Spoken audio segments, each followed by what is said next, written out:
Let the heroes arise. There's no stopping you right now. Let the heroes arise. There's only one way. It is up. Let the heroes arise.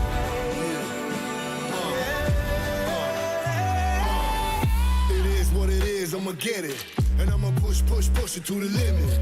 I don't do it for the fame or the credit, but I'm gonna be the rookie of the year when I finish. You don't want it, I want it, then I'ma take it and I'm gonna make it. Facing the dangers and ways that will turn into celebration. I am courageous, I may just be the greatest alive. I become a sensation when the heroes arrive. We will be heroes. The moment has arrived. We fought the biggest battle of life. Come on. We will be heroes. The last ones to survive. We came to stay until the end of time. Let the heroes. We will be heroes. Come on. The moment has arrived. We fought the biggest battle of life. We will be heroes.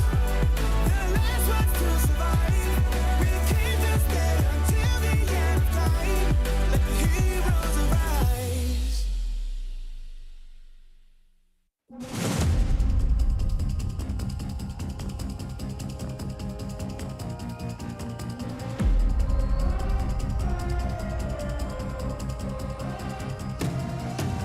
I'm very mysterious, unpredictable.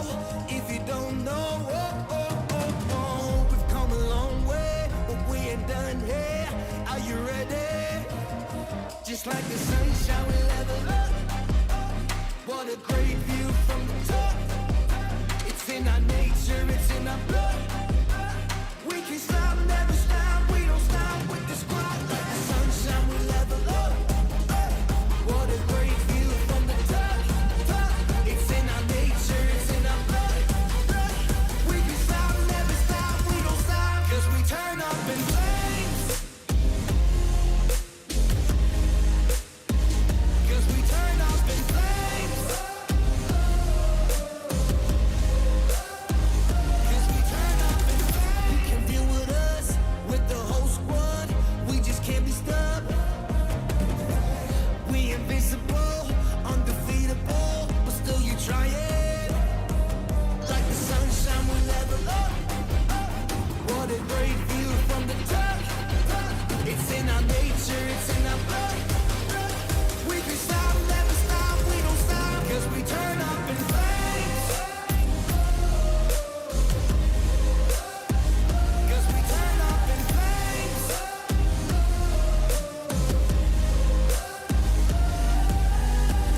You can deal with us, with the whole squad. We just can't be stopped.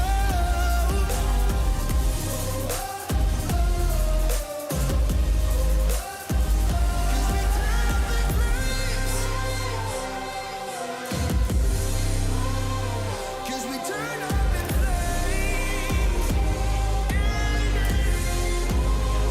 'Cause we turn up in flames. You can deal with us, with the whole squad.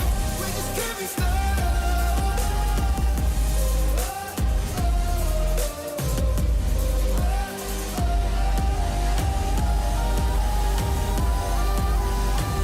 'Cause we turn up in flames.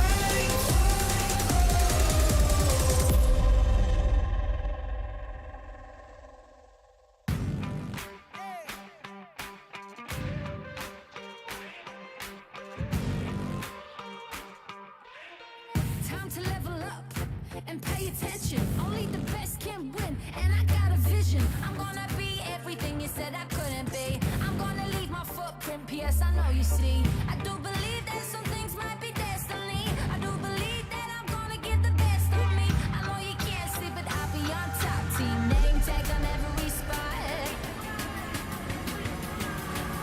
I'm going in, all in, everything on the line. Everyone wants to shine. I'm going in, all in. I got my crew right behind, and we would die for the win. One time we gon' level up. Two times we ain't gonna stop.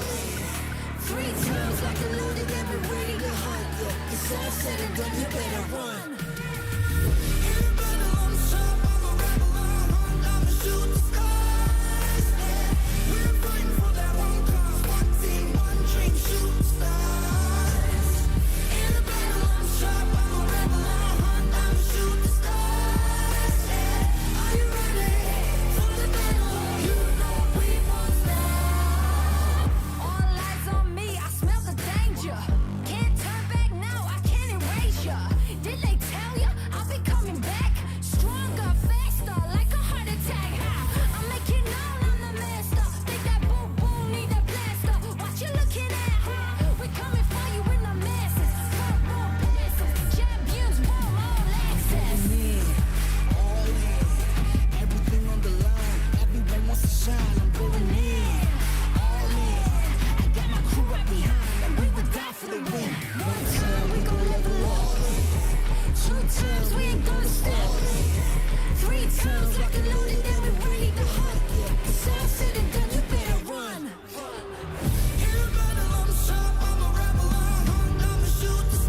Let the heroes arise.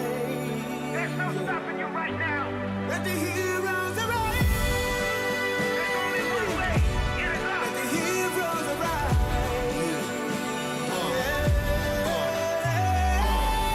It is what it is, I'ma get it. And I'ma push it to the limit. I don't do it for the fame or the credit, but I'm gonna be the rookie of the year when I finish. You I want it, then I'ma take it and I'm gonna make it. Facing the dangers and ways that will turn into celebration. I am courageous and may just be the greatest alive. I become a sensation when the heroes arrive. We were heroes. The moment has arrived. We fought the biggest battle of life. Come on. We were heroes. The last ones to survive. We came to stay until the end of time. We were heroes. Come on. The moment has arrived. We fought the biggest battle of life. We were heroes. The last ones to survive. We came to stay until the end of time. Let the heroes arise.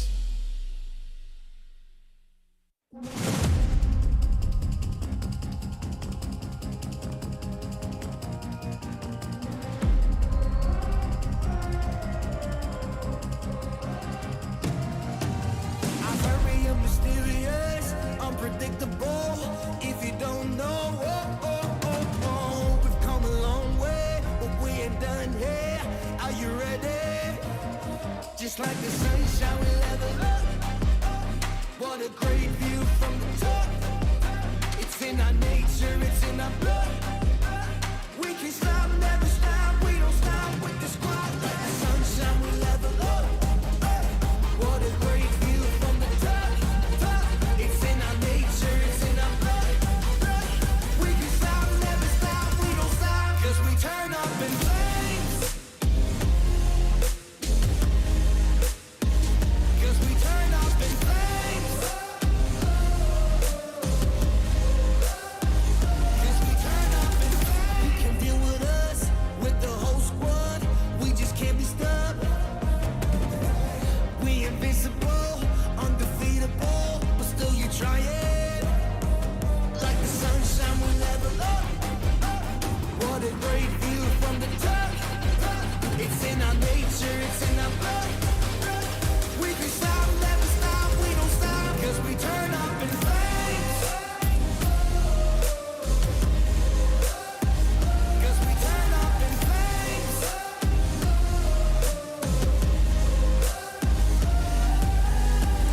You can deal with us, with the whole squad. We just can't be stopped.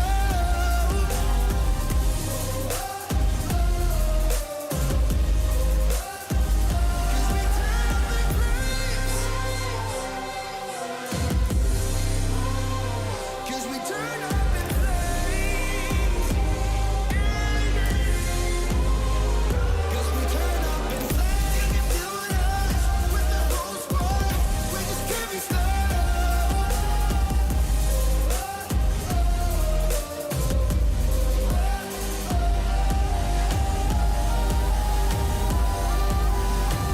'Cause we turn up in flames.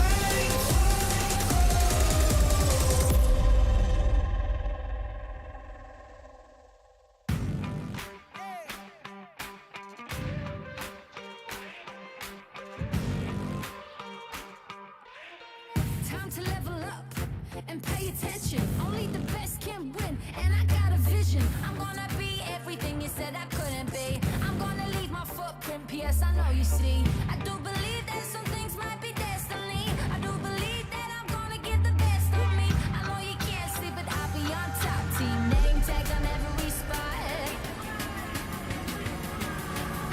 I'm going in, all in, everything on the line. Everyone wants to shine. I'm going in, all in. I got my crew up behind, and we would die for the win. One time we gon' level up. 2 times we ain't gonna stop. 3 times like a loaded, and we're ready to hunt. Yeah, it's all said and done, you better run. In the battle, I'm sharp, I'm a rebel, I'm a shooting stars. Yeah, we're fighting for that one cause, one team, one dream, shooting stars. In the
get it.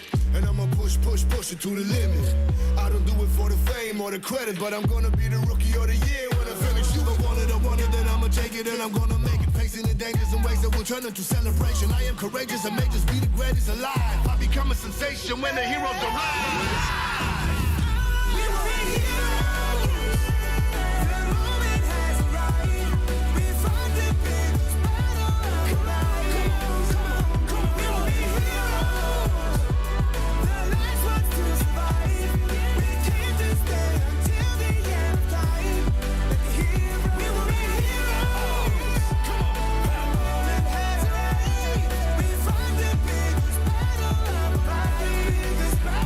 We were heroes. The last ones to survive. We came to stay until the end of time. Let the heroes arise.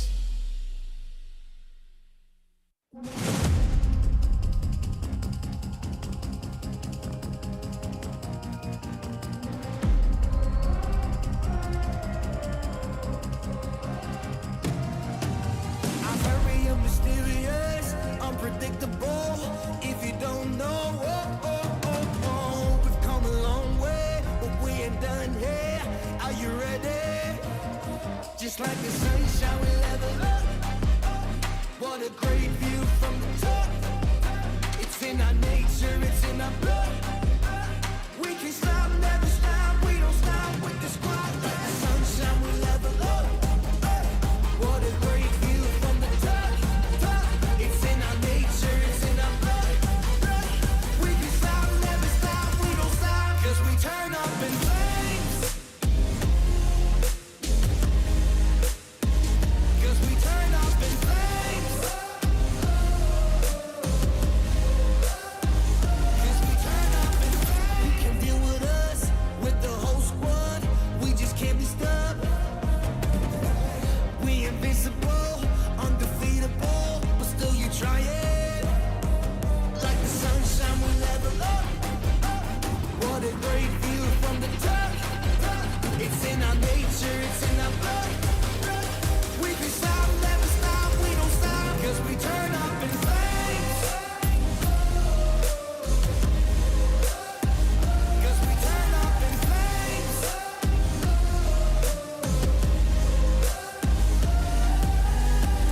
You can deal with us, with the whole squad. We just can't be stopped.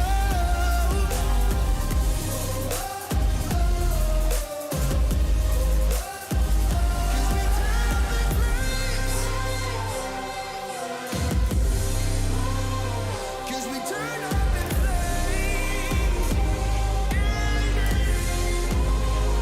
'Cause we turn up in flames. You can deal with us, with the whole squad. We just can't be stopped.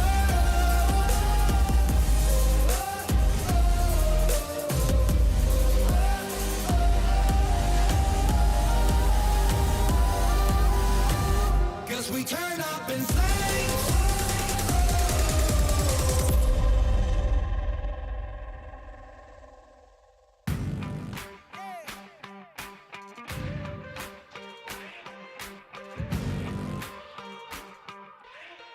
Time to level up and pay attention. Only the best can win, and I got a vision. I'm gonna be everything you said I couldn't be. I'm gonna leave my footprint, P.S. I know you see. I do believe that some things might be destiny. I do believe that I'm gonna get the best of me. I know you can't see, but I'll be on top. Team name tag on every spot.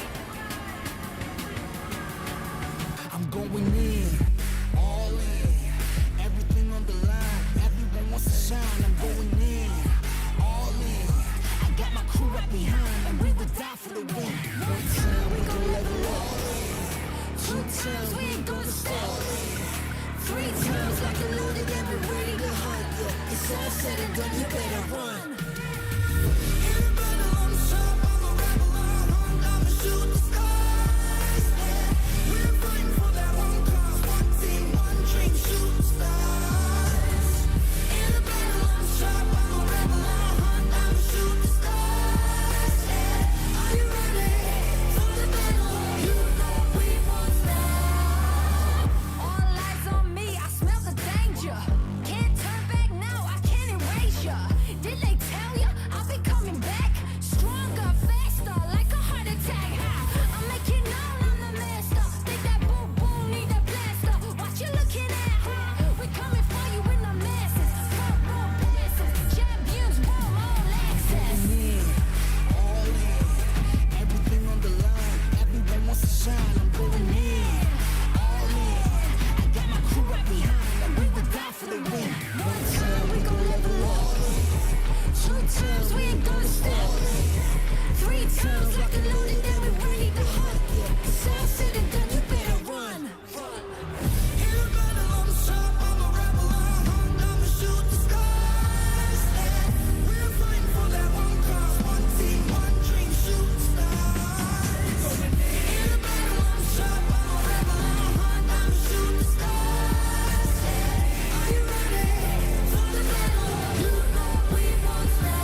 get it. And I'ma push it to the limit.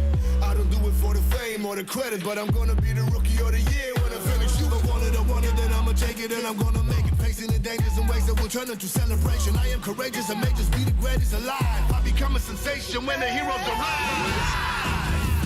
We were heroes. The moment has arrived.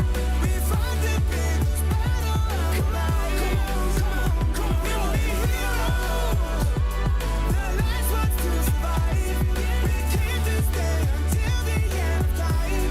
Like the heroes. We were heroes.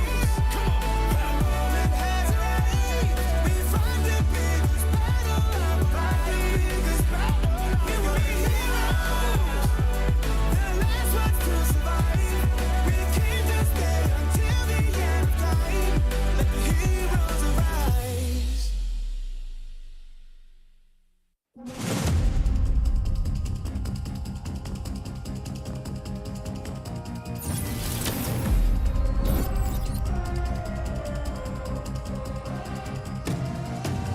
I'm very mysterious, unpredictable.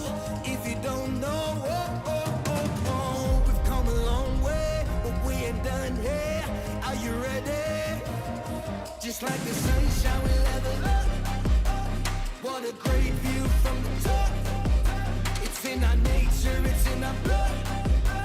We can stop, never stop. We don't stop with the squad. Like the sunshine, we level up. What a great view from the top. It's in our nature, it's in our blood. We can stop, never stop. We don't stop, 'cause we turn up in flames. 'Cause we turn up in flames. 'Cause we turn up in flames. You can deal with us, with the whole squad. We just can't be stopped. We invincible, undefeatable, but still you try it. Like the sunshine, we level up. What a great view from the top. It's in our nature, it's in our blood. We can stop, never stop, we don't stop, 'cause we turn up in flames.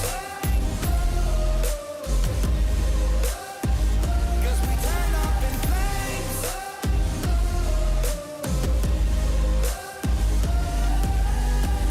You can deal with us, with the whole squad.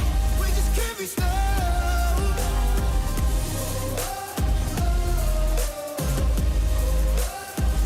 'Cause we turn up in flames. 'Cause we turn up in flames.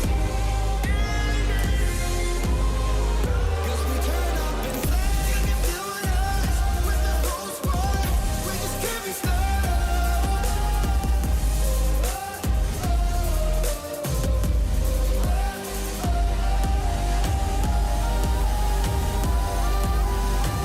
'Cause we turn up in flames.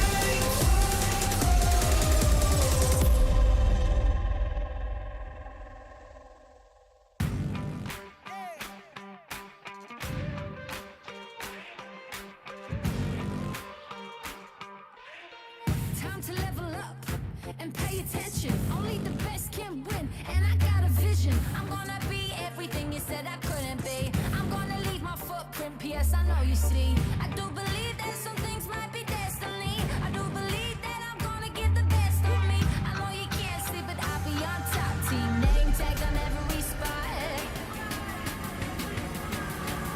I'm going in, all in, everything on the line. Everyone wants to shine. I'm going in, all in. I got my crew right behind, and we would die for the win. One time we gon' level up, 2 times we ain't gonna stop, 3 times like a loaded, and we're ready to hunt. Yeah, it's all said and done, you better run. In a battle, I'm sharp, I'm a rebel, I'm hunt, I'ma shoot the stars. Yeah, we're fighting for that one cause, one team, one dream, shoot the stars. In a battle, I'm sharp, I'm a rebel, I'm hunt, I'ma shoot the stars. Yeah, are you ready for the battle? You know we won't stop. All eyes on me, I smell the danger. Can't turn back now, I can't erase ya. Did they tell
get it. And I'ma push it to the limit. I don't do it for the fame or the credit, but I'm gonna be the rookie of the year when I finish. You don't want it, then I'ma take it and I'm gonna make it. Facing the dangers and ways that will turn into celebration. I am courageous and may just be the greatest alive. I become a sensation when the heroes arrive. We were heroes. The moment has arrived. We fight the biggest battle of life. Come on. We were heroes. The last ones to survive. We came to stay until the end of time. Like the heroes. We were heroes. Come on. The moment has arrived. We fight the biggest battle of life. We were heroes. The last ones to survive. We came to stay until the end of time. Let the heroes arise.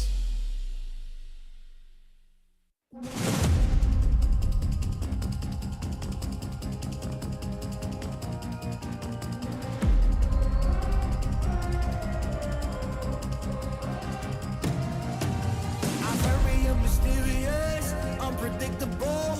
If you don't know, we've come a long way, but we ain't done here. Are you ready? Just like the sunshine, we level up. What a great view from the top. It's in our nature, it's in our blood. We can stop, never stop. We don't stop with the squad. Like the sunshine, we level up. What a great view from the top. It's in our nature, it's in our blood. We can stop, never stop. We don't stop, 'cause we turn up in flames. 'Cause we turn up in flames. 'Cause we turn up in flames. You can deal with us, with the whole squad. We just can't be stopped. We invincible, undefeatable, but still you try it. Like the sunshine, we level up. What a great view from the top. It's in our nature, it's in our blood. We can stop, never stop, we don't stop, 'cause we turn up in flames. Hello, survivors! Welcome to our second Free Fire World Series of 2022. Fasten your seatbelts. The greatest Free Fire event of the year is about to begin. Next destination, Bangkok. This is how we're going to start our journey. We have teams from all over the world with us. 17 teams from 10 regions. The Free Fire World Series is divided into 2 phases. First is the play-ins. The first place from Taiwan and Pakistan will join the battle with the second places from Malaysia, Cambodia, Philippines, Sri Lanka, Vietnam, Thailand, Brazil, Latin America, Indonesia, Middle East, and North Africa. The finals will have 12 teams. The top 4 teams from the play-ins and the first places from each representing league will be seeded directly to the finals. Let's see who they are. First place from Brazil, Latin America, Thailand, Vietnam, Indonesia, Europe, Malaysia, Cambodia, Philippines, Sri Lanka, and Middle East and North Africa. Both the finals and the play-ins will have 8 matches, alternating between the maps Bermuda, Kalahari, Purgatory, and the brand new Alpine. By the end of each round, the teams will get points based on ranking and number of eliminations. For each elimination, the team receives 1 point. Each booyah gives the team 12 points. Second place gets 9 points. Third gets 8 points, and so on. If we have a tie, the team with more booyahs wins the tiebreaker.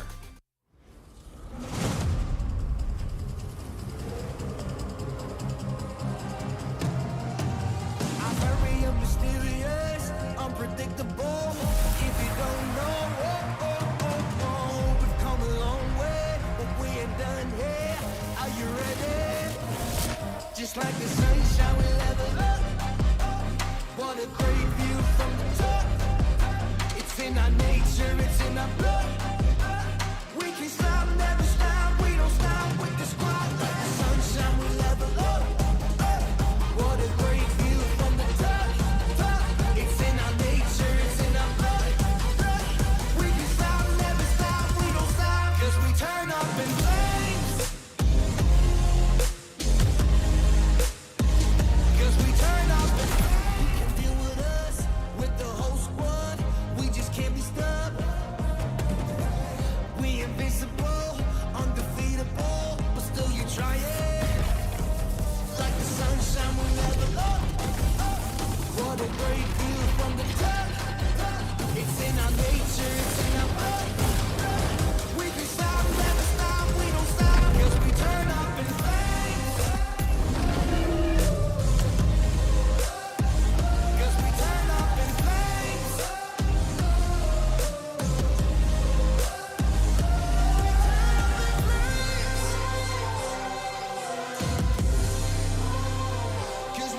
fine. I don't need healing.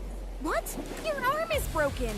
If I show you I can do a push-up, will you stop bothering me? I dare you.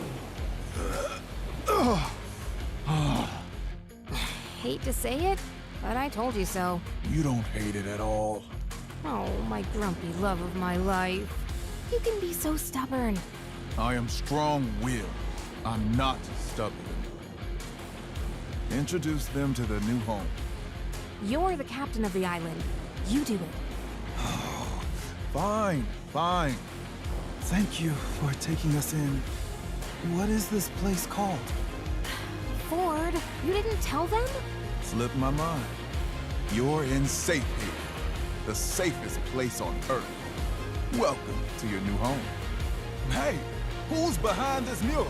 I didn't approve this. Actually, I look pretty good.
Alright, survivors, welcome to Free Fire World Series.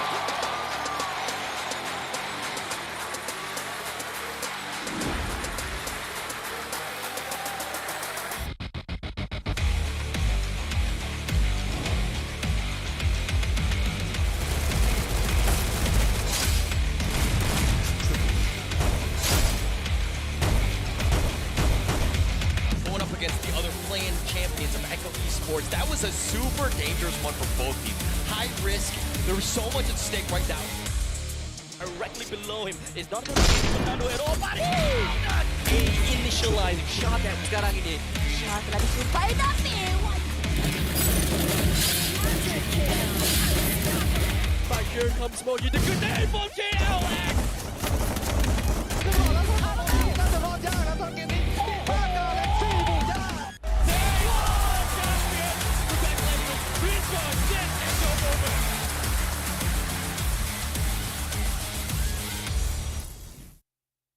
Hello, survivors! Welcome to our second Free Fire World Series of 2022. Fasten your seatbelts. The greatest Free Fire event of the year is about to begin. Next destination, Bangkok. This is how we're going to start our journey. We have teams from all over the world with us. 17 teams from 10 regions.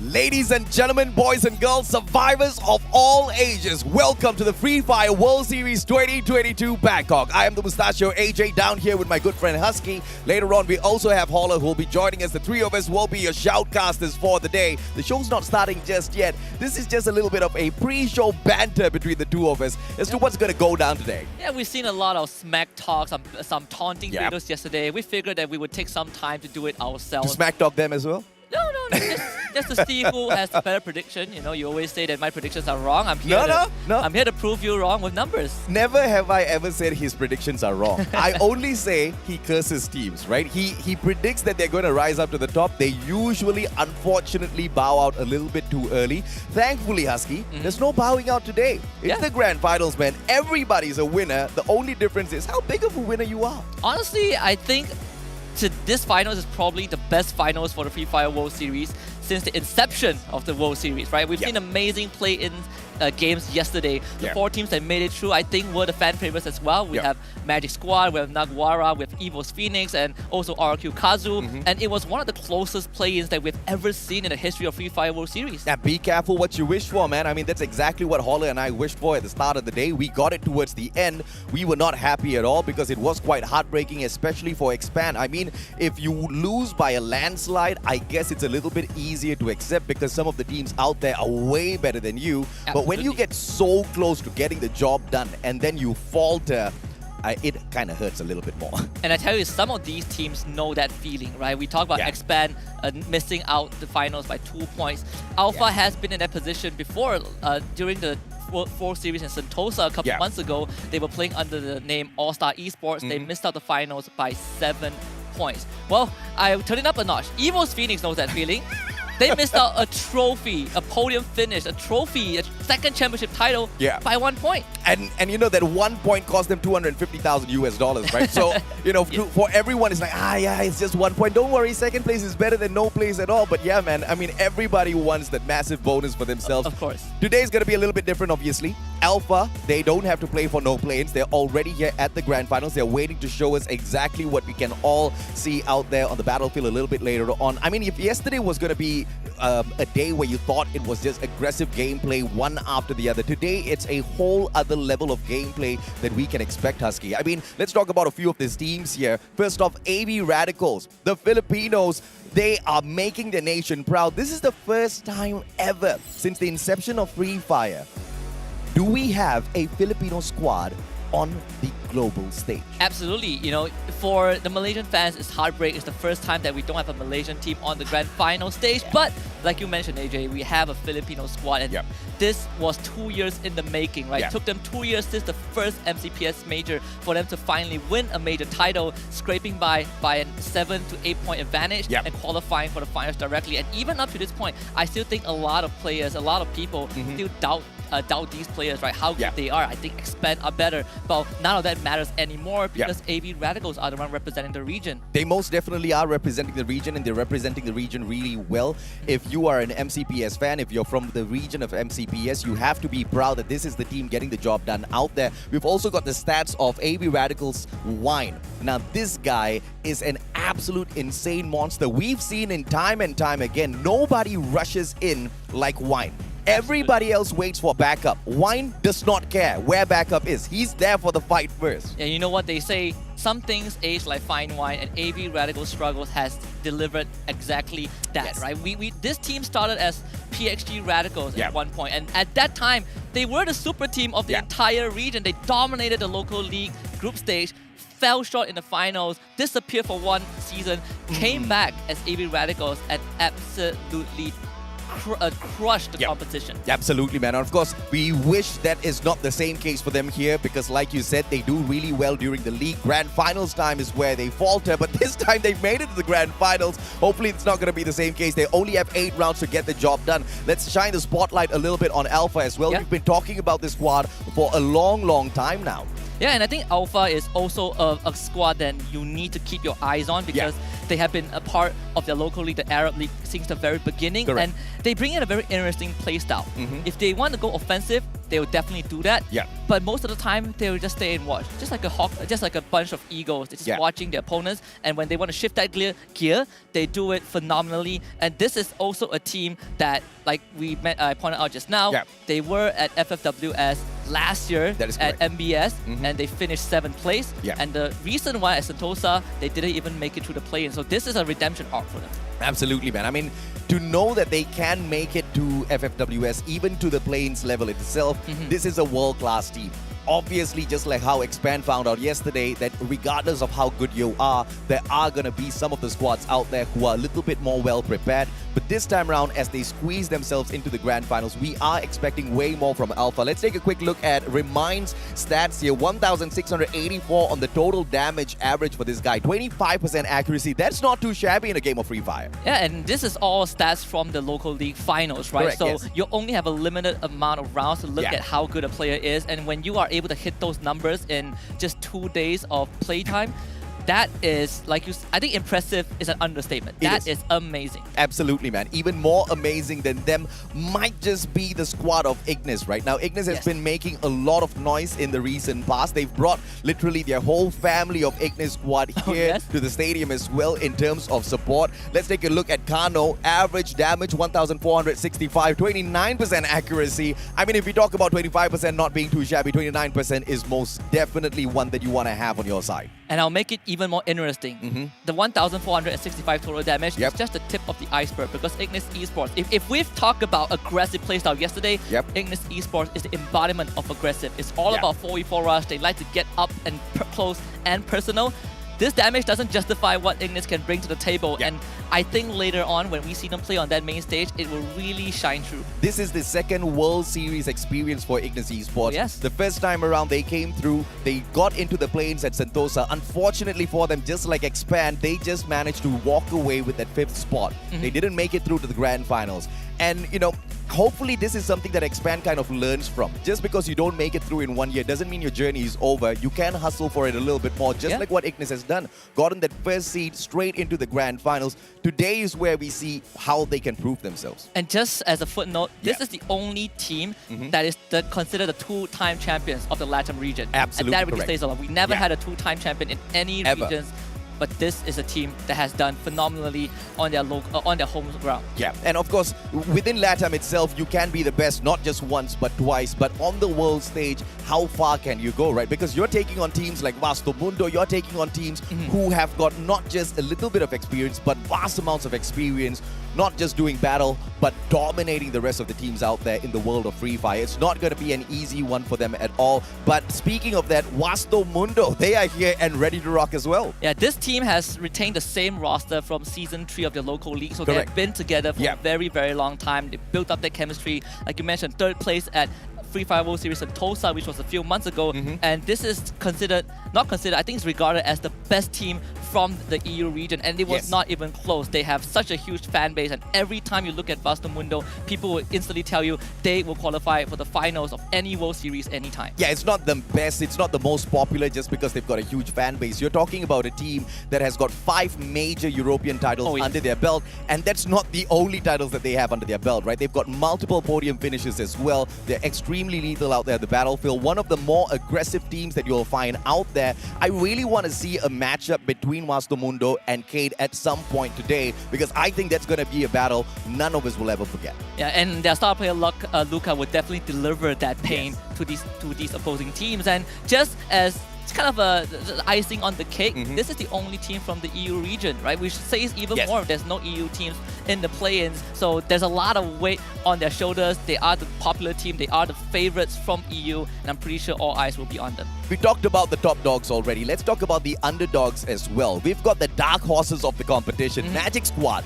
the Master Wizards yesterday proved that you need no Booyah to get to the top, Husky. I mean, come on. I mean, there's one thing to say, but a whole other thing to prove out there on the battlefield against so many strong teams out there. And GU is one of the biggest reasons why Magic Squad is such a solid team. Yeah. Not just about rushing in of what we saw in majority of the rounds yesterday. Correct. It was also the behind-the-scenes support. Yeah. GU has been phenomenal in providing his team the room to breathe, at the same time making sure that he can hold his own. A lot of support players are not able to hold their own when they get rushed, but not GU. You want to fight him up close, you think you catch him off guard, he will strike back, and he strikes back hard. Absolutely, man. And of course, who can forget us, ladies and gentlemen, boys and girls?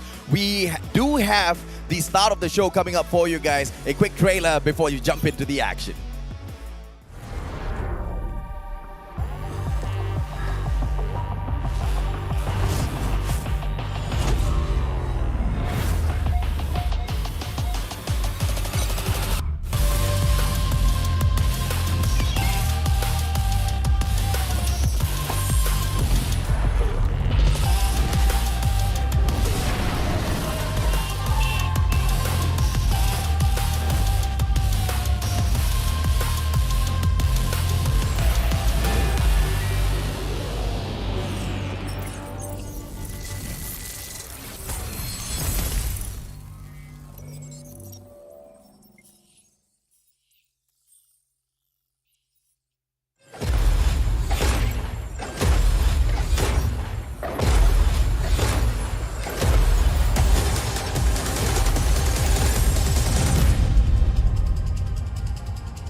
Hey สวัสดีครับ What is up ladies and gentlemen Hello to all of you watching us live all the way from all around the world and welcome to the Free Fire World Series 2022 Bangkok. My name is Bam Pitipat, your host for today's extremely exciting finals. ต้อนรับทุกคนเลยนะครับที่กำลังรับชมสดๆไม่ใช่แค่ที่ไทยแต่ทั่วทุกมุมโลกเลยครับกับ Free Fire World Series 2022 Bangkok ครับแบมปฏิพัฒน์นะรับหน้าที่พิธีกรตื่นเต้นมากๆแล้วตอนนี้เพราะว่าBattle สุดยิ่งใหญ่กำลังจะเกิดขึ้นครับ Wherever you're joining and supporting us from, be ready for the world action all the way from Central World Live right here in Bangkok, Thailand ตื่นเต้นสุดๆเลยนะฮะความเดือดกำลังจะเกิดขึ้นอีกไม่กี่วินาทีครับ There were intense play-ins yesterday with 4 teams qualifying themselves to our finals today.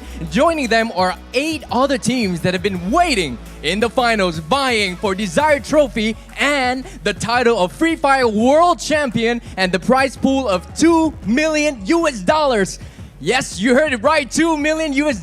ตื่นเต้นมากๆครับเพราะว่าได้แข่งขันไปเป็นที่เรียบร้อยเมื่อวานนี้และเราก็ได้มากับ 12 ทีมที่จะมาแข่งขันกันในรอบชนะเลิศถ้วยรางวัลก็รออยู่สุดยิ่งใหญ่บำแอบเห็นแล้วสวยมากและเงินรางวัลรวมถึง2 ล้านเหรียญสหรัฐเลยครับ I bet you can feel the excitement, the thrills we got by just standing here on this very stageพลังตอนนี้บอกเลยนี่คือครั้งแรกนะที่จัด World Series ในประเทศไทยครับแล้วก็เป็นครั้งแรกของแบมที่ได้เป็นพิธีกรด้วยดีใจมากๆพลังมหาศาลแบมตื่นเต้นและเชื่อว่าผู้เข้าแข่งขันทุกคนตื่นเต้นยิ่งกว่าครับ So ladies and gentlemen who will be playing aggressively who will be making an impressive outplay and who will get the most booyahs and who will be the MVP of the seriesเรามาดูกันนะว่าใครจะเล่นได้แบบเดือดที่สุดใครจะมีจังหวะแบบสวยๆใครจะได้บูย่ามากที่สุดและใครครับจะได้เป็น MVP ของการแข่งขันค่ำคืนนี้ได้รู้กันอย่างแน่นอนครับ So ladies and gentlemen the wait is over Let me pass it to the casters to kick off the first match today Let's go Thank you very much, Bam. Ladies and gentlemen, boys and girls, officially now, my name's AJ. I am the Mustachio down here with the one and only Husky to open up the show for all of you guys officially this time as we await Bermuda to kick off match number 1. Husky, you know my usual question, man. What do you expect out of this first game? I expect even more aggressions from yesterday. I know during the play-ins, first map, everyone plays passive, but you only have 9 teams on the map. There's more room for you to wriggle around. There's more crevices to hide in. With 12 full teams, that is not going to be a possibility. We have teams that share the same drop zone on Bermuda, so it's going to be a bloodbath. Absolutely, man. I am looking forward to some of these hot drops because we will be able to see all of these world-class teams push to the very edge and tested very early on. You have got no room for error whatsoever, but they're in a game of Battle Royale where the gods of RNG might just be able to mess up your game with the circle dragging you left, right, center, and the teams being so unpredictable, anything can happen out there. But the teams who are able to respond well to those unexpected situations and make the right shot calls are going to be the champions of the day. And we have seen some teams from yesterday that knew how to read the circle, and one of that was actually Evo's Phoenix. That's how they got their second and third booyah. But aside from Evo's Phoenix, we're also going to look at the other teams that are in the grand final. Starting off with the first seed from Brazil is K, the Spartan Bulls. The Assassins, Vasto Mundo, representing the European region as the first seeded team. The first seed of Indonesia, we have SES Alphine, known as the Predator. The one and only, the Phoenix's Ignis Esports, representing the Latin American region as their first seeded squad. The Miracle Workers, AV Radicals, representing MCPS as the number 1 seed. The Macho Alpha, representing the Middle East and North African region. The Rising Stars of Thailand, Nigma Galaxy, first seed of Thailand. The Mighty Eagles, HQ Esports, representing Vietnam. The Master Wizards qualifying from the play-ins in first place yesterday, Magic Squad, second seed from Brazil. And the Undying Comeback Kings, EVOS Phoenix, representing Thailand as their second seeded team. Second seed of Latam, Naguara Esports, the Los Chamos. And the veteran beast RRQ Kazu representing Indonesia as their second seeded team.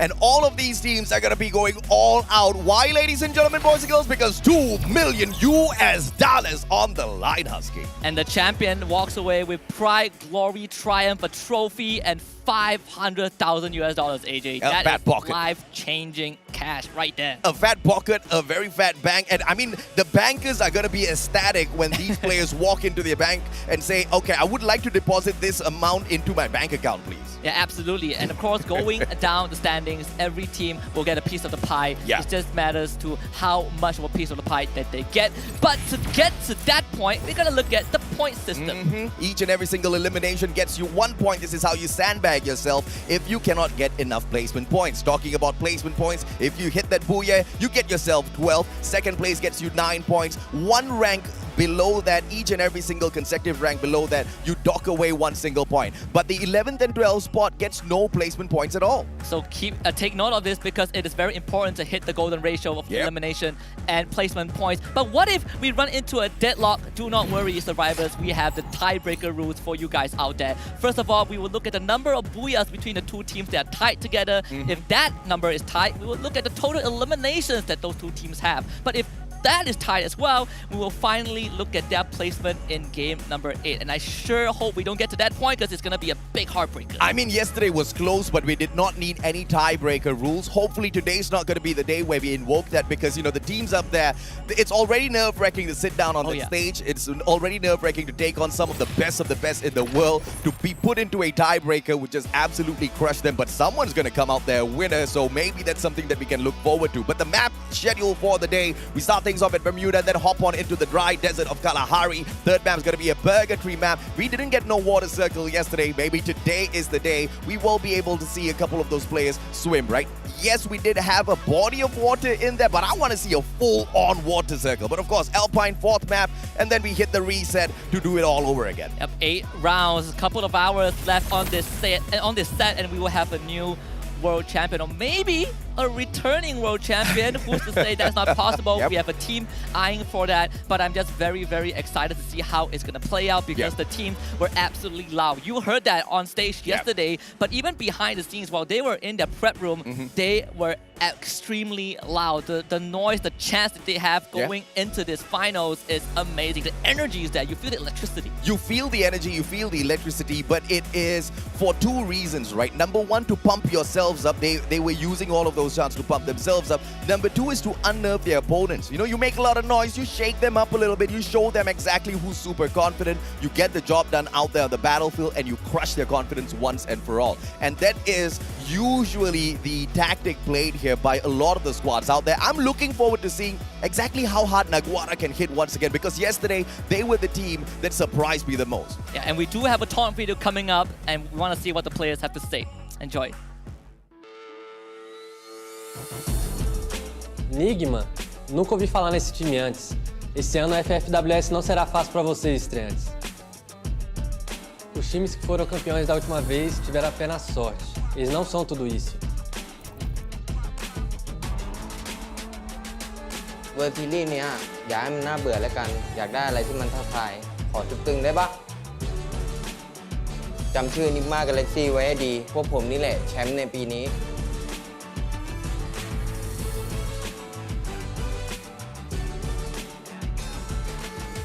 Venimos aquí para vengarnos.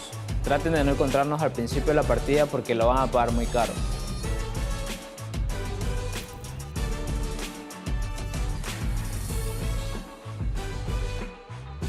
Fake S1, cry S1. Lu cuma punya satu kesempatan buat lawan gue, tapi gue tandain lo semua, hati-hati.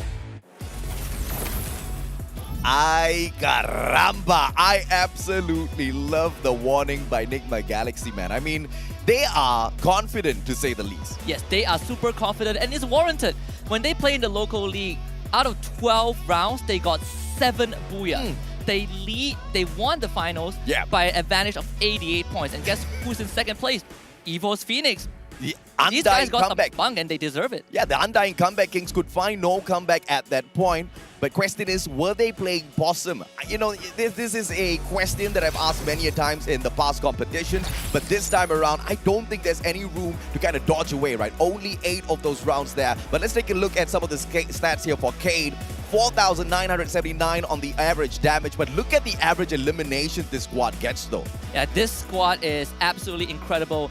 High high elimination count, high top 3 finishes. Yes. And this was the team that also got 4th place at the FFWS Sentosa, right? So this is kind of the returning performance for them. There's a lot to be desired. And even one of their star players, Nando 9, has an average of 3.0 elimination on his own. It's not the highest, but it's up there on the echelon. That is no doubt whatsoever. With a survival time of 16 minutes and 22 seconds, you're pretty much seeing this team almost always getting into that final circle. Absolutely. Which is going to be a problem for a lot of the other teams who are not as consistent. They have to not only get those eliminations, but also survive. Kate knows how to do both of it. Yeah, and they had definitely found the secret recipe to put themselves out on top, right? Even when they won the local league, they won it by a landslide. But let's take a look at another team that deserves our attention, then the whole world will also be paying attention to, Ignis Esports. And I love this team because Ignis Esports is all about aggression. It's all about rushing into your face and getting the job done in the blink of an eye. Once again, the second World Series appearance for them here at the 2022 Bangkok Free Fire World Series. 5th place at the Sentosa Plains. That was a massive heartbreak for Ignis Esports, but they are here to prove themselves, and they did set out a really good warning there. Make sure you're not one of those teams that meets us really early in these matches, because you surely will regret. They want to get to that final circle, and through their survival time, you see that this team almost always gets that done.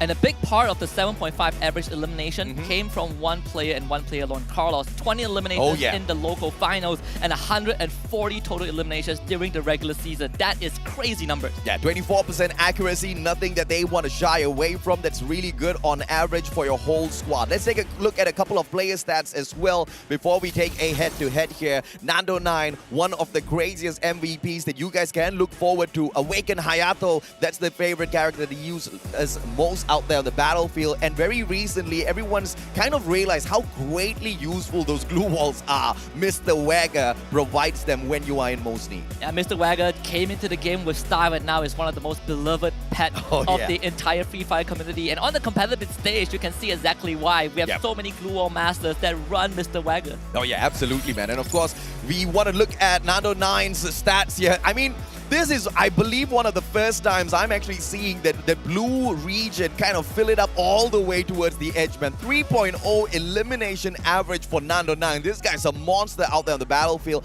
And look at the average damage. It's nothing too fancy. Usually you see much lower number of average eliminations, which much higher damage. That just shows Nando 9 is very, very succinct in what he does out there. Yeah, and just as a footnote, he has an average knockdown rate of 4.13. That is a lot. But we also want to look at Carlos from Ignis Esports.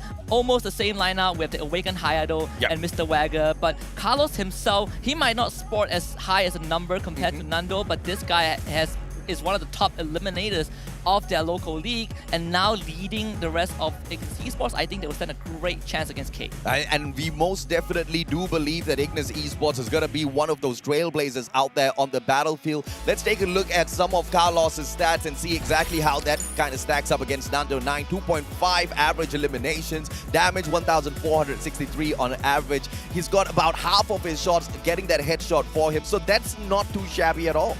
Yeah, but he also has a pretty decent assist rate, right? This guy is the grenadier of his team. He is the golden arm of Ignis Esports, so he might not get a lot of headshot percentage, he might not get a lot of elimination on his own, but his utility usage has really benefited the team, and this is why Ignis Esports was such a force to be reckoned with. But it is quite surprising with him running the grenade launches all the time. You would expect more damage from him, but let's see exactly how that fares for them a little bit later on. We want to take this head-to-head as well between Nigma Galaxy's Dew as well as SES Ray. Now, we've spoken a lot about Dew in the past whenever we've had our discussions about the Free Fire World Series. Walk me through exactly what this guy is capable of, Husky. First of all, you see he does a crap ton of damage, has a very high elimination ratio and assist, but also Nigma Galaxy as a team is known to be very, very popular with the M79. If you get that weapon, your day in your round is going to end. And Dew is the MVP of their regular season with a total of 101 kills. And he was also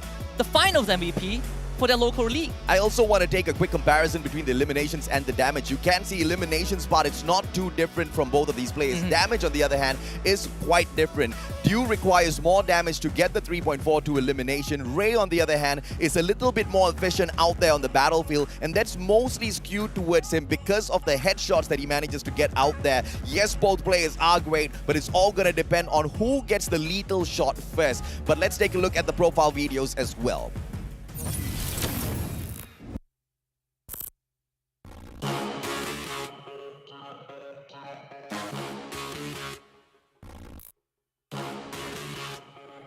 Sebuah perjalanan panjang bagi kita untuk akhirnya bisa berada di FFWS ini sejak 2021. Fakta bahwa kita bisa ke FFWS, menurut gue sangat pantas dengan semua usaha kami. Gue berharap kami bisa mendapatkan kejuaraan pertama untuk tim kita. A nossa equipa, nós estamos juntos há muito tempo. Quando as pessoas falam de como as outras regiões são fortes, esquecem que nós fomos terceiro lugar da última vez. Thật sự thì mình không quá lo lắng vì mình đã có trải nghiệm từ lần đi Singapore trước đó rồi. Chỉ cần team mình giữ vững phong độ thì có thể nói là hắc quy không ngán một ai hết. Ipinagmamalaki ko na umabot kami dito. Gagawin namin ang lahat para magningning sa FFWS. طريقة وحيدة حتى نظهر شكرنا للمعجبين، وهي أن نعطيهم أفضل ما لدينا. نحن مصرين على ذلك فهم. La última vez nuestro camino acabó en play-ins. Esta vez seguiremos peleando y acabaremos con todos. Eu penso mais como uma vingança. Nós vamos provar que os times da Tailândia não são imbatíveis. Nem o time tailandês ganhou 2 vezes seguidas. E nós estamos aqui para que não ganhem novamente. Vamos levar esse orgulho de volta ao Brasil. ผู้คนต่างสงสัยว่าเมื่อไหร่ยุคของทีมไทยจะสิ้นสุดลงสักที เราจะทำลายขีดจำกัดและรักษาแชมป์ที่ประเทศไทยไว้ เพราะเรานี่แหละทีมม้ามืดตัวจริง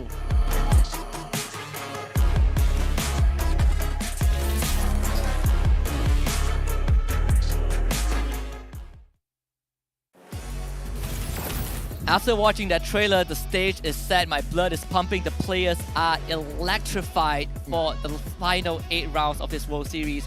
And there's so many storylines coming into this, and it's very hard to pinpoint where to start, but it's safe to say that all these fairy tales are going to build up to one big finale. I mean, you can expect anything out there on the battlefield, but what all matters is exactly what happens as soon as they take the drop in, right? You can be the most strongest squad out there, but if Lady Luck is against you, and if 2 other teams have got the exact same idea to drop into the exact same compound as you in Bermuda, it's going to ruin your chances, regardless of who you are, unless that is also going to be your best stage to really shine. Taking on 2 teams at the same time with a hot drop, things can turn around, but you know, you need the magic dust from Magic Squad for something like that to happen. We have seen a couple of teams yesterday from the play-ins that do not mind these hot drops. They don't. Infinity VX was one of them. Nagrar Esports will gladly hunt you down if you share the same area as them.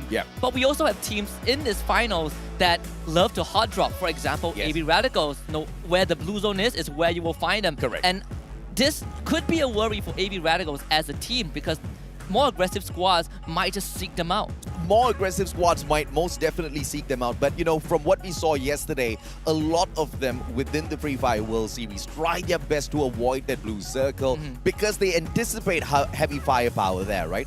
AB Radicals has just been that one hard-headed squad, that one hard-headed team that just doesn't care. I mean, you want to drop by and visit us, we will take our chances. And that hasn't really gone really great for them a lot of those times. But most of the times, they kind of just luck out because the other teams just choose to not take that risk very early on. Because yes, you know you can anticipate AB Radicals there, but who else might have that weird idea to hot drop into the blue zone as well? That's something that you cannot anticipate. They have a high record of dismantling any team that shares the same zone with them, right? We look at the players on the team. We have Ray Meow, Tools, Tanamo, and Wine. These 4 are superstars, and some of them started way back then in the first major last year.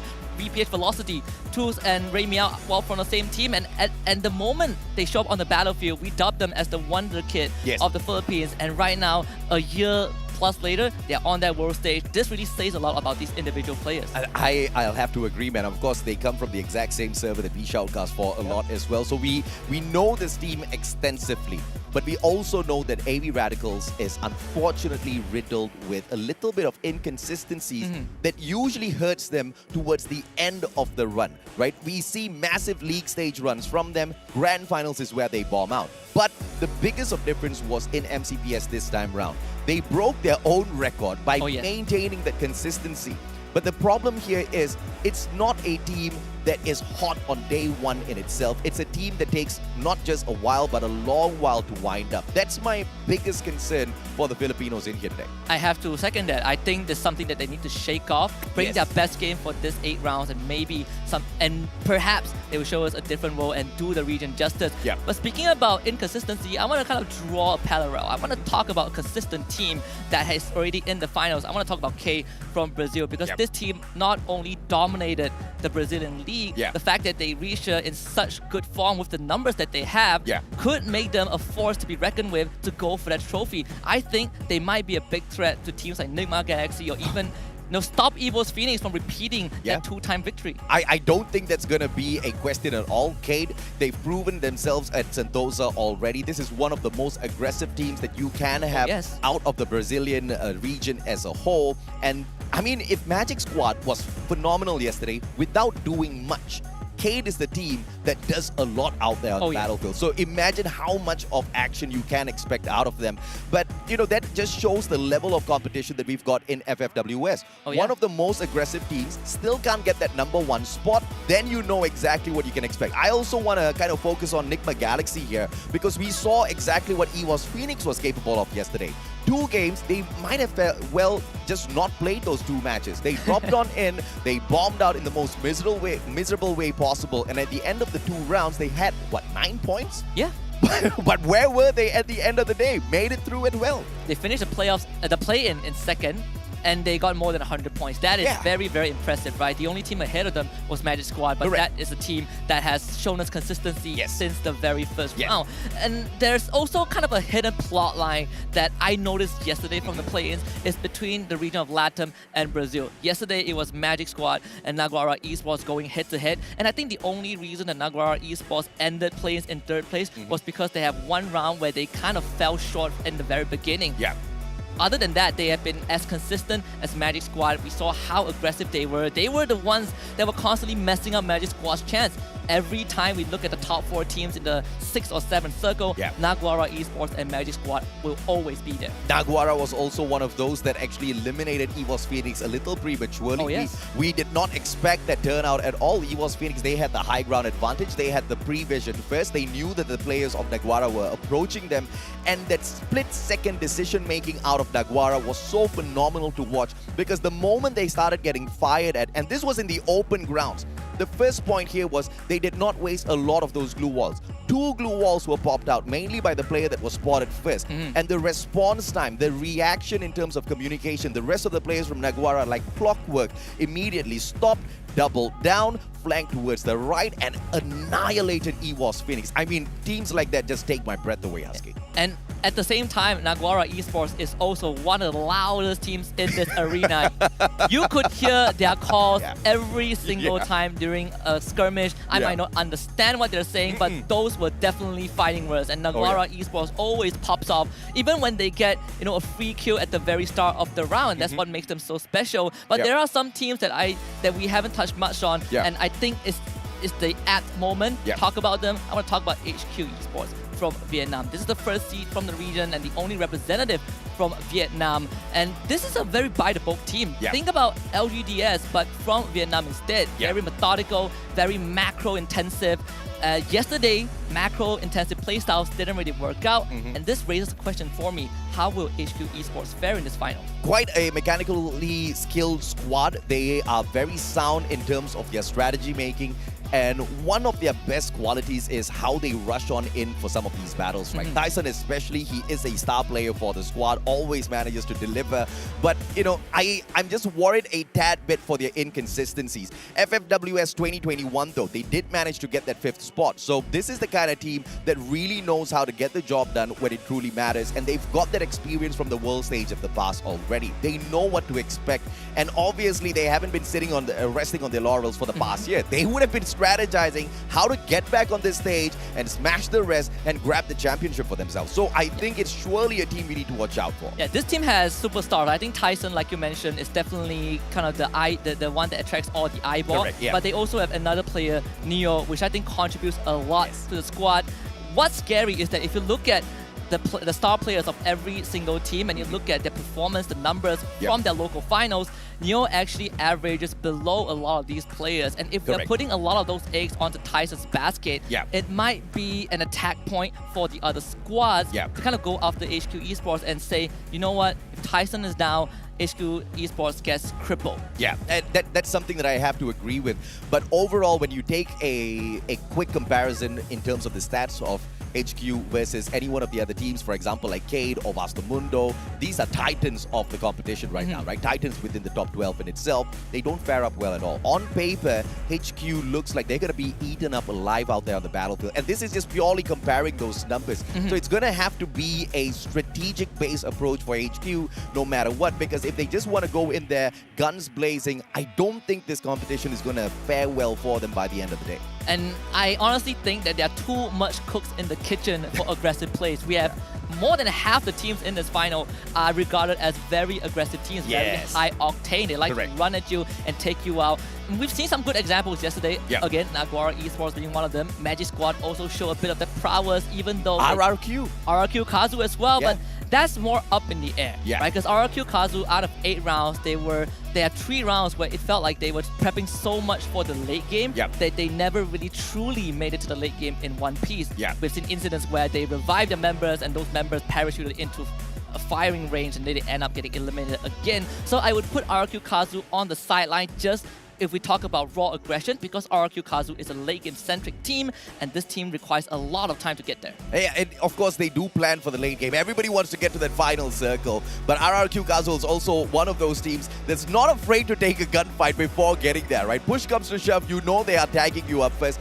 That could have been also the reason why they struggled just a tad little bit. We're going to take a quick zoom in now to see exactly what the game faces look like out there on the battlefield and on this LAN stage event in itself. HQ Esports sits down up at the very top, Alpha as well. And some of you guys might be wondering, wait a minute, can't they just take a peek down? No, the tables are built quite sturdily, quite well. You can barely look down. Yeah, I mean, you would have the time. Would you have the time? No, you would be focusing on the game at hand. But of course, for 4 regions in particular, this is extremely huge for them.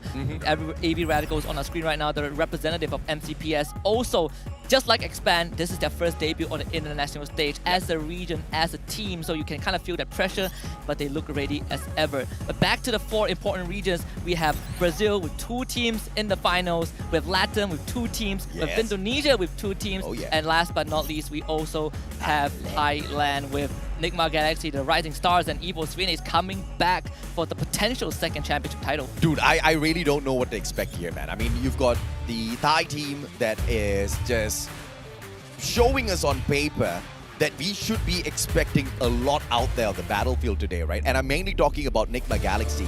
The sheer force of supremacy that they showed us within their own regional qualifier should kind of give you a preview of what to expect later on out there on the battlefield. But of course, as we open up Bermuda, game number 1 of the day, this is the official one for the Free Fire World Series 2022 Bangkok, ladies and gentlemen, boys and girls. First match, and the flight path is super lenient to all of the players. Well, I'm so excited, AJ. It's the finals. We get 8 rounds of incredible Free Fire action. But we know we touched a bit on Bermuda, where some teams love this map, and not only love this map, they also share same drop zones as their opponents. And I'm seeing a bit of a shift from some of these squads. RRQ Kazu is one of them. They're dropping Katu Listewa. That's kind of not the common place that they would go. HQ, though, splitting up the entire team. And AV Radicals, instead of going in here straight up for their high-tier loot zone, they seem to have taken a drop very close towards the players of Nigma Galaxy. And this is all happening, I believe, very, very close towards Mars Electric. So this might not turn out very good for them. Cade, on the other hand, straight in between Alpha, who split off into a buddy system here, 2-2. And this split could be the best thing for Alpha or the worst thing for them. Cade all together, they can focus around. They don't really need to overextend. But how much of loot can you secure within such a small compound? I would say if you are a team like Evo's Phoenix on our screen right now, you can secure a ton of loot. Oh, yeah. Yesterday, there were only, I believe, 1 or 2 teams that split up so much. One of them being Expand, right? They were constantly splitting out, they were dodging other teams, and we say that you can do it because there's lesser teams, but it seems like we have a combat situation. Yep, and it looks like Alpha wants to move on and straight on for the shutdown. And they circle around from the right-hand side. You've got a left flank as well. Rad, he is really low on HP. Thankfully, he does have a medkit to patch himself right back up. And from the get-go here, Cade might be in a lot of trouble. We just spotted them earlier on. Not a lot of loot on Cade. As you can see, a lot of these players barely have a medkit. And Alpha, I don't think K expected Alpha to be here. We talked about how Alpha would switch things up if needed. They like these gear shifts, and they just drove straight into K and took them on. This could be massive for Alpha if they pull it off. Glue wall melter all being tossed around. They don't want those defenses up. They want to finish this quickly, swiftly, and as fast as they can. They want to take all of those elimination points. Nando with the first blood. Who else can we expect? Remind down and out as well as General tries to flank on from that left-hand side. The players of Alpha try to hold on for their dear lives, but it all comes to an end. And the only casualty was Dead God down on the ground, but he himself has been picked up with not much of medkit. In fact, with no medkits at all. They annihilated Alpha. I mean, Alpha took a chance and it didn't end the way that they wanted to. I mean, Vasto Mundo already got 2 kills against RRQ Kazu. They're going to look for more Blazer 10 on the ground. Oh, and it looks like Figard goes down as well. Ramiel manages to get one for himself. It is going to be the players of Vasto Mundo in a quick skirmish, but only Blazer 10 is lost in this one bout. So it's all good for the time being for Master Mundo. As long as you can keep your ranks together and bring those revivals in, you're not going to be too tickled at all. Nigma Galaxy, on the other hand, they're not going to be too pleased with the loss of this first player. Those were easy pickings for Vasto Mundo, by the way, because RRQ Kazu split up the entire team. So they were playing this, let's get some loot. If you get knocked down, we will revive. But Naguara Esports, they found AV Radicals, and this team just dodged Nigma Galaxy. Yeah, AV Radicals just jumping in from one battle to another in this high-tier loot zone. Let's see if or not they've had enough on their side to fight back. Razor finds Luca. Vasto Mundo biting the dust by the second as it takes on. Ignis, on the other hand, has the whole of Clock Tower to tease as well as loot up. So this team is going to be quite ready for the next battle. As you can see, Carlos really stacking up all of those medkits for himself. We have so many revives on the map right now. The only team that was knocked out was Alpha. And it really came down to just Cade having a good support system behind the lines. I honestly thought that those long-range fights would not work out because it was in a tight building. But Cade made it work. Those CQCs were just in their favor. We can see the Magic Squad on the radar right now, just cutting through Bimaksakti strip, just making sure they skirt the circumference, making that rotation. Might run into SCS outflank. AV Radicals in a lot of trouble now as Naguara takes over the high-tier loot zone. They scramble, breaking off in 2 separate directions, both trying to play for that revival. If one goes down, they still have the other to count on.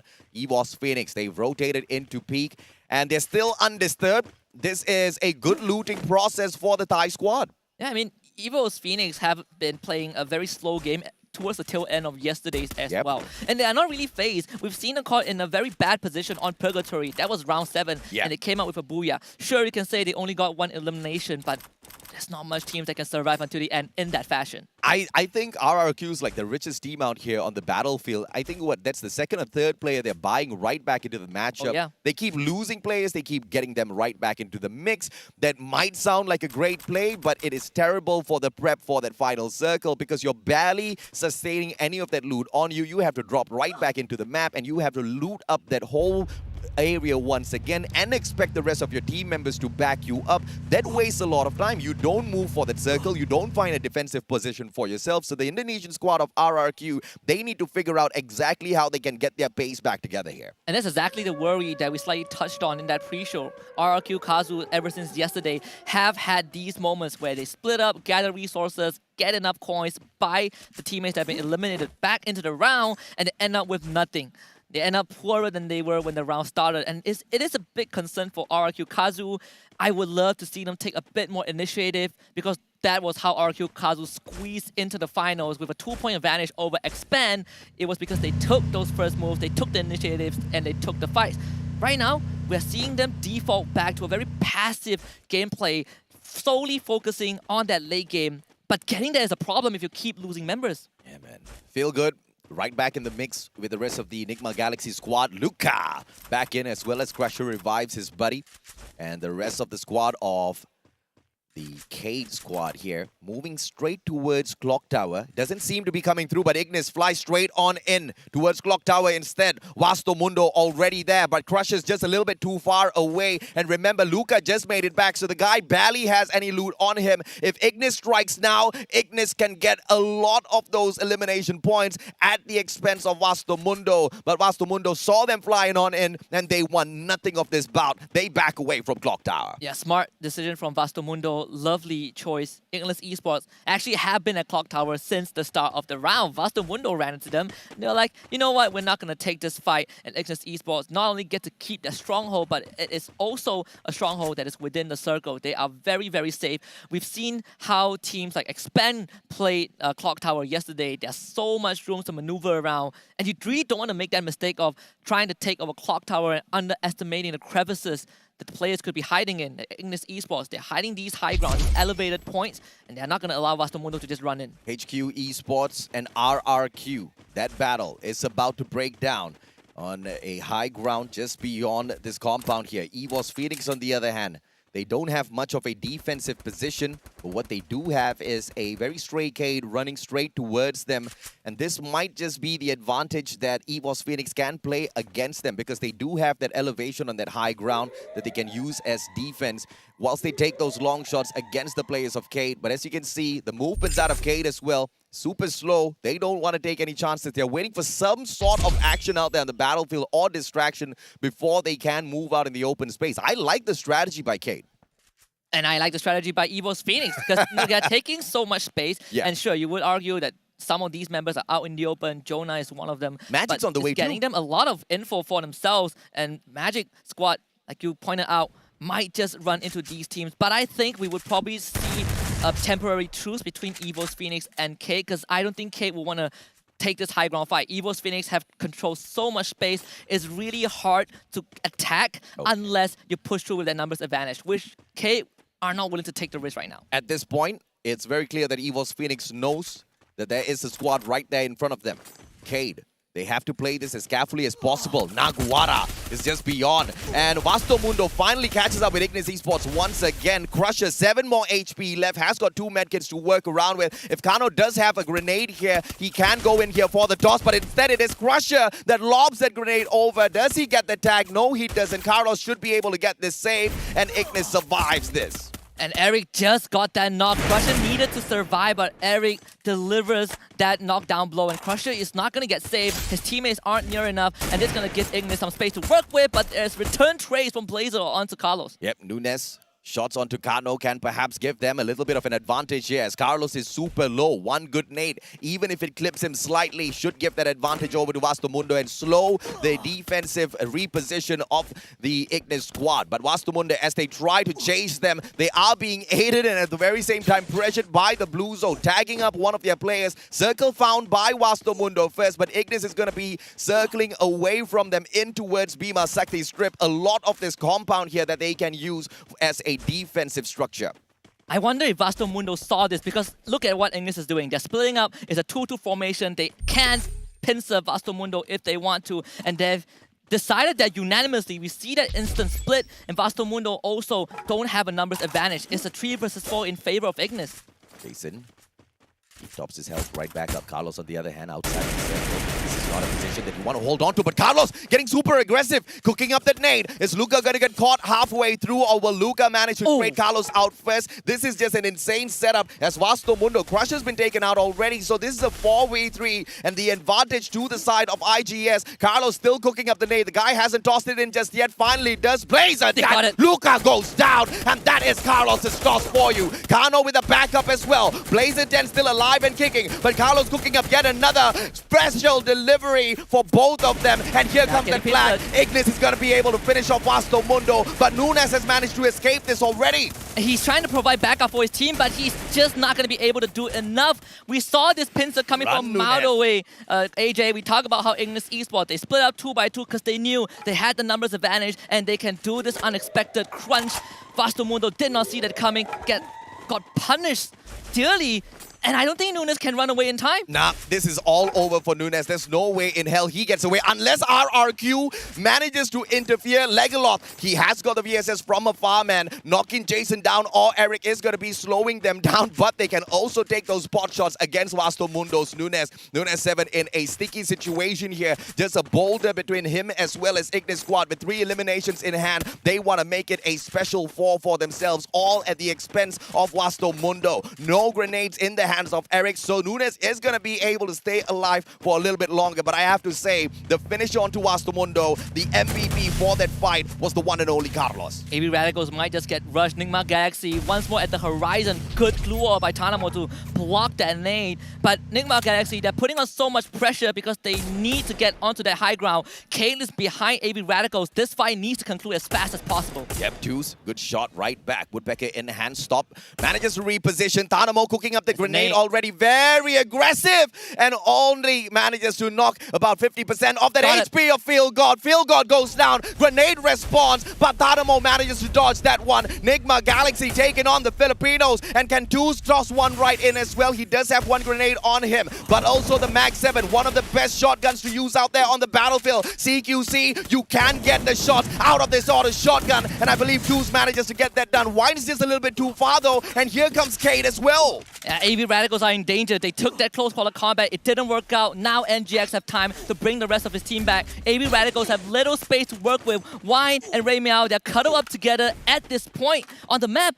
But they have lost high ground advantage. NGX, they can easily outrun this blue zone and go for the kill. Naguara taken out in the 11th spot already. A little unfortunate for the team that performed so well at the play-ins. Nigma Galaxy trying to circle on in, and look at who's inside the next circle already. The one and only Kate. Mochi head stop, and it headshot to stops him right in his stacks. And Nunes still manages to get a frag, but put down finally. And that is Vasto Mundo out in the 9th spot.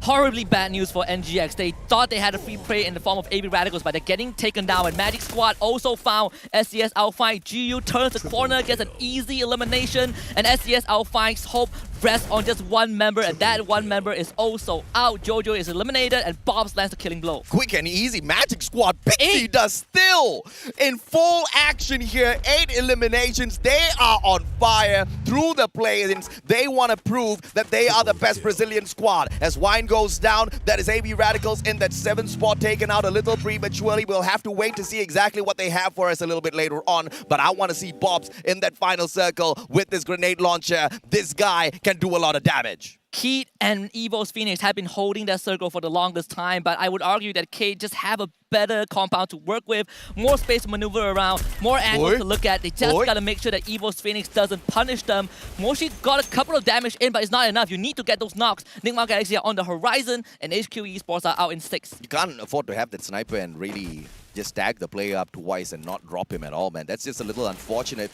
That headshot might have done him a lot of good. God Cruz, on the other hand, takes Caramel out of the equation. Jonah, what's his response going to be? Nando 9, the MVP of Cade, down on the ground. If he's taken out of the equation here, it's going to be lethal. And Cade, I don't know if they can survive from this. God Cruz does manage to spot the one and only Dead God as a misplaced glue wall exposes him awkwardly. Drags down on the ground already, so Magic Squad loses one of their MVP players. Dead God on that left-hand side flank, and Evo's Phoenix can undo them, but Dew very slowly has now just sneaked on in. But as I talk about him, Modestia finds the guy. Yeah, they were keeping an eye on the perimeter for a long time, but Gio gets another long-range snipe, and this is so much value. They didn't get the elimination, but these knocks are going to start hurting towards the final leg of the race. GU, AC80, it's all about the accuracy here and the timing, but the circle's going to tease them.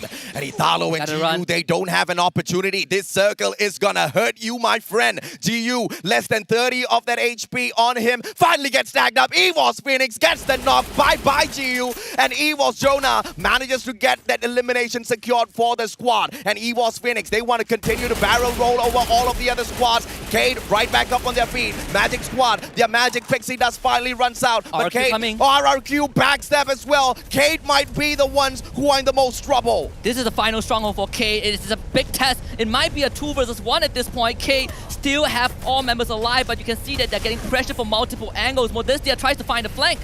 And they do throw in What the a glue nade! wall melter. God Bruce double. The God nade gets the gods themselves. And Evo steps on in. They get the eliminations. RRQ next on the list. But Modestia charge buster. Perfect timing. VK goes down. And K taken out of the equation already. RRQ down. EVOS Phoenix, the comeback kings. The undying EVOS Phoenix gets the first booyah of the day. You see that trophy on the stage, AJ? That's what EVOS Phoenix is after, and they have started the day with one of the most impressive booyahs. And I want to quickly bring it back to the moment where we talk about EVOS Phoenix and and Cade, right? Cade hiding in that building, EVOS Phoenix on that high ground. But what did I say? EVOS Phoenix, they had 2 members out in the open. They controlled that space for the entire round. They never let go of any ground, and the best part is they barely had to use glue walls. And what did that do? It allowed EVOS Phoenix to not only get the pincer in, it not only prevented any team from threatening them, including Cade, it gave them the booyah. Sometimes when you have those victories in a battle royale, one might ask, was it the gods of RNG on your side? Was luck on your side? This is the squad that has been proving from yesterday that it's not all about just the luck, but it's also about all of the strategy. Replay, let's see.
So I have to ask Husky, did you see that coming from EVOS Phoenix? More than 50%. The moment I saw how they stacked up their members on that high ground, I had a feeling that if we go down to the final circle and Cade gets pincered, EVOS Phoenix has a great chance. I was looking at the utilities, the glue wall, the grenades. They had everything prepared for that final push. And RRQ was the blessing in disguise for EVOS Phoenix. The moment RRQ showed up, that distraction was played. Cade had no way whatsoever, because the first thing that they did was jump out of their compound and hold on towards the back defense, expecting the barricades of the wall in itself to stop the players of EVOS Phoenix. But the moment RRQ started tagging them, they rushed into that compound. Guess what? Grenade delivery from EVOS Phoenix. That was exactly what undid Cade, man. If there was no grenade from EVOS, I believe they would have still been able to fight that back really well. Yeah, absolutely. I think the match standing would tell us a very compelling story of round number 1. EVOS Phoenix, obviously with the booyah and 10 elimination, gave them 22 points. But RQ Kazu, with that last minute rush, didn't do too shabby. They have 8 total eliminations. They put themselves in 2nd place by the end of this round with 17 points. 3 out of 4 play-ins teams have dominated round number 1. Oh, yes. What about that, man? EVOS Phoenix, RRQ Kazu, Magic Squad. The only unfortunate ones from this whole list is Naguara, who manages to stake that 11th spot for themselves to that single elimination that they did take, but a little too premature of an elimination for them, put them out of the equation. Nigma Galaxy is keeping the pressure on everybody else, though, alongside Vivo Cade. Vivo Cade did really well in terms of the game of survival, but also managed to pick up 6 eliminations for themselves, manages to get them for a total of 14. That's not too bad of a round for Cade. Absolutely not. I think for Cade, other than them holding that hut and getting crunched, they also started losing ground when I believe Modestia got knocked down early on by Evo's Phoenix. That really threw a wrench in their plans. But we gotta talk about the MVP of round number 1, and it has to be God Cruz. Oh yeah. 6 eliminations with the grenade, and remember, one of that grenade he lobbed took out the entire Kate team towards the very end. Yeah, and you know, yes, luck was involved, but for a majority of this game, EVOS Phoenix forced that luck to be on their side. They played the game of patience. The timing was just absolutely sublime for the team as well as God Cruz. Let's take a look at the elimination leaders for this lobby as well, the top players. And of course, the one that takes the spot, God Cruz, with a total of 6 eliminations. Beside him, you've got Jiu as well as Razor, who are tied up with 3 eliminations each. Yeah, very, very solid numbers from these players. But for EVO's Phoenix, they have shown us what it's like to play around a Free Fire, but not necessarily gunning after those eliminations, because this round is a great reminiscent of yesterday's play-ins last round, where they just play it slow and they still made it until the end, and that's where the eliminations start rolling in. Yeah, absolutely, man. Of course, and these are the key players of this matchup as well. Jonah was the king of assists out there on the battlefield as he continuously tagged up players, allowing the rest of his team members to eliminate them from the equation. The glue wall master, the one and only Crusher. The amount of defensive structures set up by Vastomundo just to block away a lot of those damage and continue surviving in that matchup was quite phenomenal, and it was really nice to see them kind of dodge all of those shots through all of the glue walls as well. And they were getting ran down by Ignis Esports, so there's a lot of work being put in to keep that team afloat, but obviously they didn't finish as strong as we wanted them to in round number 1. We also have Luca from Vastomundo, 4 glue walls destroyed with Skylar, and at the end of this list, we have Ray Meow from AB Radicals blocking almost 1,700 damage with the time turner. And this is an interesting thing to look at, right? Because Ray Meow not only is known as the Wonder Child, but it's also the close quarter combat god of AB Radicals. Probably the best from the from Philippines, and here he is supporting his team. One of the best for sure. If you are talking about CQC, my man is 100% wine. The guy is a monster in those CQCs, but we have not seen him get super aggressive just yet. It's starting to become a pattern now for the teams out of MCPS. They seem to underestimate their prowess out there on the battlefield. Once they move into that state of flow and get into those battles freely, I think we can expect more from AB Radicals. But of course, this next matchup is going to be at Kalahari, and we can expect that Refinery to be overtaken once again by RRQ. Question is, will we see anyone hot drop them at this spot? Because this has been a question on my mind for the longest of time. Why doesn't anybody do it? Refinery is an amazing place to take over very early on in the game. It's an amazing place to take over if you are the first team to drop that. Contesting Refinery is very, very tough because of how wide it is, and it's not kind of a ground floor structure, right? Yes. You have so many elevations to worry about, and once you lose your footing, it is very hard for you to get the resources. There is no recovery mechanism unless you use the grappling gun, but that is also a tough task, which is why RQ Kazu has held Refinery with an iron fist. And I don't think there's any team that favors Refinery on Kalahari. There are teams that like Kalahari, but not Refinery. Yeah, the Refinery, of course, has been the masterful place where RRQ has managed to get a lot of action kind of skewed towards their path. Elimination points picked up as well with the bird's eye view. But I, of course, want to see exactly who takes the challenge up against them, because like you said, if you're a little bit late to the party, it will not fare you well. But if you do take that hot drop against them, you get to spoil their party very early on. All eyes will be on RQ Kazu because they are known as the Lords of Kalahari, but we have 11 other teams that are here to take them down. So we'll see if that is possible, because Game 2 is coming up on Kalahari. We'll be back after this break.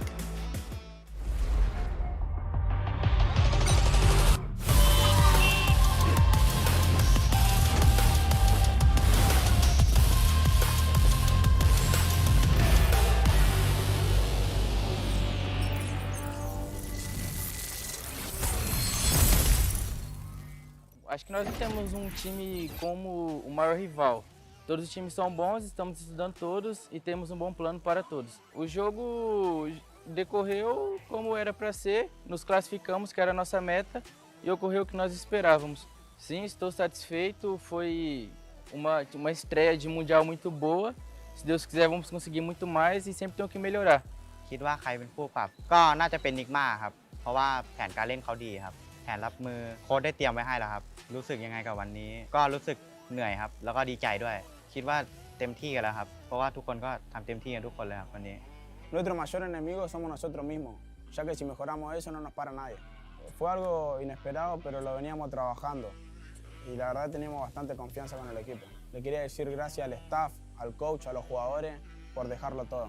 Saya pikir musuh terberat kami itu Naguara dan kami akan mengkat rotasi mereka besok dan kami akan lebih fokus lagi besok. Saya merasa pertandingan tadi sangat sulit, tapi kami akan menjadi lebih baik lagi. Saya sangat puas dengan apa yang telah kami lakukan, komunikasi dan koordinasi kami sudah sangat baik. تكون متفائل حاجة باهية، ما تكون متفائل برشا حاجة ضحك. Iniisip na nga namin kung paano kami mag-celebrate pagtapos ng finals. Walang mawawala sa amin dito. Ipapakita namin kung gaano kami kagaling.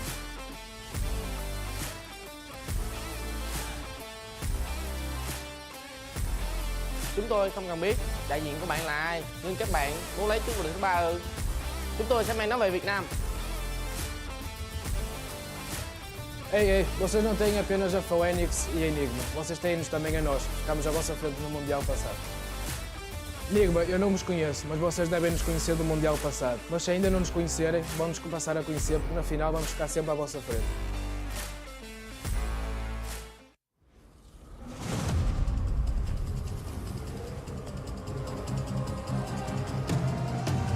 I'm very mysterious, unpredictable. If you don't know, we've come a long way, but we ain't done here. Are you ready? Just like the sunshine, we level up. What a great view from the top. It's in our nature, it's in our blood. We can stop, never stop. We don't stop with the squad. Like the sunshine, we level up. What a great view from the top. It's in our nature, it's in our blood. We can stop, never stop. We don't stop, 'cause we turn up in flames. 'Cause we turn up in flames.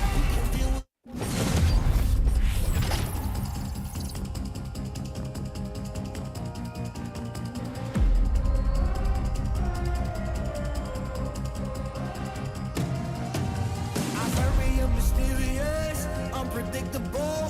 If you don't know, we've come a long way, but we ain't done here. Are you ready? Just like the sunshine, we level up. What a great view from the top. It's in our nature, it's in our blood. We can stop, never stop. We don't stop with the squad. Like the sunshine, we level up. What a great view from the top. It's in our nature, it's in our blood. We can stop, never stop. We don't stop, 'cause we turn up in flames. 'Cause we turn up in flames. 'Cause we turn up in flames. You can deal with us, with the whole squad. We just can't be stopped. We invincible, undefeatable, but still you try it. Like the sunshine, we level up. What a great view from the top. It's in our nature, it's in our blood. We can stop, never stop, we don't stop, 'cause we turn up in flames.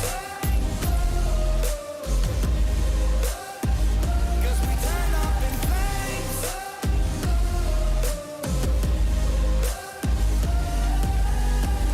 You can deal with us, with the whole squad. We just can't be stopped.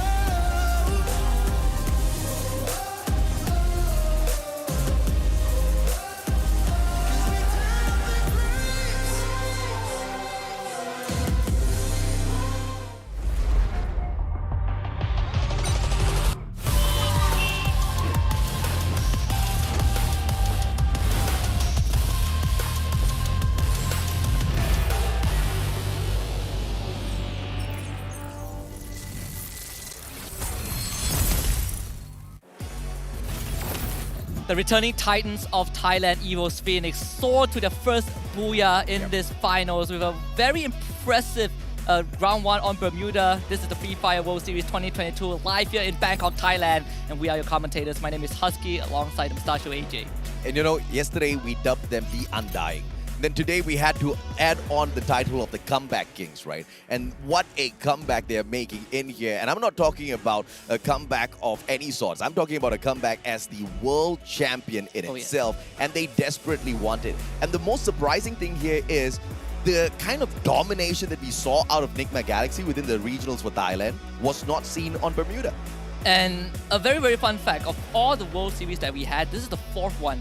If I remember correctly, Thailand as just one community, one region alone, has won more than half of the World Series. Correct, yeah. And that in itself speaks volumes as to how much you can expect from them out there on the battlefield, and having 2 Thai teams on top of everything else within one grand finals is going to pose to be a huge problem for a lot of these teams, right? Because even though we did see Nigma Galaxy did not get all the way too far on their top 3, they didn't get the podium finish, but they're pretty much still in the race for that finisher. But EVOS Phoenix, they battled through all of that adversity. We were looking at the map before, you know, ending the break in itself.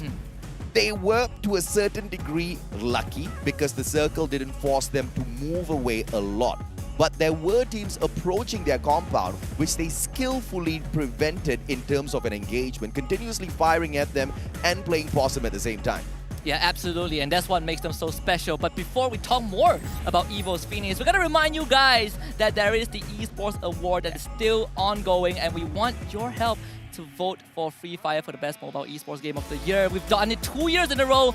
Let's make it 3. Absolutely, man. And we all believe this is going to be the game that's going to win, but obviously we can't get it done without your vote. So please do not forget to hop on in there and vote for us as well. And of course, a quick super shout out to our streaming partner, YouTube, the best platform for gamers and content creators alike. I am so ecstatic because every single time you hop on into the YouTube and you take a look at the chat, the community there is just so beautiful, Husky. Very wholesome flags of the teams that they support, just very constructive people. This is what makes Free Fire such a great community, right? We're not just the best mobile esports game, we probably have the best community out there. Yeah, I dare say it. Absolutely right. One of the best communities, no doubt at all whatsoever. Let's take a look at some of the teams that did bomb out in that first round. AV Radical, single elimination, 4 placement points. The Filipinos didn't do all that too fancy in that round. Talk to me about what happened. Well, 2 teams were threatening them the entire round. We have Nigma Galaxy that was on their tail. I believe took down 2 of their members. When they ran away, they ran into Nagwara Esports, who were also pressuring them. They got out of that chokehold, ran back into Nigma Galaxy, and that was their undoing. Let's take a look at, of course, the match stats in a bit as well. SES Alpine, they didn't do all that too well for themselves. 3 elimination points, 3 from the placements as well. Manages to get them a total of 6. But the kings of game number 1, once again, the undying comeback kings, EVOS Phoenix, 22 total score, 10 from eliminations, 12 from the Booyah, of course, and with a total damage of 6,624. They were doing a lot of work out there. And once again, a lot of this damage came forth from them just playing passively, defensively, tagging players up, making sure they don't approach their compound at all. And at one point, they barely had a compound. This is masterful from EVOS Phoenix, right? It would take a while to break down every single move, but from what we've seen and what I've touched on was how they take space. This is the easiest way to understand why EVOS Phoenix could hold a compound with minimal numbers and still defend that area. 2-2 split, they held open ground, kept K at bay, and also the other 2 members in the building at peak was able to kind of gatekeep the rest of the teams. And in these kind of situations, one might argue that sure, they didn't have to move much, but it's how you do with what you do with the circle and how you deal with encroaching teams from all corners that makes you a great team. It is a game of Battle Royale at the end of the day where you have to depend on Lady Luck, but you also have to skirt around that luck that she throws at you as well. And that is what EVOS Phoenix did phenomenally well. Once again, it wasn't just the luck with the circle, it was the luck with the disturbance and the interference by RRQ, because we all expected Cade to really pop off on a lot of these teams. Oh yes. And Cade had one of the best positions in that final circle. They had a solid defensive compound. They really didn't need to move. They just needed to wait two teams to just approach them, and they could take those bot shots. And initially, it was EVOS doing a lot of damage from the front side, and RRQ stepped in at that perfect moment. And the timing couldn't have been more perfect from EVOS, right? Because they lobbed that grenade.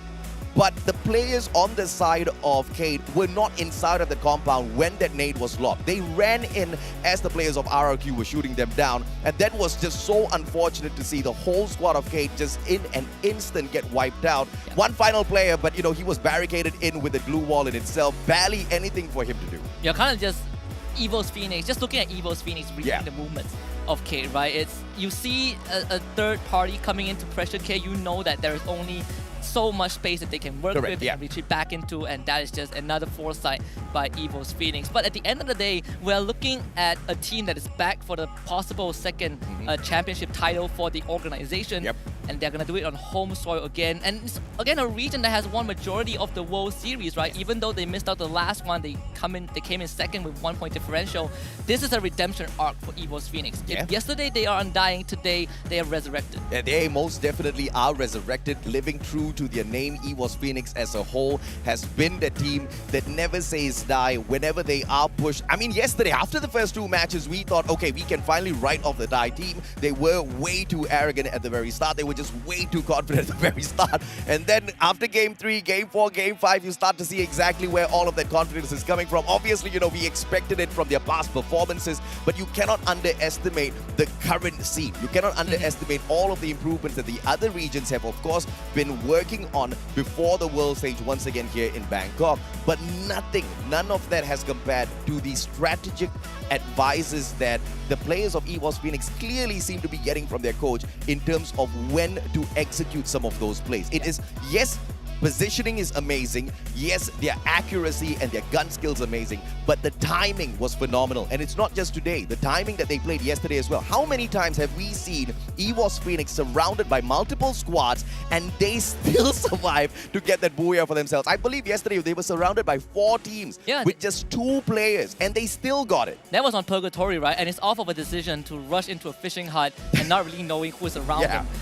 But when we talk about strategic, there was a team that came into this with the impression that they are very strategic, very macro-centric. That's HQ Esports. But what we saw from game number 1 was slightly underwhelming. We didn't get to see much of them on screen. But what we do see when we talk about HQ Esports is the kill feed that they were constantly reviving their teammates. This is one of the team that also split up a lot of their member early on, just like RQ Kazu, to a certain extent like EVOS Phoenix.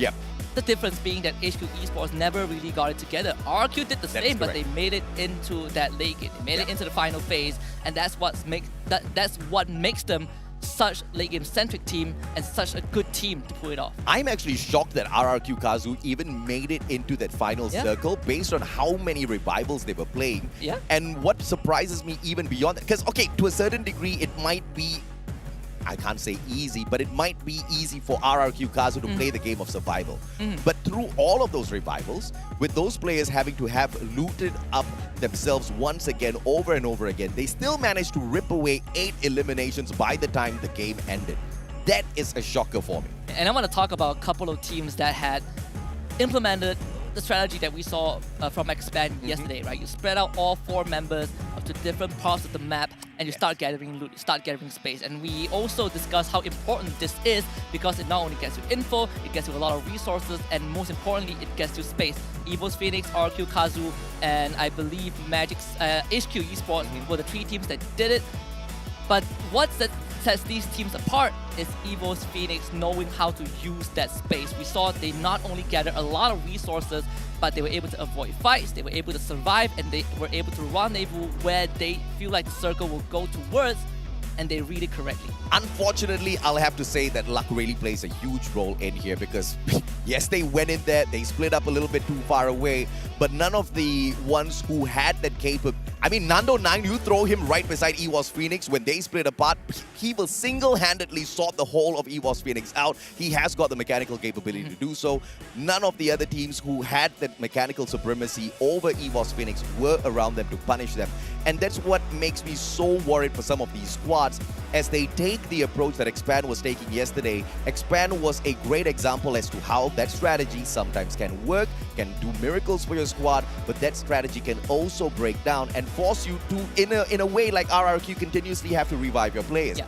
And in the form of Expand's strategy towards that final moments of the day, you saw how it punished them. They did great overall in the play-ins, but those few precious points that they could have picked up by just playing slightly safer would have gotten them right here today. And I think that's not fully on Expand, and I want to kind of quickly talk about why it's so, right? You have two possible scenarios by running this particular strategy going into a round. First of all, you're prepping for that late game. That's kind of the final destination of teams that want to gather a plethora of resources.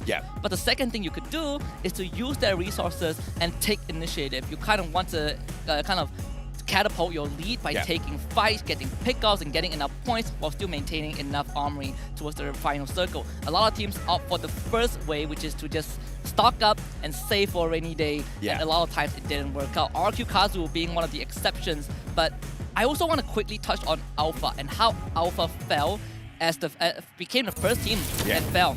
They challenged Kate, they rushed in, but the problem with that was that Kate had Modestia from afar, giving that pot shots and constantly supporting the team. And credits to Alpha, they actually tried to bring the fight into the building, cut off line of sight, cut off vision for Modestia, but unfortunately they fell at those close call of combat, 4 versus 3. And that's what allowed K to come out on top. Yeah, and of course we wanted to see more aggression out there on the battlefield, and one of the teams that we were expecting said aggression from was Nigma Galaxy.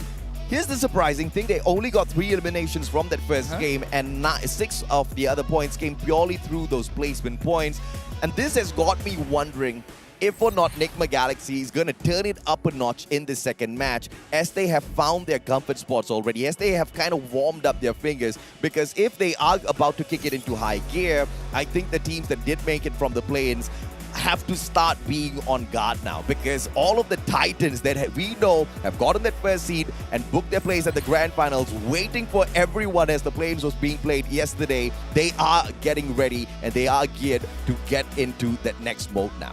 Yeah, and the teams that we expected to get through the play-ins did exactly just correct, that, right? That is regardless correct. of how close it is. But, you know, on our screens right now, HQ Esports might be feeling a bit of the tension. Round number 1, I don't think went the way that they wanted it to.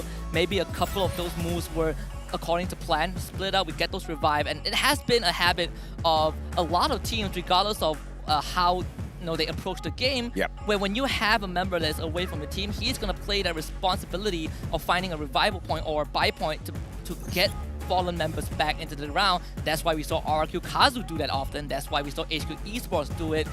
But it's how you recover from that. When you drop back down onto the battlefield, you need time. Who is going to buy the space for you? RQ Kazu has the personnel for it. Legolov does the shot calling, and he knows what to do in those situations. But HQ Esports, they probably need to find that voice. And RRQ Kazu is really smart as well, because they don't really split away from each other way too far, where you don't really have much backup when you're solo. You don't really have that much backup when you're dropping right back in on that revival. And that's one of their winning strategies, right? Stick as close as possible together. Sometimes, yes, you do have to break apart, but those are the moments where you're trying to control a certain compound, and you want to have a watchful eye on each and every single corner to make sure you're not ambushed from anywhere. But if they want to pull off that strategy a little bit more cleaner, they really have to take a page out of the book of the one and only EWOS Phoenix, who played that even better for themselves. But we still have to see whether or not the Undying Comeback Kings can have any of those good moves left for us in here at Kalahari. We talked about how RRQ loves Refinery. We also talked about about Refinery in past competitions, as how that central location kind of does you a lot of favor. Because the first 3 circles potentially is going to be coming directly to you. You don't have to travel all that too much. Yeah, and holding Refinery has always been kind of the go-to way, right? If you want the kind of the 101 ways for dummies to win in Kalahari, step number 1, control Refinery. But that's definitely not the only way to win the map. There are a lot of situations where teams that hold Refinery get forced into a bad spot, and Circle pushes towards away, the end, towards the very end. If it's close to Refinery, but just outside of those high ground, you are going to run into problems where you have to face the risk of dropping down and not being able to respond to any aggression. But we also I think when we take a look at Kalahari, you also have to look at the first seed of Indonesia, right? SCS Alpine. Kalahari is not their go-to map, but there's a reason that they won their local league over RRQ Kazu. Now, SCS Alpine is a very interesting team because they have always been regarded as the runner-up specialist. They've always been considered second up till now, when they won the local league and qualified for the FFWS finals. 82 eliminations in total, 154 points in finals, and they got 4 out of 8 booyahs. The runner-up specialist title is, I guess, one of the most insulting titles I've ever heard of in the past. I mean, but they played it really well. To be fair, MCPS, we had the title of 9th place in play-ins for 2 World Series. I wouldn't call runner-up specialist bad, at least it's second place. Yeah. Fair enough. I mean, at the end of the day, as long as the Predators, SES Alpine, can get the job done in here today, they are going to be a happy little campus. But once again, they didn't do all that too well with the placement points in the previous matchup. They managed to get taken out in the 8th spot. Survival in towards that final circle is easier said than done, though, as those teams kind of gather in closer and closer with so much of mechanically skilled players out there on the battlefield. For you to even survive is already a great achievement. For you to survive as a squad traveling out in the open grounds of Bermuda, that is going to, of course, be a challenge. But Kalahari and the terrain in itself provides you with a lot of those elevations that makes you pretty much invincible if you know how to skirt around those elevations and the whole map. And I want to quickly just bring up something that I've noticed. This hidden plot line of Brazil against the region of LATAM. We have Kate and Magic Squad from Brazil. We have Ignis Esports from LATAM alongside Naguara Esports. And we are seeing a stark difference between these two teams. Very polarizing. Both teams from Brazil have had very good finisher, regardless of whether they got the booyah or not.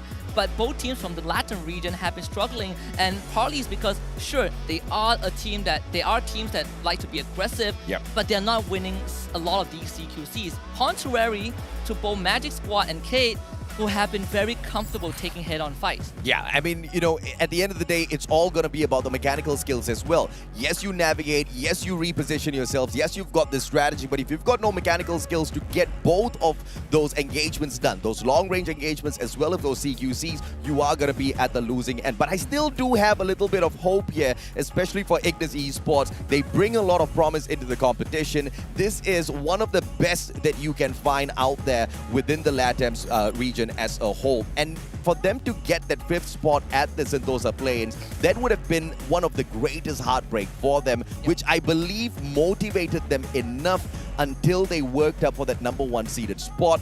And yes, we've seen them crash and burn, but it doesn't really matter, right? Yesterday, we did see EVOS Phoenix crash and burn. Not 1, but 2 rounds. We still did see them make that comeback. And you are talking about Ignis Esports, known as the Phoenixes themselves. Hopefully, they've got a little bit of an extra life. They've got a little bit of that revival on them. But as we gear up for game number 2, we are hopping on into Kalahari finally. And remember the lesson of Kalahari: refinery first, holding refinery second, and the rest. It really comes down to how you navigate the rest of the map. Not many teams like this spot, and the teams that usually do are familiar with refinery. Now, you've asked the question of who is going to hot drop RRQ. We might see a couple of them doing so, but RRQ themselves are not landing at refinery. Yeah, man. Ignis taking that hot drop against AV Radicals. And look at who else we've got here. Naguar. This is turning out into a party. We've got Kate at Santa Catarina as well, with 2 of their players, Modestia, moving straight on into that initial gunfight against the players of Naguara. But our attention is going to be on Ignis as well as AV Radicals. Both of these teams have already split off into different segments of confinement, and they do have decent areas to loot up before getting into an engagement. And remember the setup that we had, right? AV Radicals absolutely love high-tier loot zone, and it's easy to hunt them down and find them, but winning that fight is going to be another issue. RRQ Kazu now under fire, Pac-Man down thanks to HQ Esports. Yeah, B.O. Razor has got the akimbo there in his hands, manages to get that knock from the back. Legalov finds Artemis as well. RRQ Kazu very quickly becoming the elimination leaders of this lobby. Tyson is on his foot and the guy is making a double for it as he jets out of there, playing for the game of survival. Question is, will RRQ abandon their position because they still need to loot up? This was way too early of an engagement to go looking for an extra elimination point. K in a very tough position. They were ambushed by Naguara Esports, and Y just took down a second member from their team. So AB Radicals gets the free kill.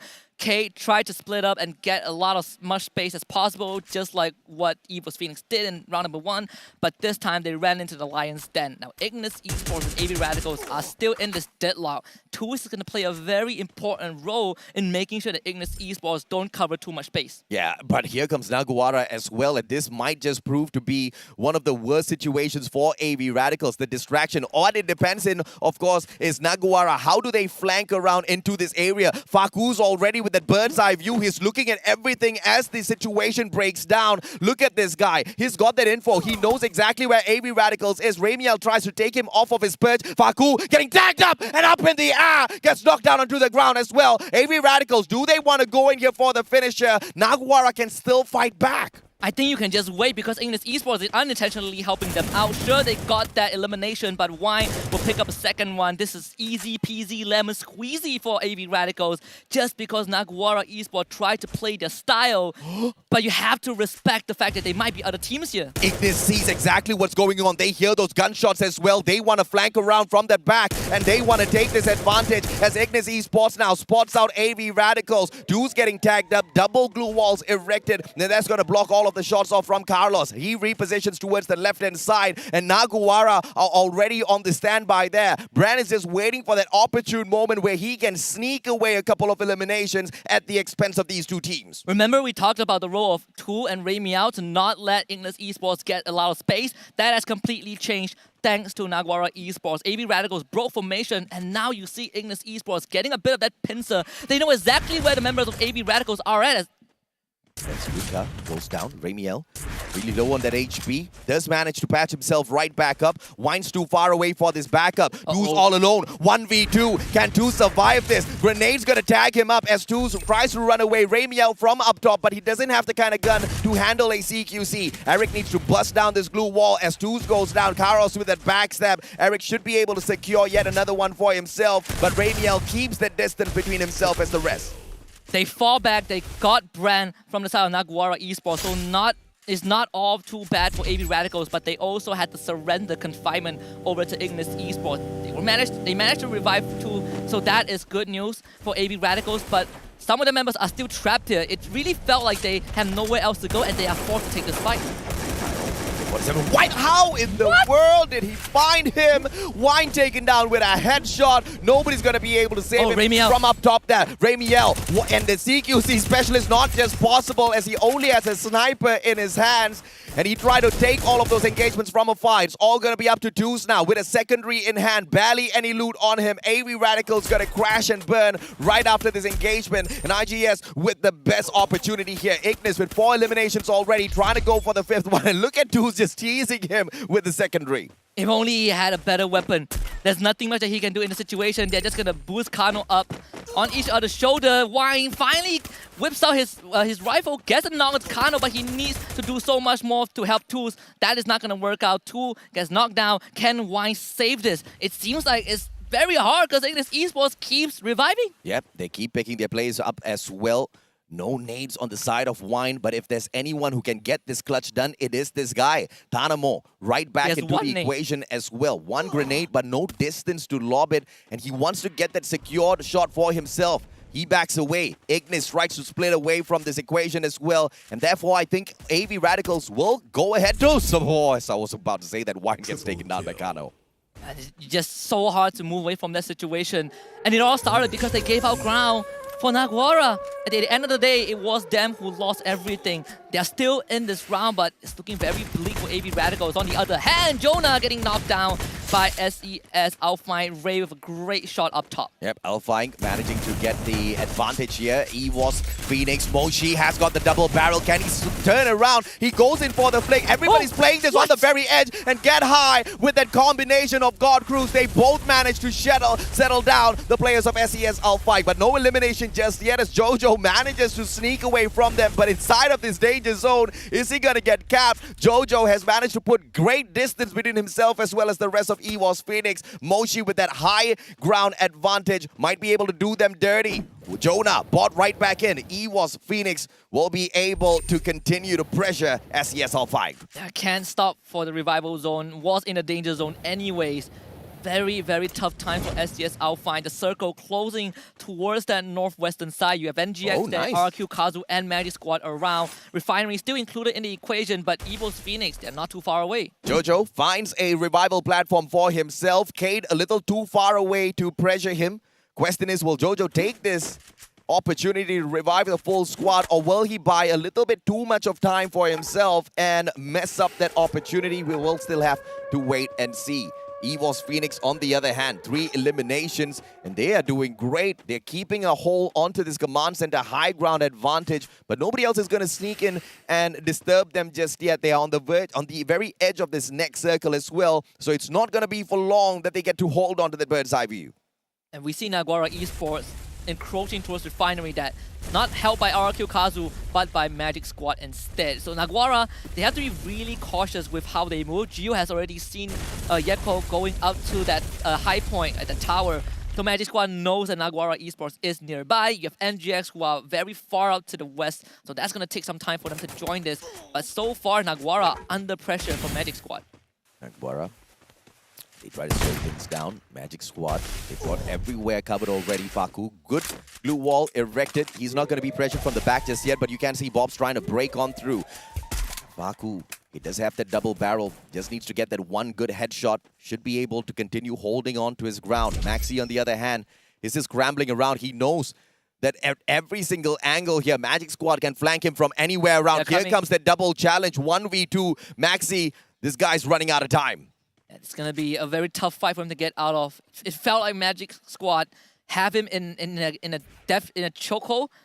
They're tossing out utilities to try and flush him out. They might not have found him yet. They might not have been dealing damage to him, but they're trapping the members of Naguara in a very bad spot. They can't provide any backup. They are relying on Faku, but there's only so much he could do. Ramiel back in the game, all thanks to nade. Dynamo. AV Radicals just managed to get this one nade! What a nade! Alpha Rebind manages to get a double for himself, and Cade biting the dust a little bit too early, but the two other players have managed to rotate on away already. Dead God, as well as his buddy, they do have a vehicle on them as well, so to zoom away. Modestia, I believe he is in the driver's seat. Remind tries to tag them up, but the elevation of that hill will save Cade for the time being. But 2 elimination points should be able to be secured by Alpha. We talk about how K split up at the start of this round. Alpha ran into 2 of the members. They had glue walls, but in these situations, 1 grenade was all it took for Alpha, for SES Alpine to kind of take the lead. Meanwhile, we see this rush. I mean, Maxi, he is still trapped in this perimeter, and he's running out of time. Jonah, Max 7 manages to get a knock, but the rest of the EVOS squad as well joining the fray. Magic Squad with a lot of time already wasted on Naguara. What a nade, but Godcruz does not get the takedown. AC-80, close quarters combat. Brad has the Max 7. What? How did he get taken down? Moshi attacks from the back, saving his brother. This is a masterclass by EVOS Phoenix. They sent Godcruz to rush, and they also had an ice grenade to make sure that there's no place for Naguara to hide. And this is going to be EVOS Phoenix eating up so much space. Get High is already on Refinery and is about to go into a 1v1 with Talo. Maybe a 2v1. Get High getting one down. Gio from the window jumps out, tries to provide backup. Has that glue wall, but Get High is doing so much work for his team. Jonah gets tagged. Finally goes down. Bobs whips out the grenade launcher, and that's going to be dealing a lot of damage that the rest of EVOS Phoenix cannot deal with. Mochi, final survivor, has the grappling hook in hand. He can get away. Does he get aggressive? The answer is no. He wants to play the game of survival, and the further away he runs, the higher the probability the rest of EVOS Phoenix will be able to make their comeback within this game in itself. 11 teams still standing up tall, and AV Radicals one of them. Great hold by Magic Squad. Sure, they lost Italo, but Gio and Bob saved that. Evil's Phoenix almost took control of Refinery, but Evil's Phoenix, they have a lot of eliminations at this point already. We still have 11 teams left on this map. So as long as they play that late game, as long as they slow down, take a breather, Evil's Phoenix are technically still in the lead. 11 minutes in, 11 teams still standing. This is a recipe for disaster. All of chaos is about to unfold in Kalahari. That circle's gonna squeeze everyone in together. You are gonna see third, fourth, fifth parties all over. Everybody sneaking away eliminations from each other. As one takes the knock, the other sneaks away that point. Let's see exactly who the unfortunate ones are. Vasto Mundo, they don't have the best of positions, especially when you take a comparison from where they are holding on to and the players on the side of Refinery. RRQ, on the other hand, they've got a great spot, great bird's eye view, but on the edge of the circle means they can't stay there for too long. They need to plot the position that they want to secure right after this. Vastomundo has been incredibly quiet, but they're about to run into Ignis Esports. This is an important clash because Ignis Esports have a lot of points with them. Vastomundo, they want to make something work, but dude, come on, from long range, takes away Luca. Carlos manages to take down a couple of those blue walls. In fact, no! Back to back, but he gets taken out of the equation. Vasto Mundo from up top. Ignis leading the current lobby with those eliminations. Plays a 10! Oh, the charge buster does not pop. Nunes, the final hope as Crusher tries to back away. He can't take the backstep against Kano. Plays a 10. Great pickup. Nunes, these two guys can do the number on Jason as well as Eric. They just need to find that combination. Both have got the charge buster, but they're backing away behind this blue wall. Terrible situation. Luca, the distraction, drops on in. Plays a 10, takes advantage. Jason goes down. Nunes, he can flank around from that left-hand side. Still pressuring him. Eric with a one-man army stand holds on for Ignis. 2 versus 2 at this point. Crusher is out of the equation. Jason, no one to save him. Vastomundo, they're on this high ground. They're holding off well, but look at Kano. He has found distance for himself. He could be the game changer for this as Luca gets secured by Jason. And at the end of the day, Ignis Esports have the numbers advantage and Vastomundo are trapped on this roof. Yeah, Vastomundo's just throwing everything at Ignis Esports. Everything, when I mean everything, even the kitchen sink. Plays a 10 now, shots towards him. Eric with a double barrel, manages to tag him up. Plays a 10 low in HP, and therefore they send out Nunes. Nunes wants to go in from the flank, from the back. Kano! And a great blue wall prevention. Nunes with a charge buster. Guy Stayers alive. Takes Eric down and out of the equation. And Jason down as well. Kano with a sniper. Plays a 10. Can he get the job done? It's all about the timing. He is inside, but Kano with the sniper. He's got the charge buster now as well. Charge buster versus charge buster. Who's got the better timing between Vastomundo and Ignis Esports? Kano doesn't stop by to find out. They're around the corner. Blazer, he sees Kano running away. He's running away because the blue zone is coming in. And Blazer is getting tagged. He's getting abandoned. Kano knows that it's all about survival. They have 10 eliminations. There's no need for him to take that risk. And the only thing that Blazer could do is to run after Kano, perhaps get that kill. He has vision on Kano, but he's getting tagged from behind. Yeah, he's got the scar as well, so Kano's in a lot of trouble here now. Vastomundo having the opportunity to snuff out the flames of Ignis. And this might just be the case. He's got that grappling hook.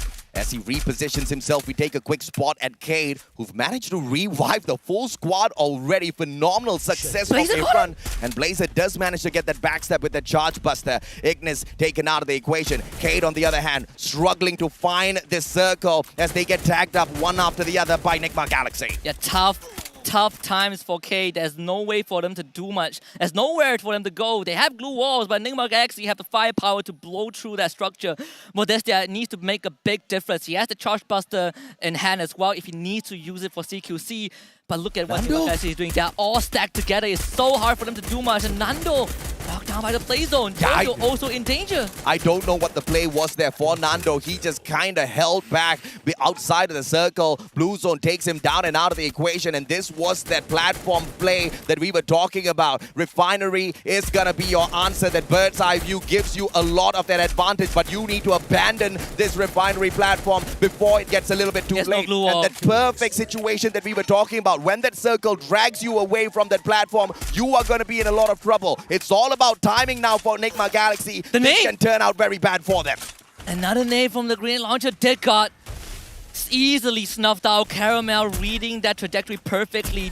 Now he jumps right down. Kate in danger. Nigma Galaxy wants the final blow. Modestia is out and Kate is out. 13 eliminations for NGX. Nigma Galaxy's on fire right now. Moshi, and through the glue wall, Feel God's just trying to get the job done. Moshi manages to dodge all of those shots. Circle's gonna pressure everybody in now. Nigma Galaxy has a great advantage. A lot of those containers to play around with. RRQ Kazu with those teasers, but Moshi once again sneaks away from all of that pressure. Magic Squad still alive and kicking, and they're gonna allow these two teams to do the dirty work first before interfering. Legalov has a lot of nades with him. The glue wall melter also tossed out early on, and we see that this is going to be a very close clash. RRQ, they're lobbing nades over the containers, and they're tagging onto the members of NGX little by little. NGX pressured by Magic Squad as well. Yeah, I mean, look at the number of grenades, man. But most of them glue wall melters. Ice grenades are nowhere to be found. Lots of those glue walls. RRQ is actually helping out Magic Squad. They take down the defenses. Legalov does manage to get Field Guard as well. That's just a knock. And a couple of response nades flying towards the players of RRQ as well. Legalov is waiting patiently for the grenade launcher to have its opportunity to pop a couple of players, to get a couple of eliminations. Legalov, maybe down on the ground. They need to pick him up. The circle's going to put him out of the equation. Caramel with that, and Nigma Galaxy still on fire, getting elimination after elimination. Jiu, the final hope, he goes down. Nigma Galaxy, the monsters have awakened. Welcome to Bangkok, Thailand. This is the home soil of the Thai team. Evil's Phoenix strikes first blood. Nigma Galaxy strikes the second round. What a poetic beginning to the finals of the Free Fire World Series 2022. You cannot have asked for a better result as a home friend. We have 6 more rounds to come, but this is a tale to be told at the end of the day. I mean, we were not kidding. We were not lying when we told you guys that it was going to be a phenomenal one at the Grand Finals. The play-ins was just a teaser for all of the great matches that you guys are going to be able to spot today. But of course, we desperately need to watch the highlights of this matchup once again to see the beauty and the rise of Nigma Galaxy.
Just have to love the sheer damage output of that grenade launcher, man. And you know, we were just talking during that highlights as to once you've got that platform, once you've got that bird's eye view, and on top of that, you've got the grenade launcher.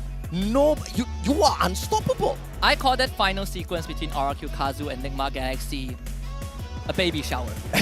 Not the one that any of these teams want, but at the end of the day, that's what you get, I suppose. Though I want to quickly touch on Nigma Galaxy, right? We had this very small back and forth from imagine if Evil's Phoenix was the second seed coming in from Thailand. What can NGX do off of such a good record for a team that just formed earlier this year? Round 2 was a great testament. I mean, first of all, Nigma Galaxy really knows their talent. They picked the best of the best, the creme de la creme within Thailand. And they knew if they wanted to take over the Free Fire scene, Thailand's the place to get it done. Like you said, I mean, we've only had, this is the 4th World Series, and more than 50% of it has gone to the Thais. So which better nation to bet on, right? And they swooped on in, they threw all of their resources at these players, and they managed to collect the best roster out there. And yes, I guess we found the answer to our question. What can Nigma Galaxy do? My lord! They've broken the record of the most points picked up thus far at the Free Fire World Series 2022 Bangkok. 20 eliminations, hit that booyah for a total of 32.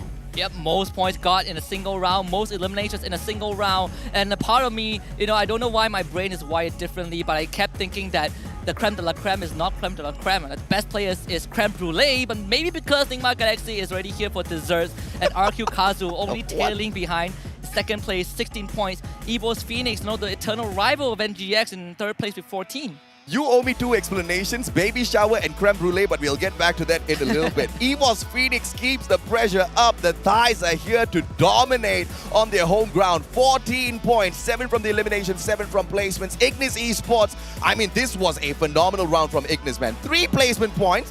Nothing to scream about. 10 eliminations. They bounced themselves right up to the top. But let's take a peek at the overall standings as the 2 Thai teams dominate Bangkok. Yeah, we've talked about domination. I want to look at the second half of the leaderboard. Naguara Esports coming into this. So far, it has been pretty lackluster. They only got 2 points after 2 rounds. And this was a team that when we started plays yesterday was running down every other team that they see, barring Magic Squad doing the same. But Naguara, it felt like they didn't wake up on the right side of the bed today.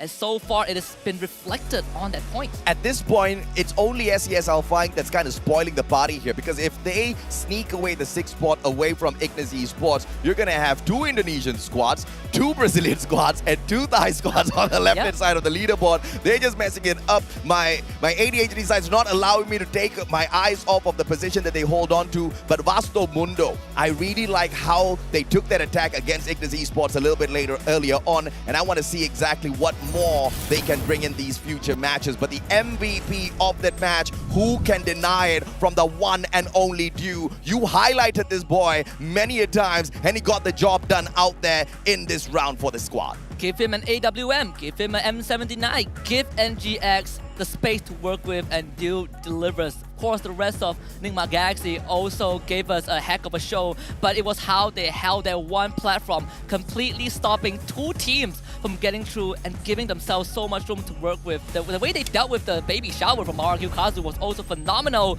and these top players tell a different tale for round number 2. Dew with 9 eliminations from Nigma Galaxy, Ignis Esports Kano getting 6, saving the team to survive for a longer time.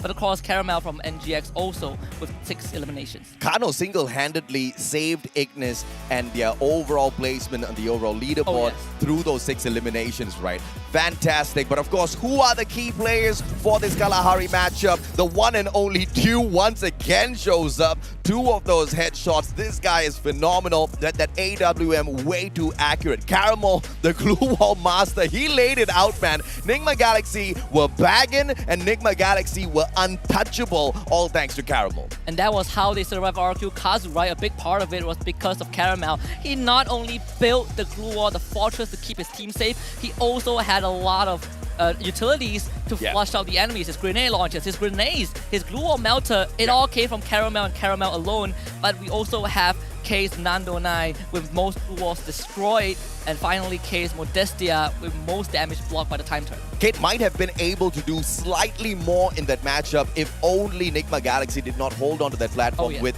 the, like you said, the baby shower with the grenade launcher, right? If only that was not the case, Nando 9 should have been able to melt a couple of more of those glue walls. Modestia, as usual, should have been able to get them that bit of advantage, right? But of course, let's take a quick peek and see exactly what else we've got scheduled up in here for us today. 8 matches, 2 of which have been completed, and the next one, we move on into one of the biggest maps available within the Free Fire game, Purgatory. And before we move into Purgatory, it's a good time to remind a lot of our audience watching right now that we have some returning teams that placed really well in FFWS Sentosa a few months ago, right? EVO's Phoenix in 2nd place, you have Vasto Mundo, I believe, in 3rd place, and you also have Kate in 4th place. These are not strangers to a grand final stage, but so far most of them have delivered, barring Vasto Mundo, who are in 7th place. Yeah, man. I mean, you know, it was going to be a challenging situation. Once again, you can't take a apple-to-apple comparison with what they have in this current championship versus the previous championships, but it's a little bit of a rough shadow line that you can kind of take to judge how they are going to be able to perform in here today, as well as who do we look out for. Yeah. Vasto Mundo, I think the play that they showed us against Ignis was phenomenal, but Ignis themselves to hold Vasto Mundo back in their engagement and break it down. It was a 4v4 that ended up in a 1v1. A lot of, you know, unfortunate situations broke down, and Ignis, they did get taken down, but it was the engagement for Ignis before meeting Vasto Mundo that kind of saved the day for them. Yeah, absolutely. I think for Vasto Mundo, you're looking at a team that has been together since the 3rd season of their local league, right? So these teams have built up, this team has built up a lot of chemistry. Yes. That did show true, but on the mechanical side, we're seeing them getting outclassed at certain aspects. Unfortunately for Ignis, it's not going to be an easy run at all, ladies and gentlemen, boys and girls. But of course, we need to take a quick short break after that crazy matchup. When we come back, it is going to be the showdown at Purgatory, and we will see if or not the Thai players continue to dominate the grand finals.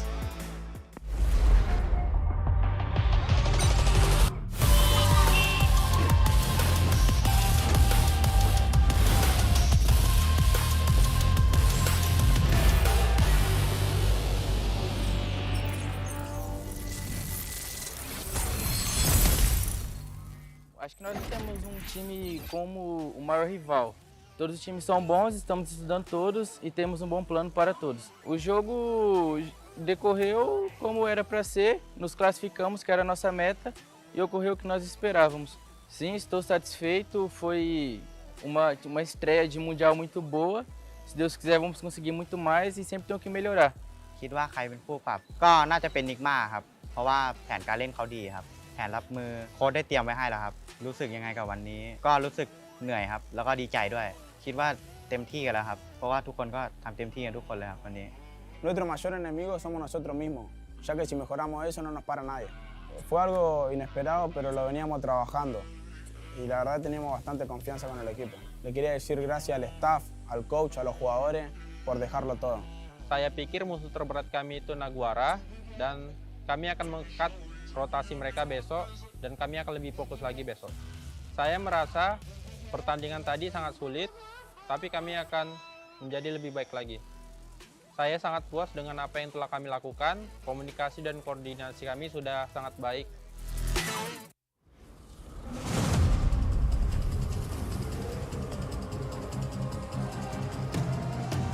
I'm very mysterious, unpredictable.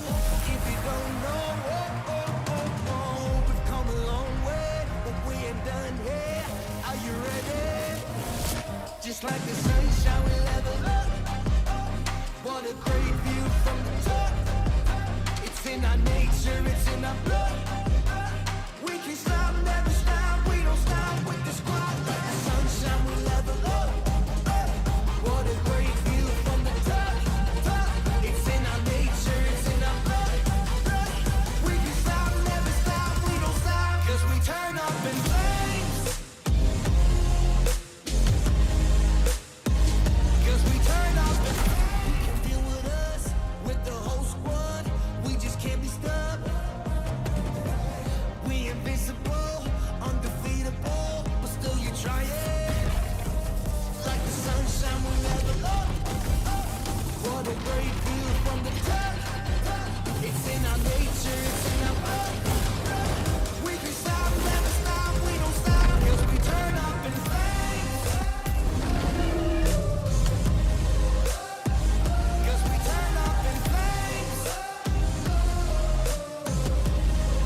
great view from the top. It's in our nature, it's in our blood. We can stop, never stop, we don't stop with the squad. Like the sunshine, we level up. What a great view from the top. It's in our nature, it's in our blood. We can stop, never stop, we don't stop, 'cause we turn up in flames. 'Cause we turn up in flames. 'Cause we turn up in flames. You can deal with us, with the whole squad. We just can't be stopped. We invincible, undefeatable, but still you try it. Like the sunshine, we level up. What a great view from the top. It's in our nature, it's in our blood.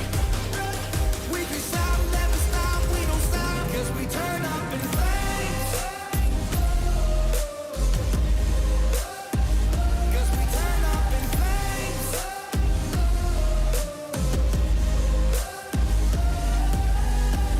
You can deal with us, with the whole squad. We just can't be stopped.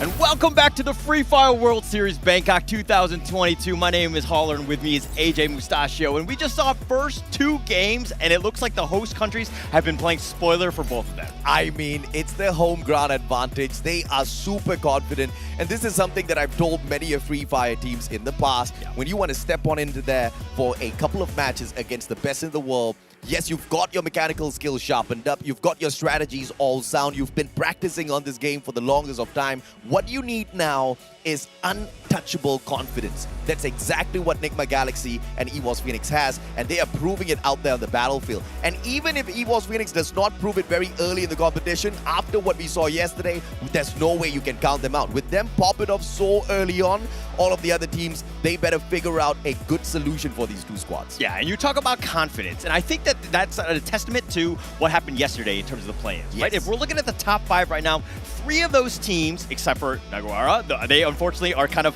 on the bottom right now.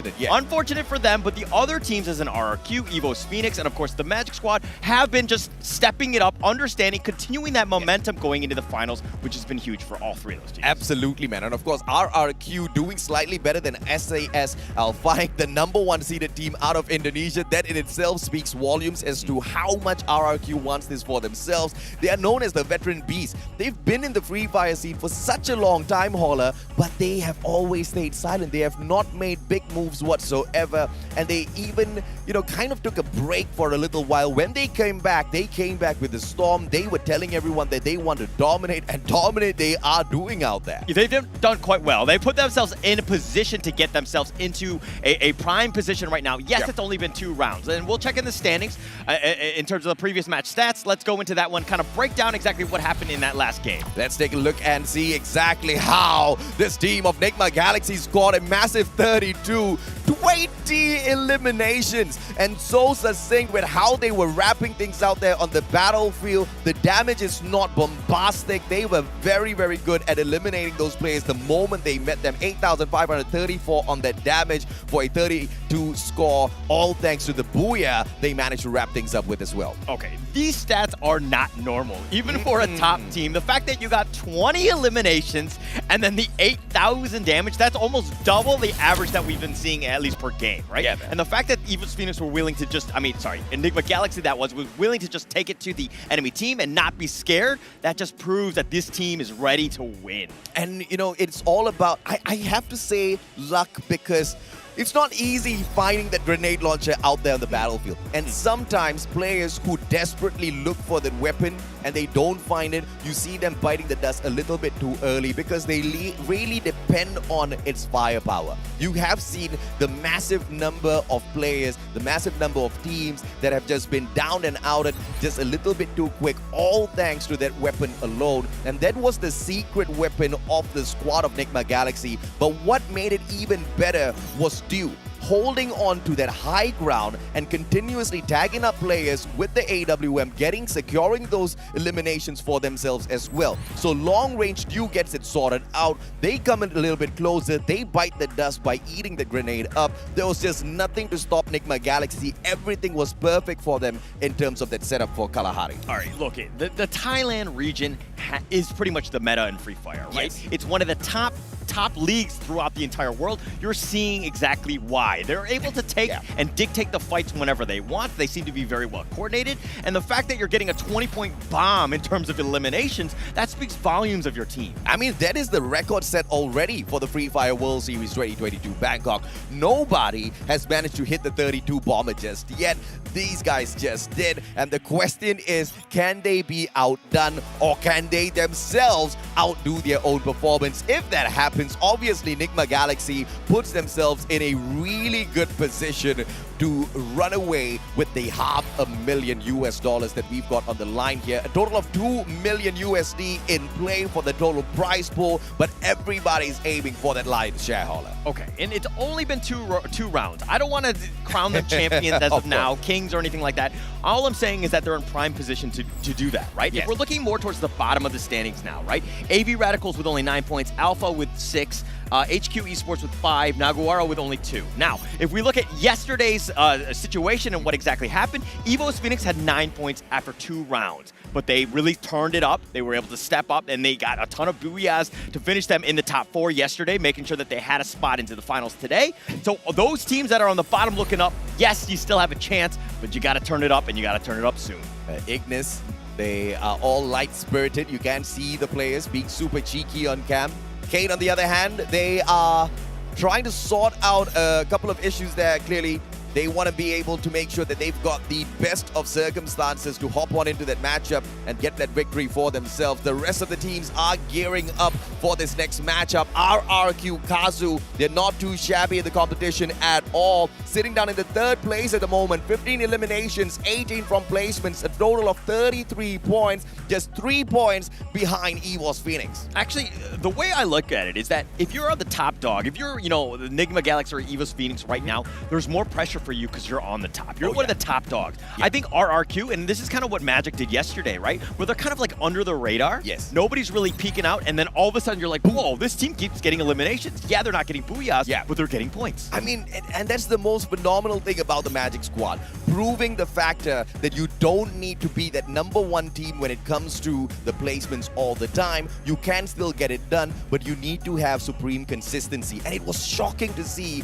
that Magic squad could deliver because you're not throwing them into a simple lobby of qualifiers where you might have a couple of feeder teams out there on the battlefield. You've got Titan after Titan after Titan to get through, and you're dodging all of those engagements and playing your placement points so well. But when push comes to shove, you get those eliminations as well. Magic squad, that pixie dust that they sprinkled at the very start of the day seemed to have worked perfectly for them. But this is how crazy their magic is. The Master Wizards, the spell has lasted all the way into the grand finals, Holla. Okay, all right. For the record, yes, they're the Magic squad. You talk about all this magic and pixie dust and all these things, but it's not really black magic. I think at the end of the day... it's a white one. It's a white magic. White yes, magic. it's one of those things that can happen. But the thing is that they're very smart with engagements. Yeah. Right? They choose and they third party and they make sure that they get as many eliminations as possible. Correct. By playing low risk, high reward in the sense of just you're securing kills or eliminations in this case, and you're able to do well. So they put themselves in a prime position. And of course, putting yourself in a prime position, this is something that we've talked about so many times already.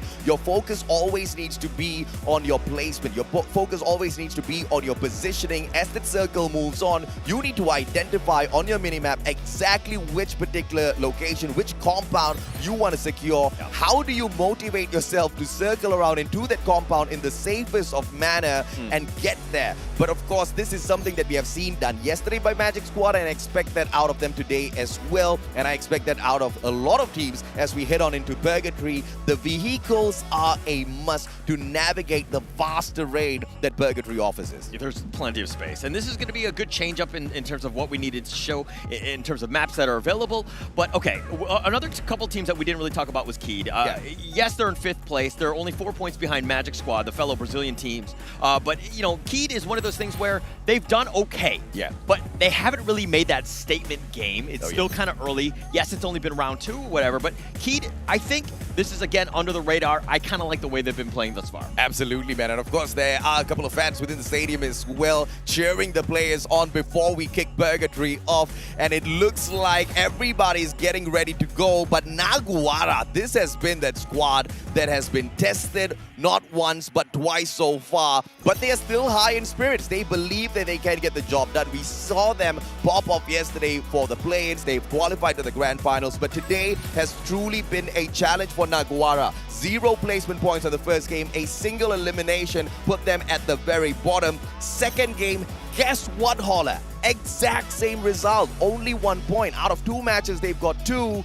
That's not great at all if you're Naguara. So, okay, I think with yesterday, with only 9 teams and a little bit more space, they were very good in terms of ambushing. They were pick off teams as they were coming through. Yeah. Now, with 12, I see, like, at least from what I saw, is that they're playing a little bit more reserved. Not really the ambushing type, but more of, like, what is coming to me, make sure that I don't go outside and, you know, where there's lack of cover. I make sure that what I do is a smart play. But it hasn't really been to the play style of Naguara. Yeah, but, you know, this is what I am so perplexed by, because Naguara is known as an aggressive team.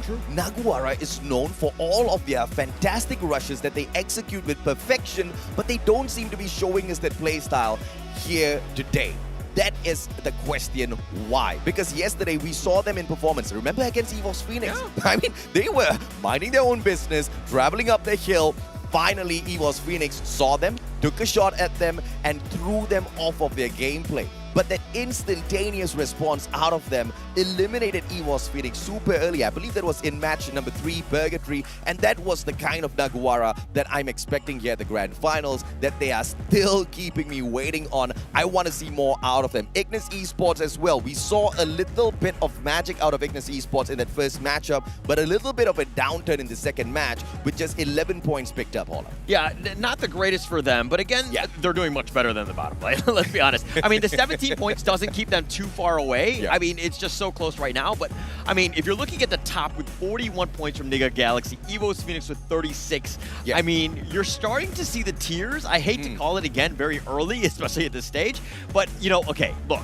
Things have changed from the last World Series. We went from 6 matches to now 8. There's plenty of time. There are warm-up games. I hope that the teams aren't looking at them as warm-up games, but technically you have that chance. Continue to build off of the momentum. Get yourself going in round 3. And Ignis Esports, they are potentially the ones that have got the biggest gap between themselves as well as the rank above them, and that's 8 points. And if the biggest gap is 8 points, you know that there are going to be a lot of shuffles on this leaderboard within the next 2 matches, right? Even one solid match, one solid round can bounce a team like Vasto Mundo right up to the top 4, but that is a really, really good round where they secure the Booyah plus get at a minimum of 10 eliminations for themselves. It's asking for a lot, but it's something that Vasto Mundo is really capable of. Definitely capable. I mean, they were powerhouses in Europe, right? The fact that they were almost dominant in their run to get into almost every single Free Fire World Series. I mean, they got 3rd in the last one in May. I mean, the Sentosa one.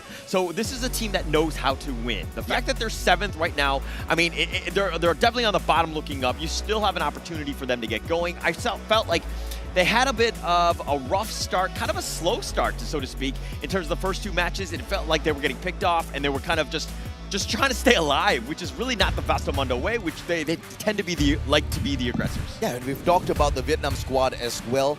Dek Lung has had a very great run of career in Free Fire so far. We have seen multiple years where this guy has been the superstar surviving and carrying Vietnam on his back. But the Mighty Eagles haven't really been able to chomp off a lot thus far from these matches. But as we open up Purgatory, match number 3, flight path as decent as ever. We've been getting such generous flight paths all throughout the grand finals. We'll take it. We'll take it. I mean, it's more fun this way. It's a little bit more standard. Everybody's kind of understanding what they need to do. But it looks like, the Fire Brigade Central, they're going to have Bastamundo that kind of going in. But Keed, Nando, all by himself. Yes, you have the res system.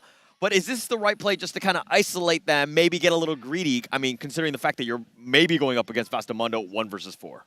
It's a great player to send off on his own. Nando 9 can get the job done, but he's taken on potentially the full squad of Bastamundo.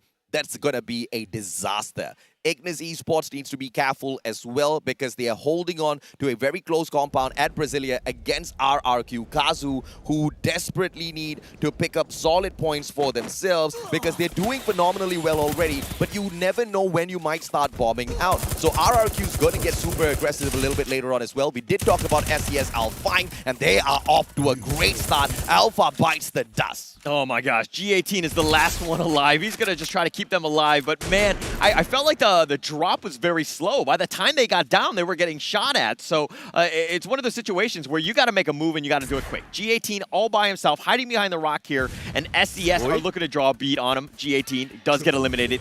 12 slot already. Jojo picks up the triple for himself. 3 eliminations to his name. SES Alpine.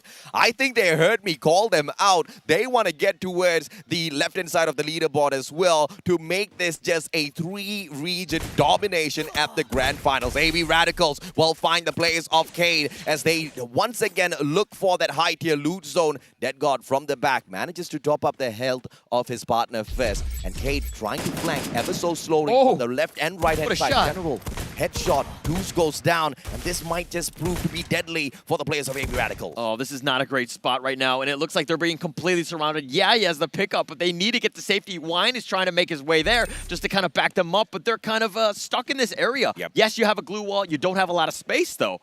You don't have much space. Deuce sneaks on away. Ramiel can respawn. Has got the AWM. AC-80 in the hands of Deuce as well. Modestia with the right-hand side flank. He's looking for the angle. Just refuses to move on out though. He's trying to play the safe as well. Deuce finally goes down and that flank comes through. And General from that left-hand side as well. The damage has been done. AV Radicals have no choice whatsoever. They have to run. They have to run, and it looks like they're just going to go for the revives instead. But again, this is a tough team, a tough out for AV right now, Radicals. Hiding behind this one, Dead God is going to stick around. He's going to go for this 1 versus 1 against Tanamo, and it looks like this is going to be a super close one, a 50-50 at best. I mean, Dead God, is he going to wrap around? He's going to heal himself. He's going to keep himself up for this one, and he wants to get to full health. He knows Tanamo's right around this corner.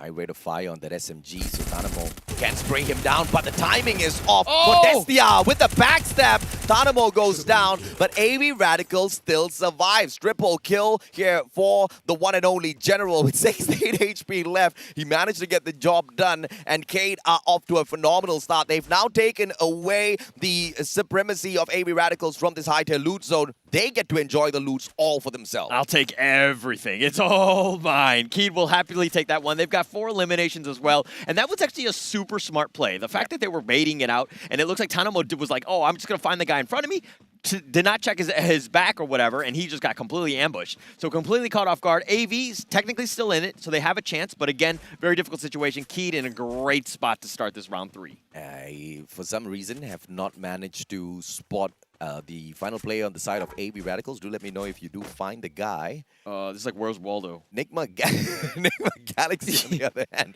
stops all alone.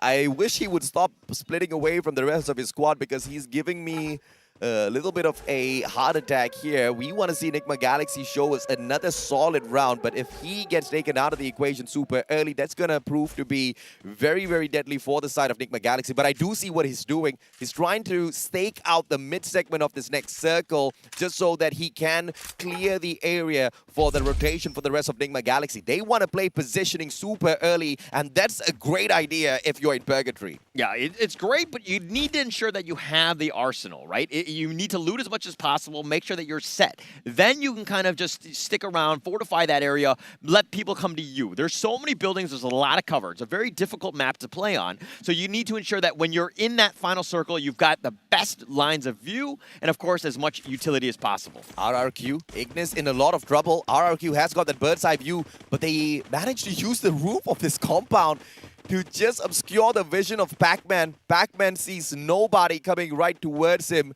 and Ignis Esports can chill for the time being. They don't really have to get very aggressive. Pac-Man releases that one shot, and it looks like the players of RRQ have been spotted out by Ignis already. They still want to push on ahead. Pac-Man dodges behind the roof. This is great positioning for him, and danger zone out of nowhere. This is the savior for Ignis. Now Pac-Man has to get off of his roof, and Team RRQ cannot get aggressive yet. Yeah, they're going to have to just go the other way, right? It was one of those things, the fight was about to happen. RRQ thought they had him in, dead to right, so to speak. But with that danger zone, that's going to slow things down. Nobody wants to get outside. Ignis Esports are going to stick around, make sure that they, put up a good fight here to ensure that they kind of repel the attack and the assault by RRQ. They're going to play a little bit safer. RRQ, third place. They need to stay alive, make sure that they get some more points.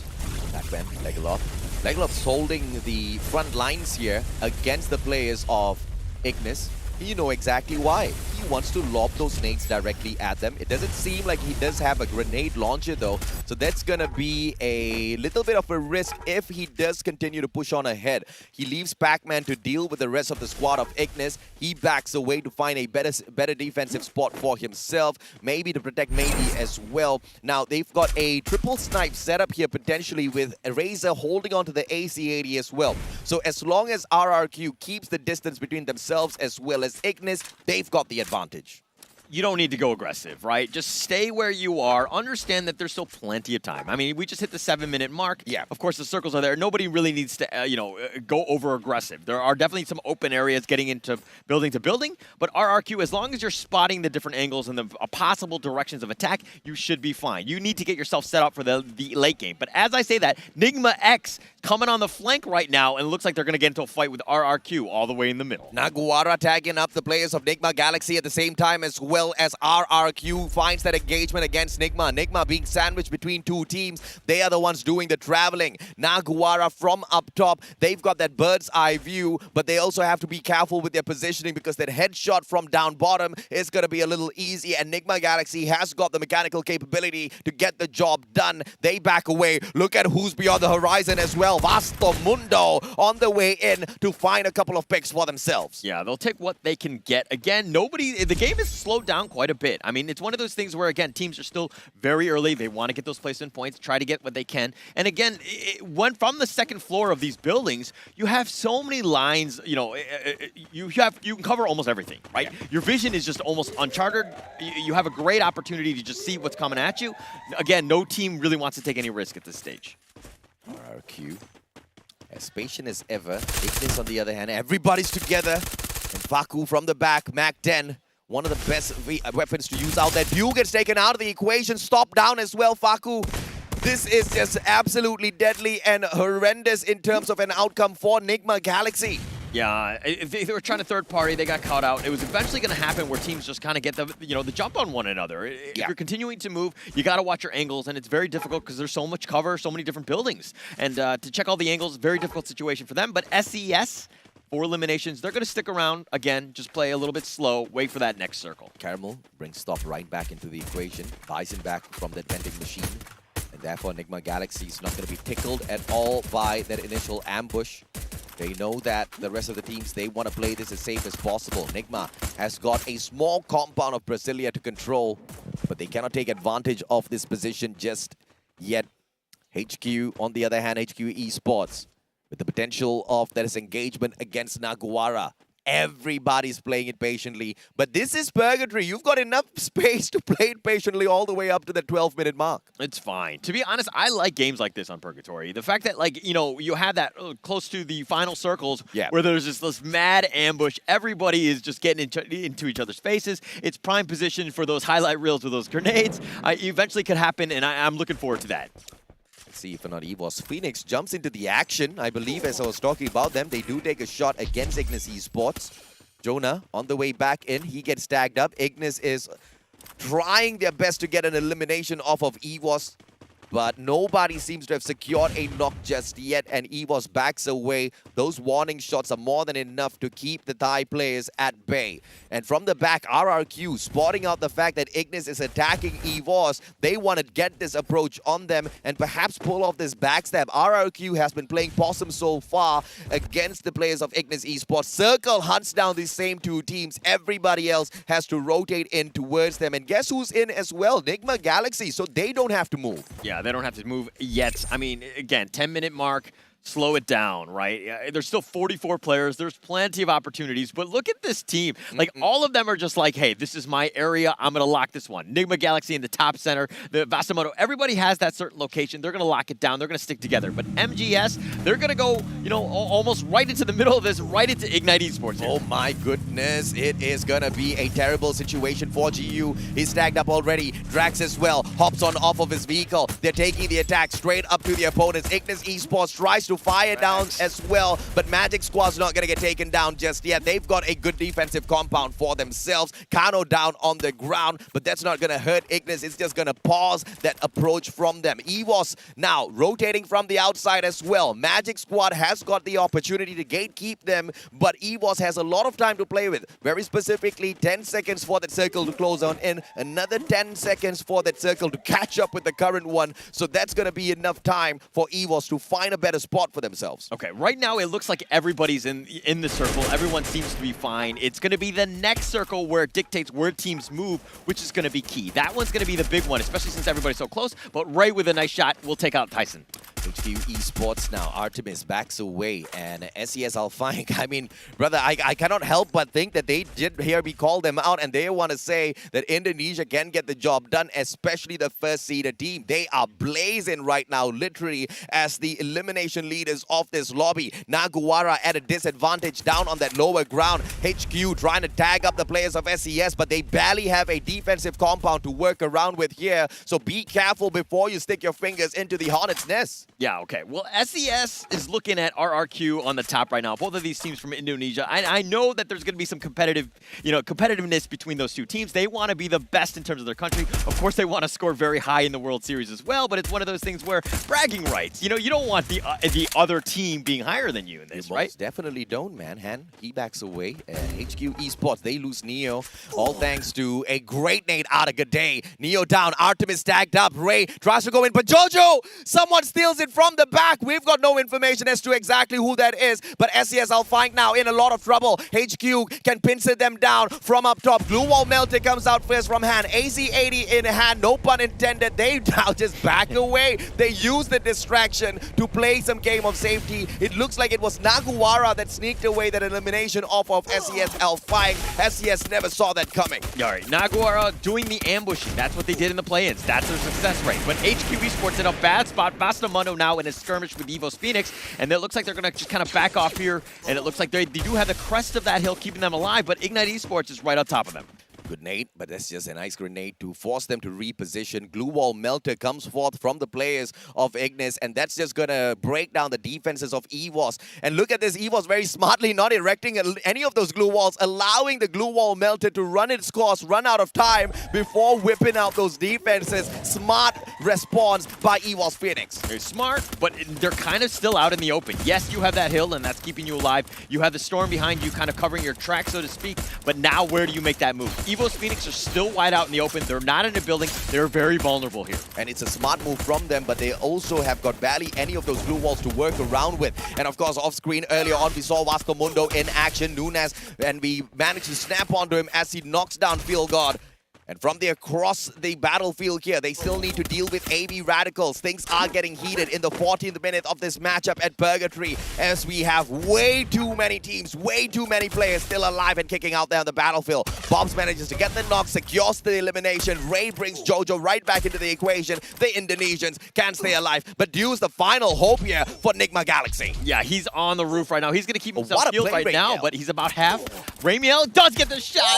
Wow, nice shot there. Nigma X has been eliminated. Ramiel buys 2 members for the side of AB Radicals back into the game, eliminates the final player of Nigma Galaxy as well. Ramiel doing way too much for the squad. Deuce comes back, Deuce gets taken out of the equation. Naguara out as well. And finally, we see Cade popping off. 7 eliminations, they're not pausing just yet, but they need to move 30 seconds to find a defensive compound before the circle pressures. Oh gosh, Vastamundo and AV just got eliminated there. 6 teams left. Evo's Phoenix are back to full strength. That was actually they've been almost untouched, so to speak. I was thinking about Nigma Galaxy. That's that Evo's Phoenix continue to stick around. They're going to be healed on this one. They're going to play gatekeeping on that end. But now let's look about Magic Squad. 4 eliminations. They're going to look to just kind of keep themselves alive. They're in a pretty good spot already in the circle. Oh, I see a grenade launcher, and it looks like it's Cade. Cade dragging in the grenade launcher. Ignis gonna be biting those grenades by the looks of it. Nando 9 holding those back lines in case they do get ambushed from the back. The Macha's gonna be able to secure all of those eliminations all on his own, but it's all about the timing here. Who gets the third party? Razor finds the knock onto Para, secures the elimination as well. RRQ Kazu on fire, but Ignis Esports still need to deal with Cade, who are right down below them.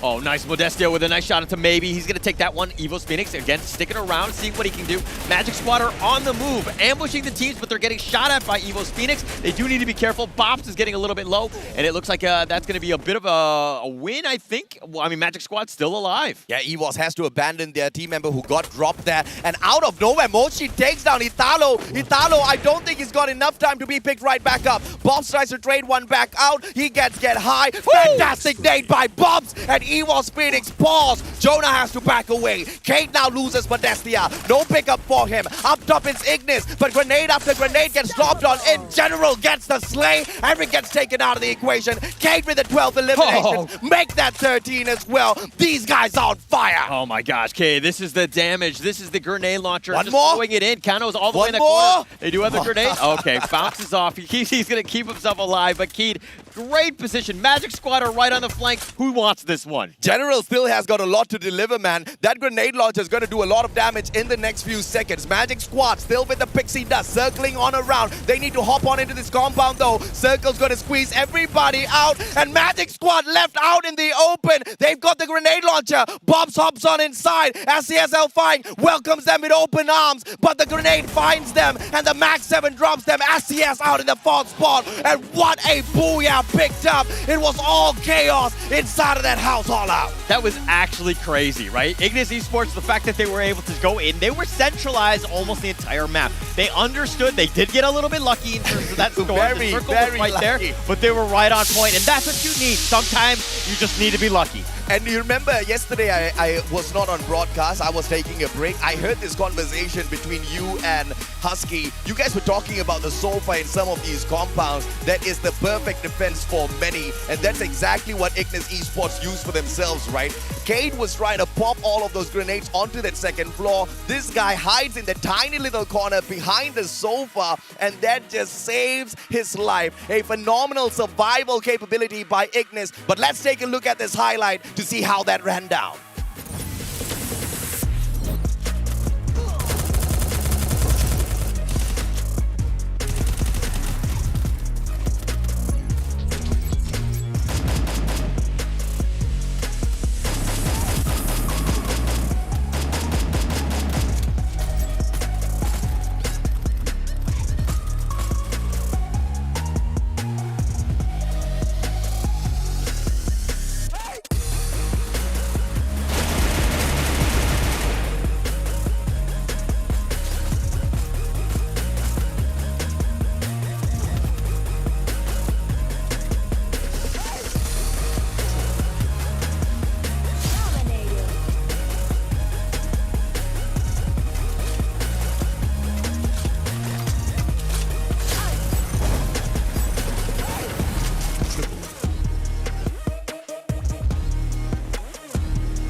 And right there, you just saw that circle just kind of narrow in, getting into that one with like 6 or 7 people just scrambling.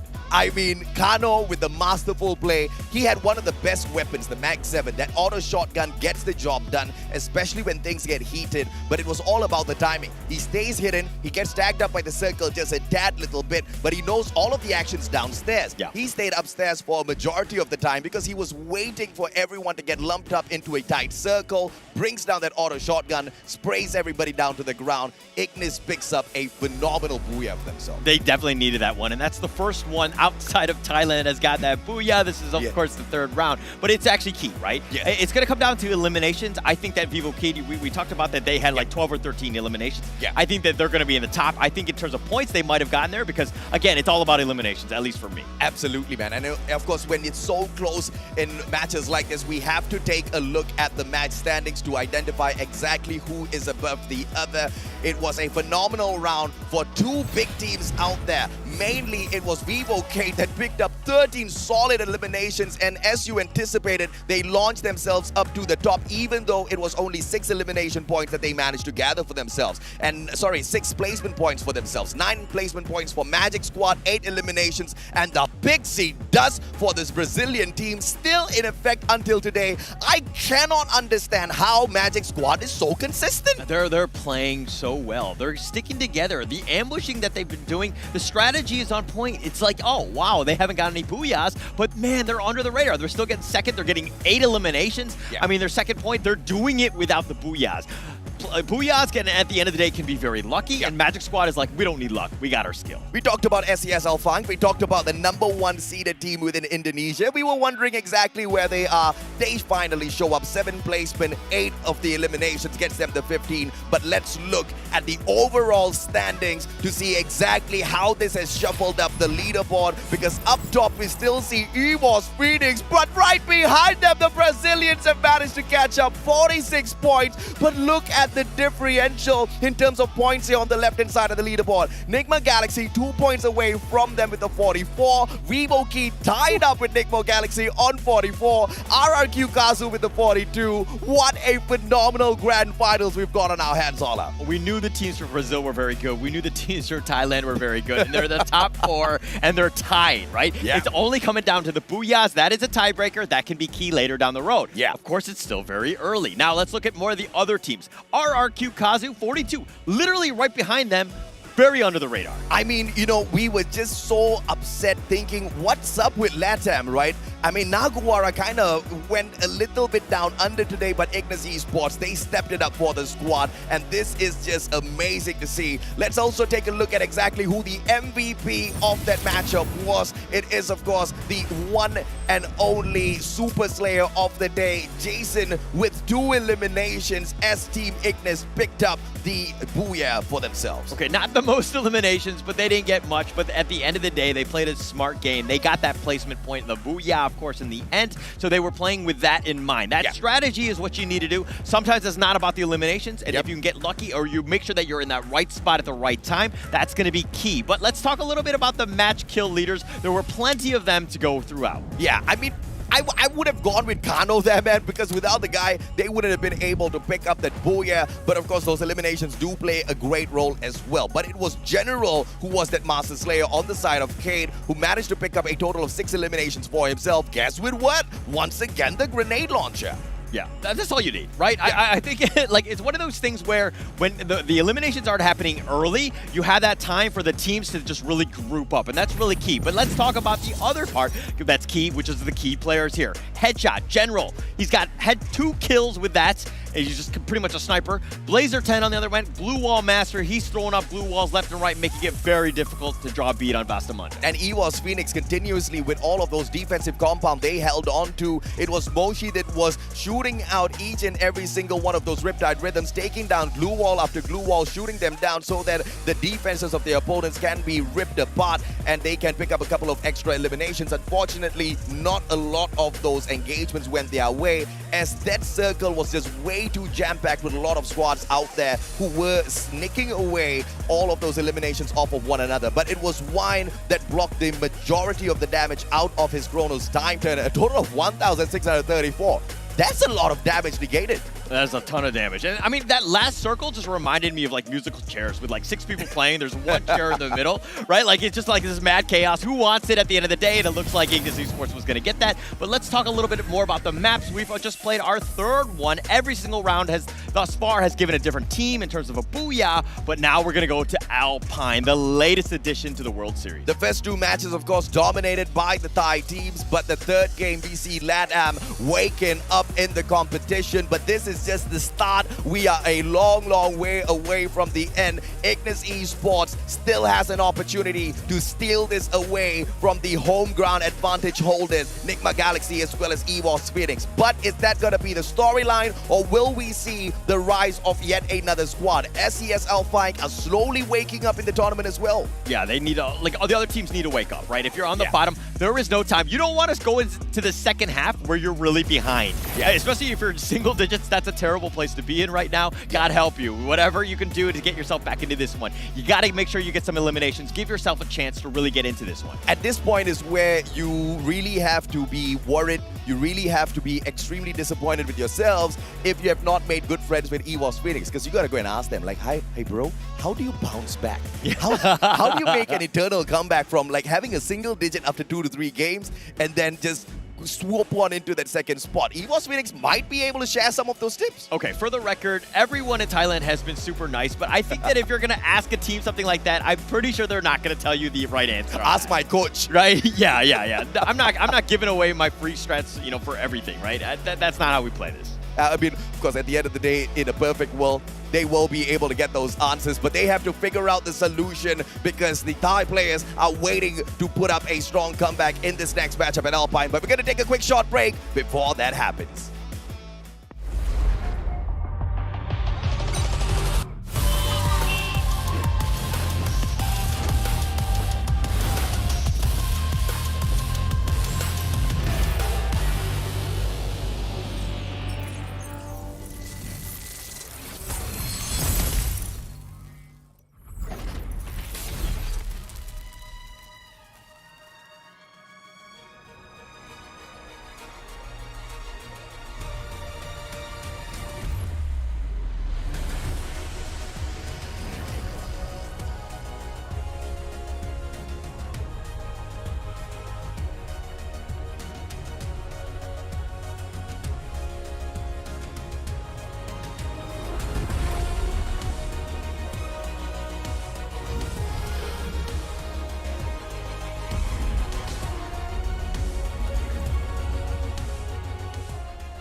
Just like the sunshine, we level up. What a great view from the top. It's in our nature, it's in our blood. We can stop, never stop. We don't stop with the squad. Like the sunshine, we level up. What a great view from the top. It's in our nature, it's in our blood. We can stop, never stop. We don't stop, 'cause we turn up in flames.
don't need healing.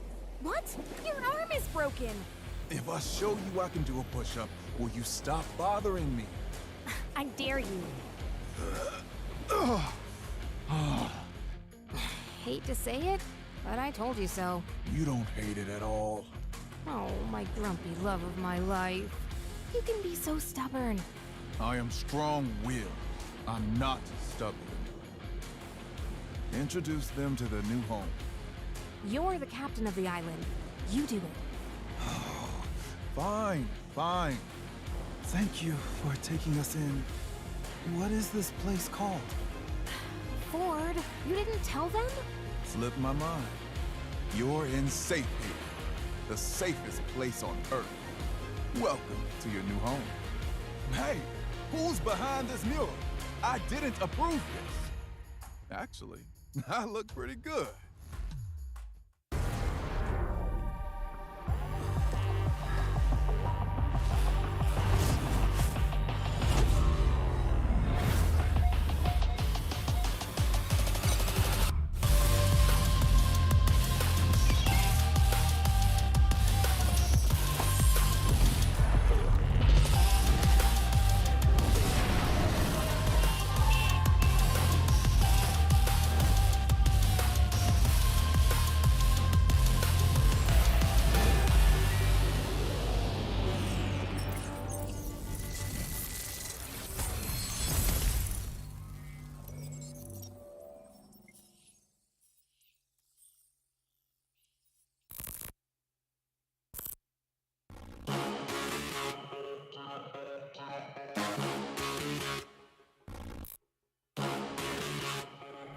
Sebuah perjalanan panjang bagi kita untuk akhirnya bisa berada di FFWS ini sejak 2021.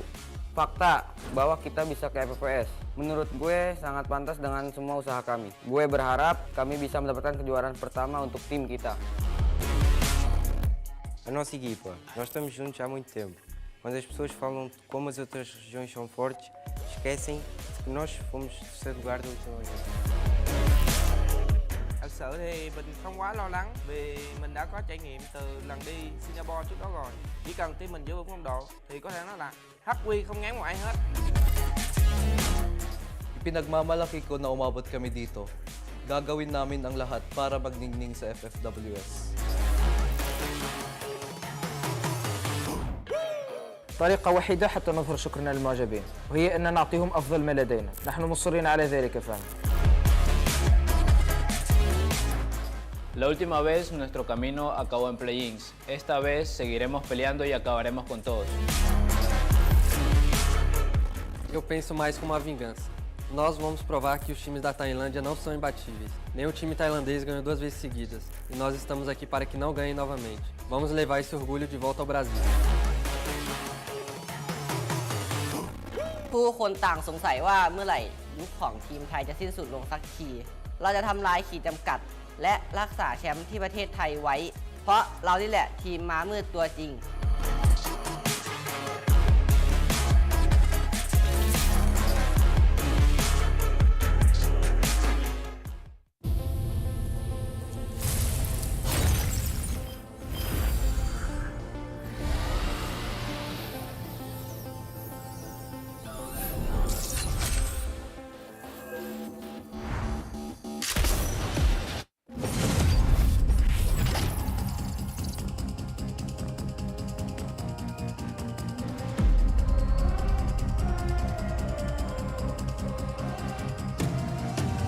I'm very mysterious, unpredictable.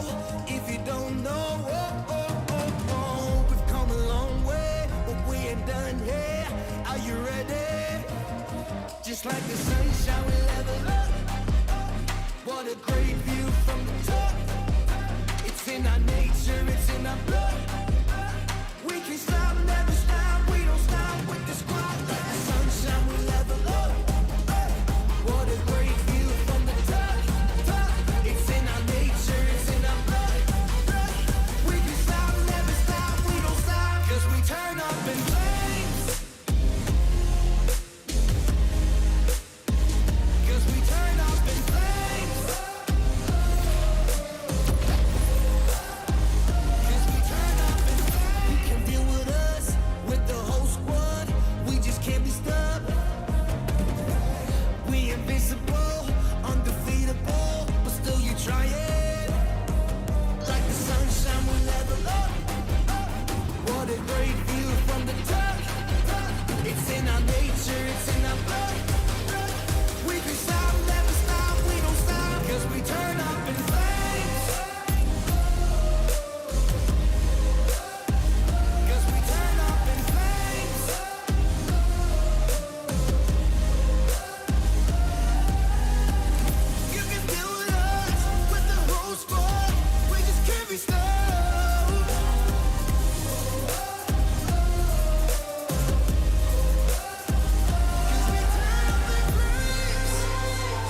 Time to level up and pay attention. Only the best can win, and I got a vision. I'm gonna be everything you said I couldn't be. I'm gonna leave my footprint, P.S. I know you see. I do believe that some things might be destiny. I do believe that I'm gonna give the best of me. I know you can't sleep.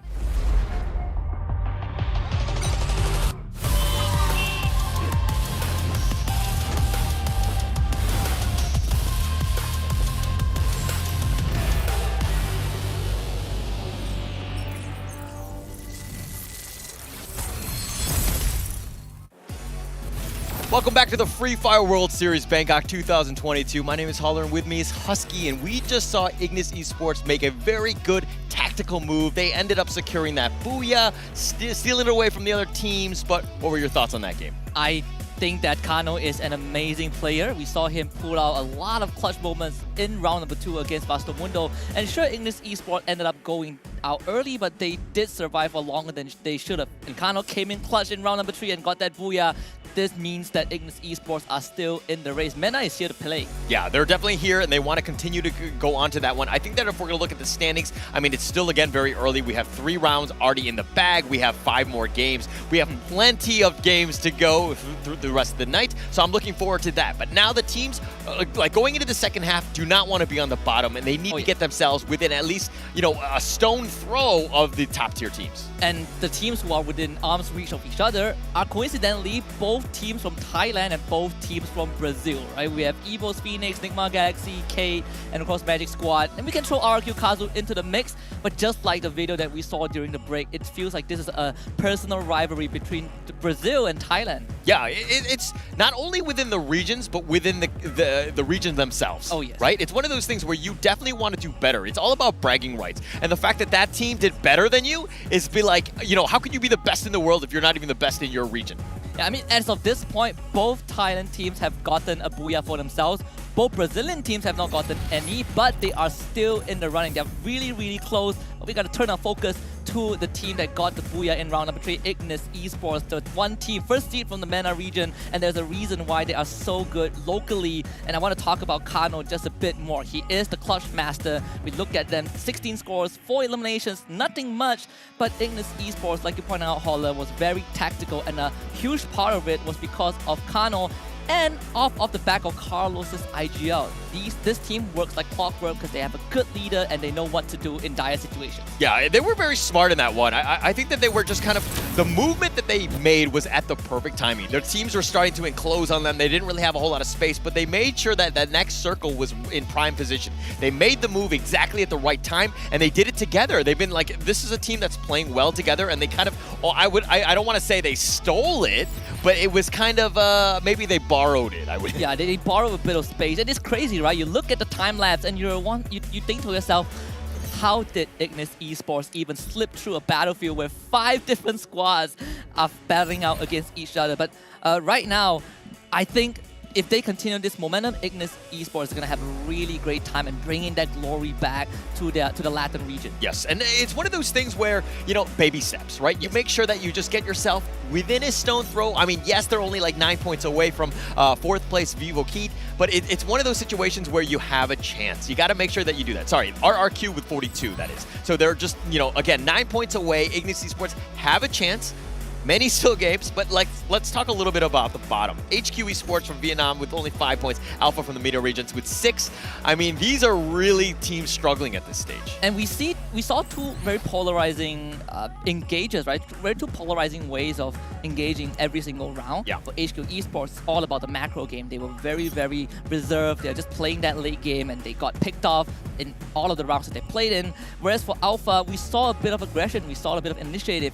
In round number 2, they actually took the fight straight to Kate, but they ended up losing as well. Yeah, and it's one of those things where you're taking a little bit of a risk when you're going up against a team. Yeah, you might get an elimination, and you do need those. That's actually very key. But the thing is at the same time, you need intel so though you don't get ambushed yourself. Alpha, on the other hand, have been unlucky. I think they've gotten eliminated 12th in almost 2 out of the 3 rounds. Oh, yeah. They've struggled right now. So Alpha need to figure something out, get themselves back in this game. We are just on the halfway point, so there are plenty of chances for some of these teams on the back foot to at least pull this back. It's not over yet, Holler. We've seen that yesterday. Yeah. It was a deadlock to the very end. But to Alpine, some of these teams love Alpine. One of that is definitely the homeboys of MCPS, AV Radicals. But so far, this team has been oddly quiet. Yeah, awfully quiet because they've been more reactive, right? They've got, they've gotten into fights where they lose a member. They're not able to kind of close things out. And so they've been almost just trying to run away, just res up, just survive, right?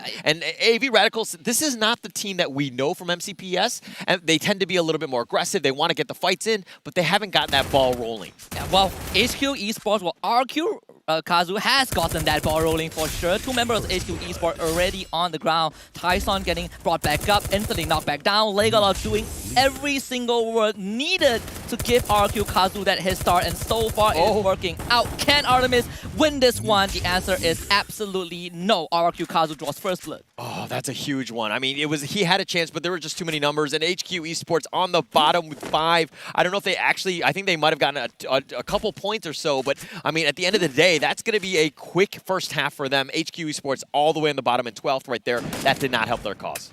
It's a pattern that we have seen since yesterday's play-in, where teams that are willing to take the risk, teams that are willing to get aggressive at the right time, who believe in the mechanical prowess, actually win most of those skirmishes. And we're seeing the exact opposite for more responsive teams, right? AV Radicals, HQ Esports, even yesterday, Expand to a certain extent, Infinity VX, just to name a few. They have been preyed on because they are not willing to take that fight. They felt like they were being pressured. There was a lot of hesitation. And it's just very unlucky for HQ Esports to kind of fall into that category. Yeah, and RRQ, yes, they did eliminate HQ Esports. Props to them for that. But now it looks like Naguara have heard the cry, and they're like coming at you. They understand that there's somebody nearby. They need to ensure that they do get this secure. And then this is what we wanted to see from Naguara. Again, another team kind of on the bottom. They're 10th place right now with only 9 points. They need to figure things out. And they've done well that in the play-ins. They were able to ambush. They were able to secure and vulture as many kills as possible. We need to see more of that from Naguara. Yeah, and so far, it hasn't been a good finals for Naguara. Yesterday, they were almost tied up with Magic Squad, right? They were really aggressive, taking initiative, winning fights, and they only really had one underwhelming round, but it seems like that underwhelmingness has been translated into this finals, where they are still making the moves. They are still Naguara Esports, but they are not winning the fights that you thought they would. Yeah, not yet. And I think it's like one of those things where, hey, we're doing so poorly. Let's just play, like pump the brakes right here. Let's just ensure that we're going to be as safe as possible, get ourselves in an opportunity to maybe win to the mid to late game. Maybe you get a little bit lucky. And that's what they need right now, because look at RRQ down. They're wounded. Yes, they've gotten the 5 eliminations, which is great. But it's a situation where, again, you've taken that risk. You've taken some damage. Now you're in this weird spot where you only have 2 members alive. And Naguara pounces on the opportunity, right? They got, I think Faku just got another kill, so it's only 1 thus far for Naguara, but it's kind of what they need. They also see Razor trying to bolt for safety, but Naguara Esports is a team that when they smell blood, they go for the jugular. And it seems like they are trying to at least hunt Razor down.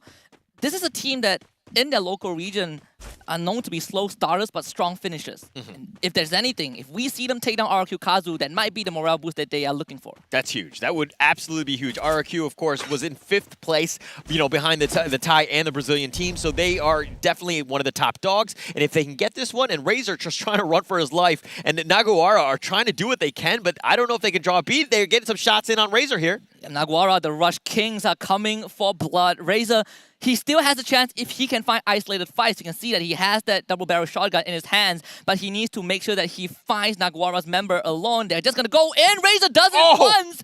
Can Brad keep this alive and afloat for Naguara Esports? He wants to go for the revive on Faku first, and he has a bit of time to do so. Razor gets caught by a flashback, still takes down Faku. This guy does not miss, and now Brand trapped inside a plethora of glue walls. Razor hasn't surrounded. It's 1 versus 1. Brand saves it for the team. Oh, gosh, that was so close. The 50-50 there. Yes, he did the style. He did get the shotty as well, but Naguara now down to only 2 members. They've got 2 eliminations, which is great, but they thought they were having an advantage. But when you can't win a 2 versus 1, and you know what I mean, do it cleanly, you're going to have a problem. So right now, Brand is on the run. They're going to look to just regroup and make sure that they're, at full strength, hopefully by the 6-minute mark. And thankfully, they did have Yiko, who was not with the team, so he got to revive Maxi at least at the buy zone, but this is going to be a bit dicey for K because their members are split apart. It's 2 of K's members surrounded by the entire team of SDS Alpine. Yeah, General is taking some damage here. He's actually very low. That grenade could potentially do it, but it's a little off the mark.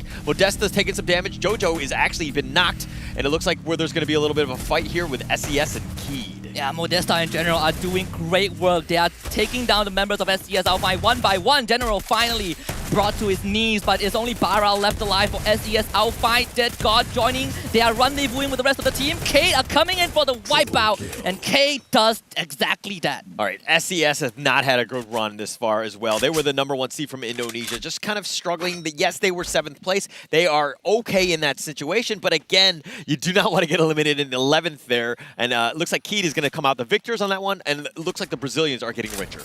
And so far, in the first 2 rounds, there were some questions thrown at Kate and Magic Squad, but more towards Kate.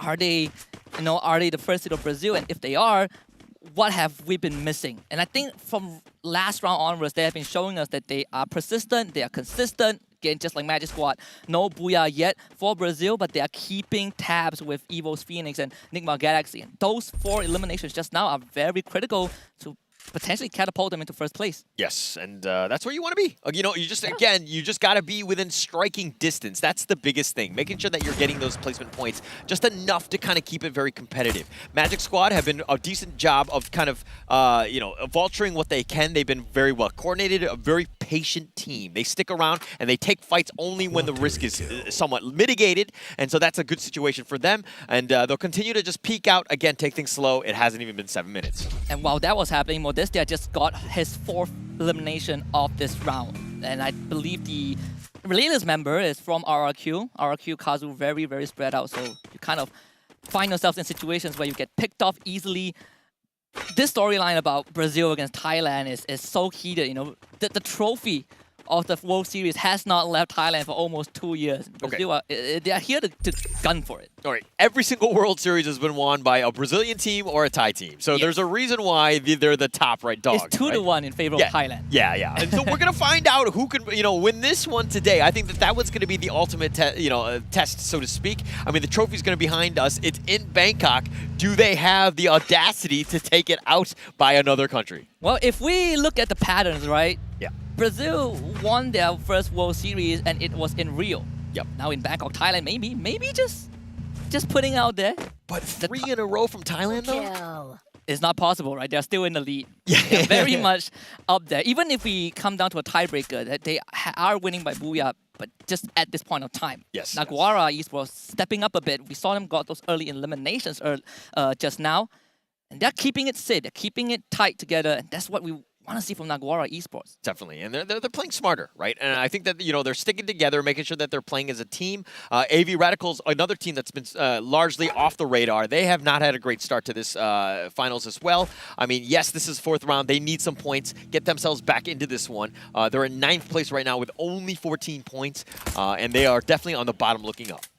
The Magic Squad just caught a glimpse of Alpha. At least having 2 of their members moving into that shack on that motorbike. Unfortunately for RRQ, Kazu Razor expires to that blue zone. And RRQ Kazu, one of the more underwhelming rounds for them. Yeah, I mean, they were 5th place. They were only like 2 points behind Keed and Nigma Galaxy, so a bit of a travesty for them. Going out in 10th, that's a rough start. And it's kind of one of those things that even when we talk about the plans, right? We saw X-Band get 2 booyahs. I mean, and they had some bomb of rounds. They did not do well in some, and it's all about consistency. Yeah, you are the highest of the high in terms of booyahs and kills, but at times, when you have some bad games, it's going to really hurt your performance. It's like, how bad is a bad game, right? For Expand, it really felt like they didn't play 2 rounds. Yeah. But you can say the same for Evo's Phoenix. They came back and won 3 booyahs. So there's that discrepancy.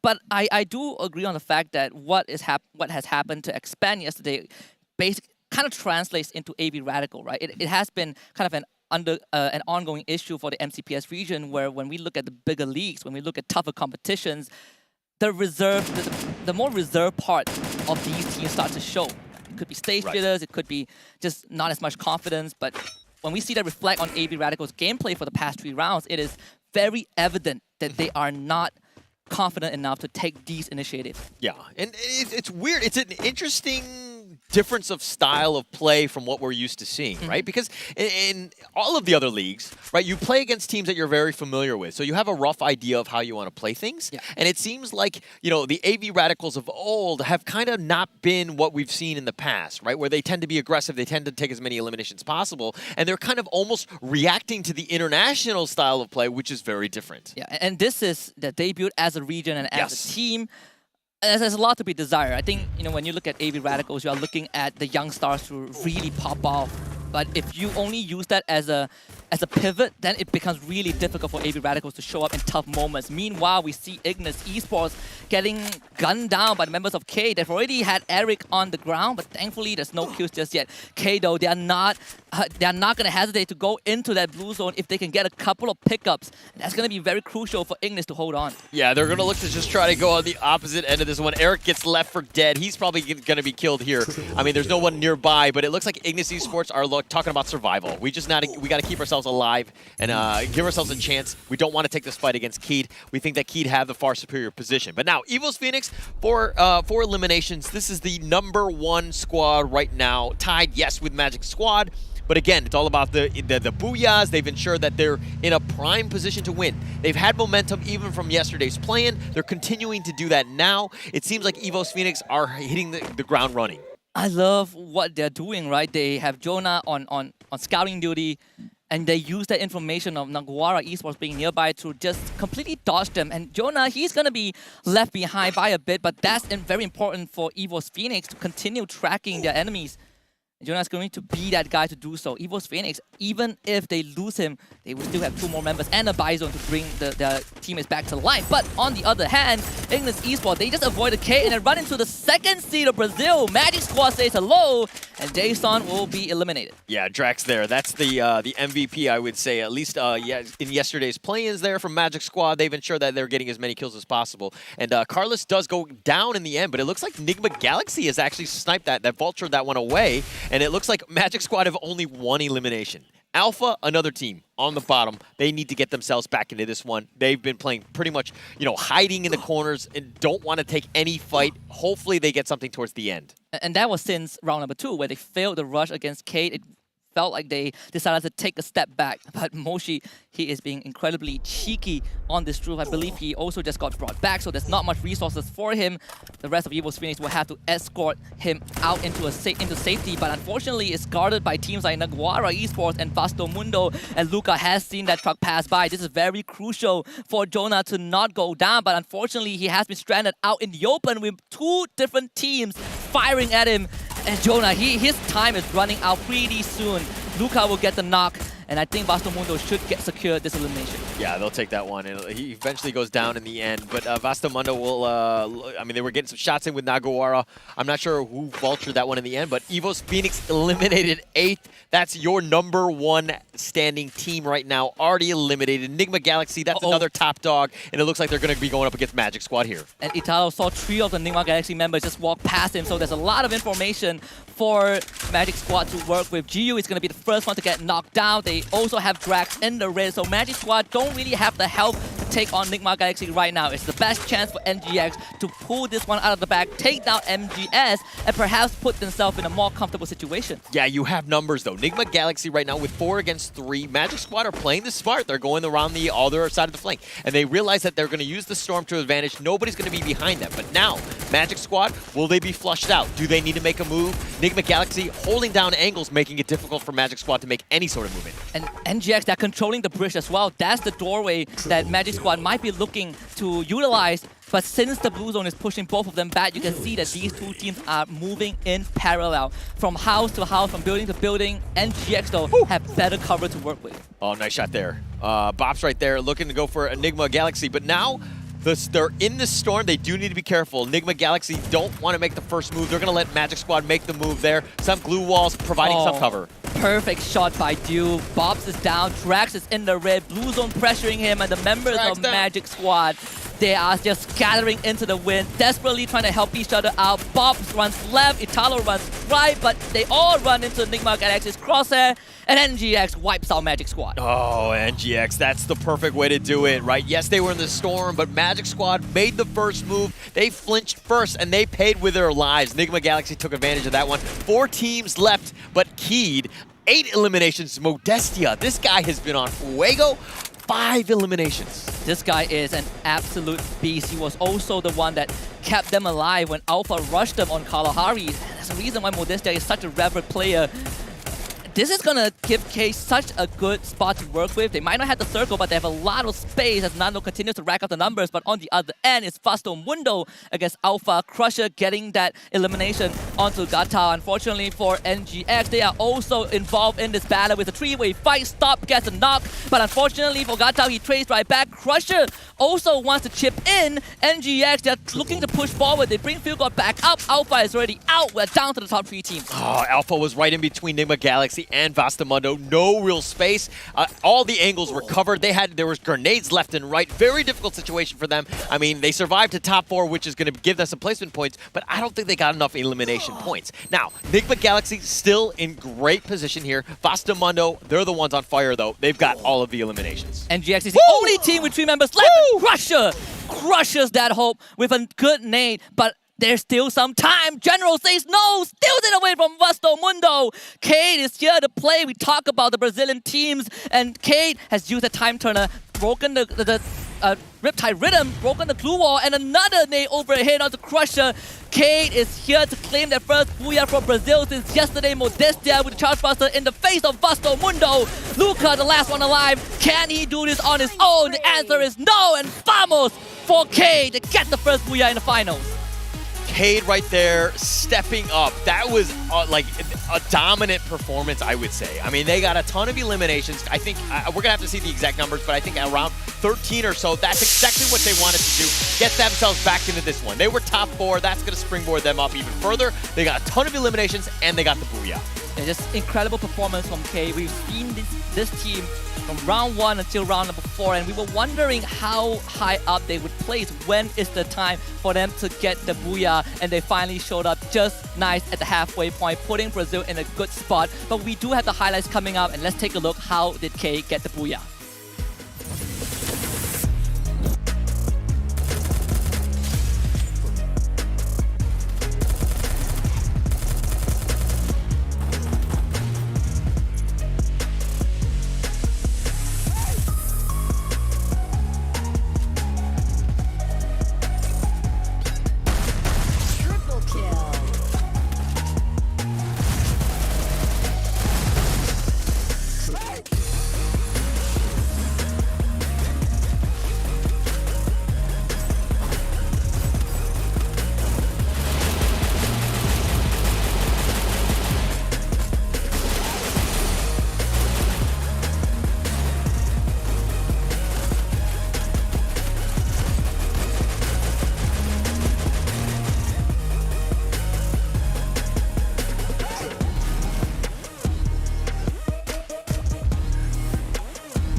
An amazing round number 4 by Cade, getting the very first booyah in the Free Fire World Series Bangkok 2022 for Brazil. But most importantly, they put themselves on the map as a real contender. Yeah, definitely. I mean, you got the booyahs, you got the eliminations. That's pretty much all you needed, right? That is the perfect round. You need to build on that momentum. Speaking of another team that's building on momentum, Vastamundo stepped up. That was their best performance thus far. I'm not sure how many eliminations they get, but they really needed those points. They got it, and that's exactly what they needed. And I think this also quells some of the doubts people might have about Vasto Mundo, where they stand. Best team from EU. The roster has been together for a very long time, and the first 3 rounds didn't really justify that. But it's great to see Vasto Mundo make it to round 4 in top 3.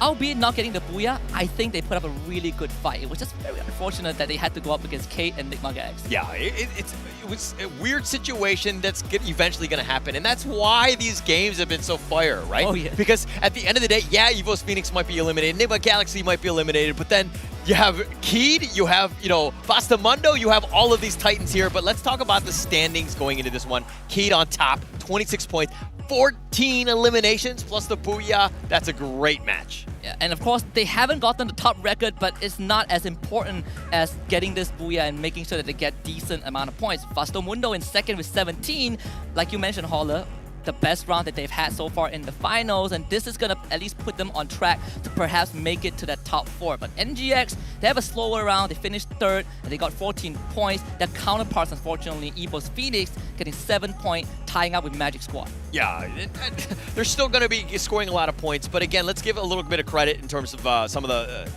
bottom teams, so to speak. Naguara with 9, that's a great win for them. Alpha getting that, the placement points was huge. They got caught in the middle between 2 other teams. That was a weird situation towards that part, but Alpha played that one smart. That's what they need to do. They need to ensure that they're doing that, but if we're going to talk about the overall standings for this piece, I think that there's going to be a little bit of a shakeup on the top. Yeah, absolutely. I mean, RQ Kazu, they are known as a late game team. They play very slow, but they got a lot of eliminations in the previous round. It still isn't enough to put them in top 4, but it keeps them very close. RQ Kazu with 49, but we have to turn our eyes and attention to Keed right now in first place, 70 points, basically 12 points ahead of NGX. Yeah, and Keed, it's one of those things, it's like the tortoise and the hare, right? Are you getting to that early start? Can you keep that up going into this one? Of course, just 4 rounds. We have the second half. We have 4 more to go. We have plenty of games, but that was a statement win. That's exactly what you want to do. You want to build on that lead, right? We're talking about 2021 Free Fire World Series, EVO's Phoenix. They won 3 Booyahs out of 6 of the matches. They had it. It was no contest. Keed want to repeat that performance. And the best part is now they have 2 more chances to do it, right, in this new format with 8 total rounds. I mean, this Booyah happened at the best possible round for them, the best scenario. They not only, we didn't only just see EVO's Phoenix getting knocked out earlier than expected, we also had Kate basically getting a lot of kills and being able to secure them with those utilities. NGX went into the last circle wounded because of Bastamundo, and Kate were like, you know what, Bastamundo, you guys did the hard work, we will claim the reward for ourselves. Definitely so. And the MVP of the last matchup, we're going to see it. Drum roll, please. And of course, it's Modestia, right? 8 eliminations. This is a no-brainer. The fact that Keed was, getting so many kills and, has a 12-point lead in first place or so. 8 eliminations off the back of Modestia. And this is a guy that I have been stressing a lot. I kept saying that we gotta keep an eye on Modestia, and I was just waiting for that one moment for him to really show up. I'm glad it was this moment. We also have to look at the match leaders for round number 4, and I would say that Modestia is definitely at the top of the pack with 8 elimination, but he's also followed by Luca from Bastamundo with 4, and of course Dew from Ligma Galaxy with 3. Okay, having seen the Europe Pro League, Bastamundo, they kind of ride or die on Luca. This is a guy that gets a decent amount of eliminations. This is a great game. This is a bounce back game. Can they make a run into the second half? But let's talk a little bit about the key players of that game 4, which was actually quite key. Caramel, assist king. You got to help out. You got to get the support. Modestia, not only was he the MVP with all the eliminations, but he's the glue wall master with 14. And the rest of the list is also K members, right? Nando 9 with 10 glue walls destroyed. He had that reptile rhythm down to a T, just landing it on the perfect timing. And not to forget, Dead God also from Kate having that damage, 800 damage block using the time turner, is keeping Kate in the fight, but also allowing them to get these pickoffs. It is pretty impressive how they were threatened, but they were not really pressured as we thought they would. True. And when Cade have a dominant performance like that, there's a reason why the key players are going to be 3 out of 4 in terms of, their team securing all of these awards, so to speak, because they were just on another level. I think that, for a team to do that again, it shows the real mettle of the team. Is it going to be possible? I mean, Cade, anything, the world is their oyster, so to speak. But let's talk a little bit about the next map. We played 4 rounds thus far. What's going on in the second half? We are going to run it back because we have just gone past the halfway point. It is the last sprint, the last marathon for all of these teams out in the arena. We will start back on the Bermuda, and afterwards it's going to be the same sequence, right? Kalahari, Purgatory, and Alpine. But Bermuda was the feasting ground of EVO's Phoenix at the start of the evening. I do wonder if EVO's Phoenix can do it again, because this is a map that a lot of teams from Brazil, from Latam, from MENA, they favor this map, but they haven't been able to really crack the code. Yeah, they haven't. I mean, it's difficult, right? Again, just the teams, the level of play has just been so high. But going back to this one, now, if you were coach of, you know, let's just say the bottom 6. I don't want to name names or anything like that, but one of the teams, like, you know what I mean? Like, what are you telling them? What are you getting themselves prepped up to in terms of going into the second half? Well, this is a tough question, but I think from my perspective, if you are already on the back foot, I would say try taking risks. And it's something I want to see in teams like HQ Esports and AB Radicals and maybe Alpha. And Alpha did take the risk, it just didn't work out. But for the other 2 examples, they haven't really shown that they are willing to make that first move. And if you keep playing passive, so far these past 4 rounds have proved that you are going to get feast on. True. And you talked about Alpha kind of stepping it up, trying to be a little bit different, and that's right.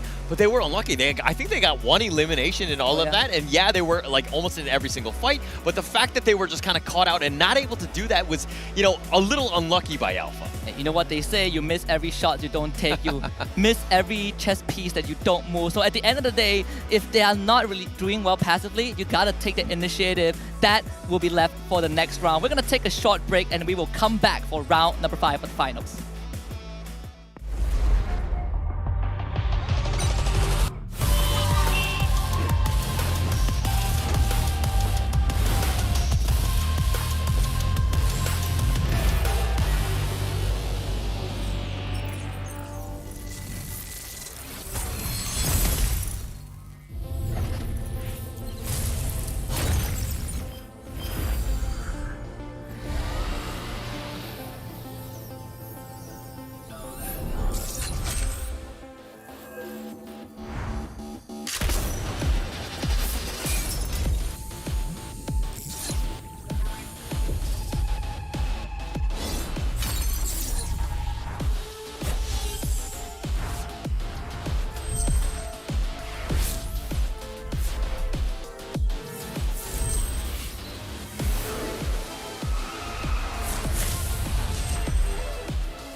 Just like the sunshine, we level up.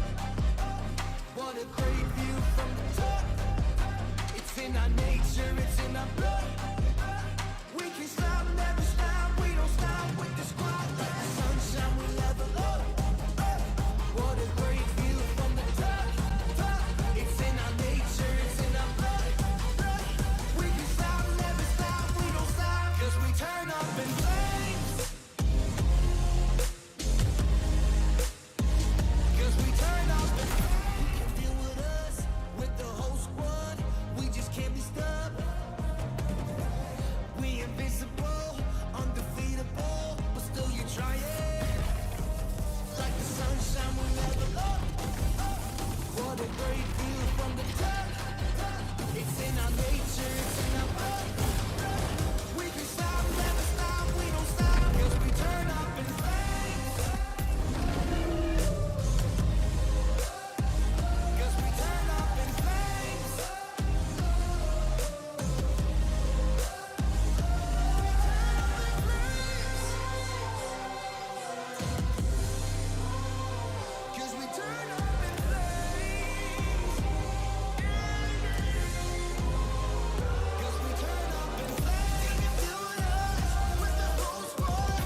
Just like the sunshine, we level up.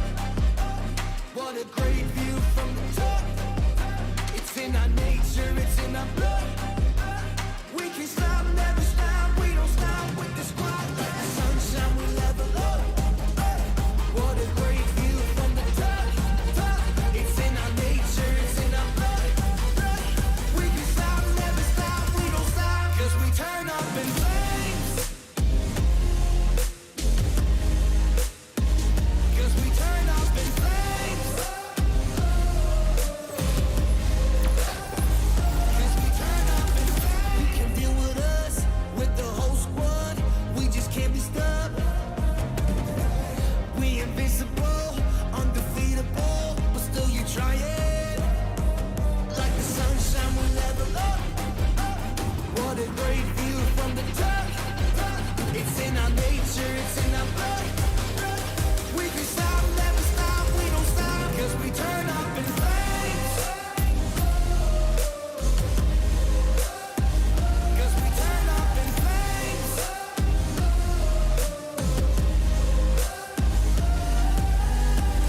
You can deal with us, with the whole squad. We just can't be stopped.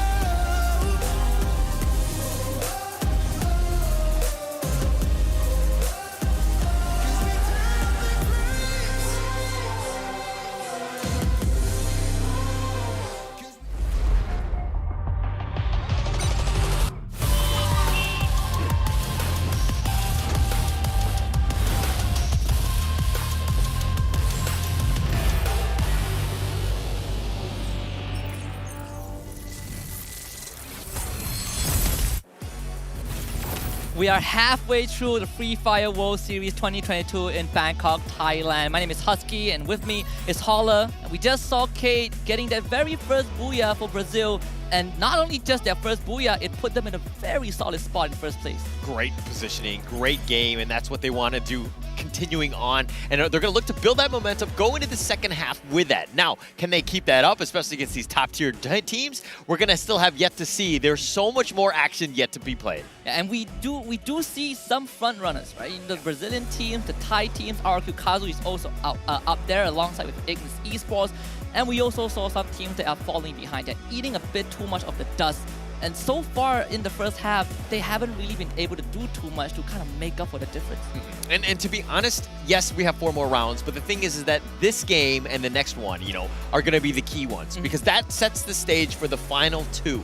Who's going to actually have a chance at that top position? I mean, we kind of see a little bit of a rat race in terms of, the top area. There's about 4 or 5 different teams that have a real chance.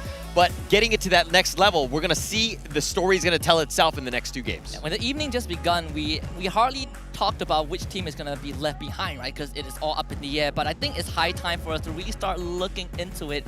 And be truthful to ourselves. There are some teams that might not make it to even top 6, and that's going to be a travesty. But at the end of the day, it's the fighting spirit that matters, and that's what I want to see.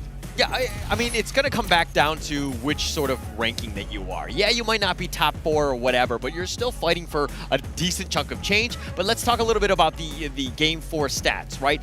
Keyed on another level. 26 points, 14 eliminations. The total damage was 7,000. I mean, that is almost a perfect game, I would say, by Keed. And at one point, we saw this team split up 2 by 2, got caught by SES Outfight, and won a 2 versus 4. Modestia and General being the 2 kind of pillars for the team in this round.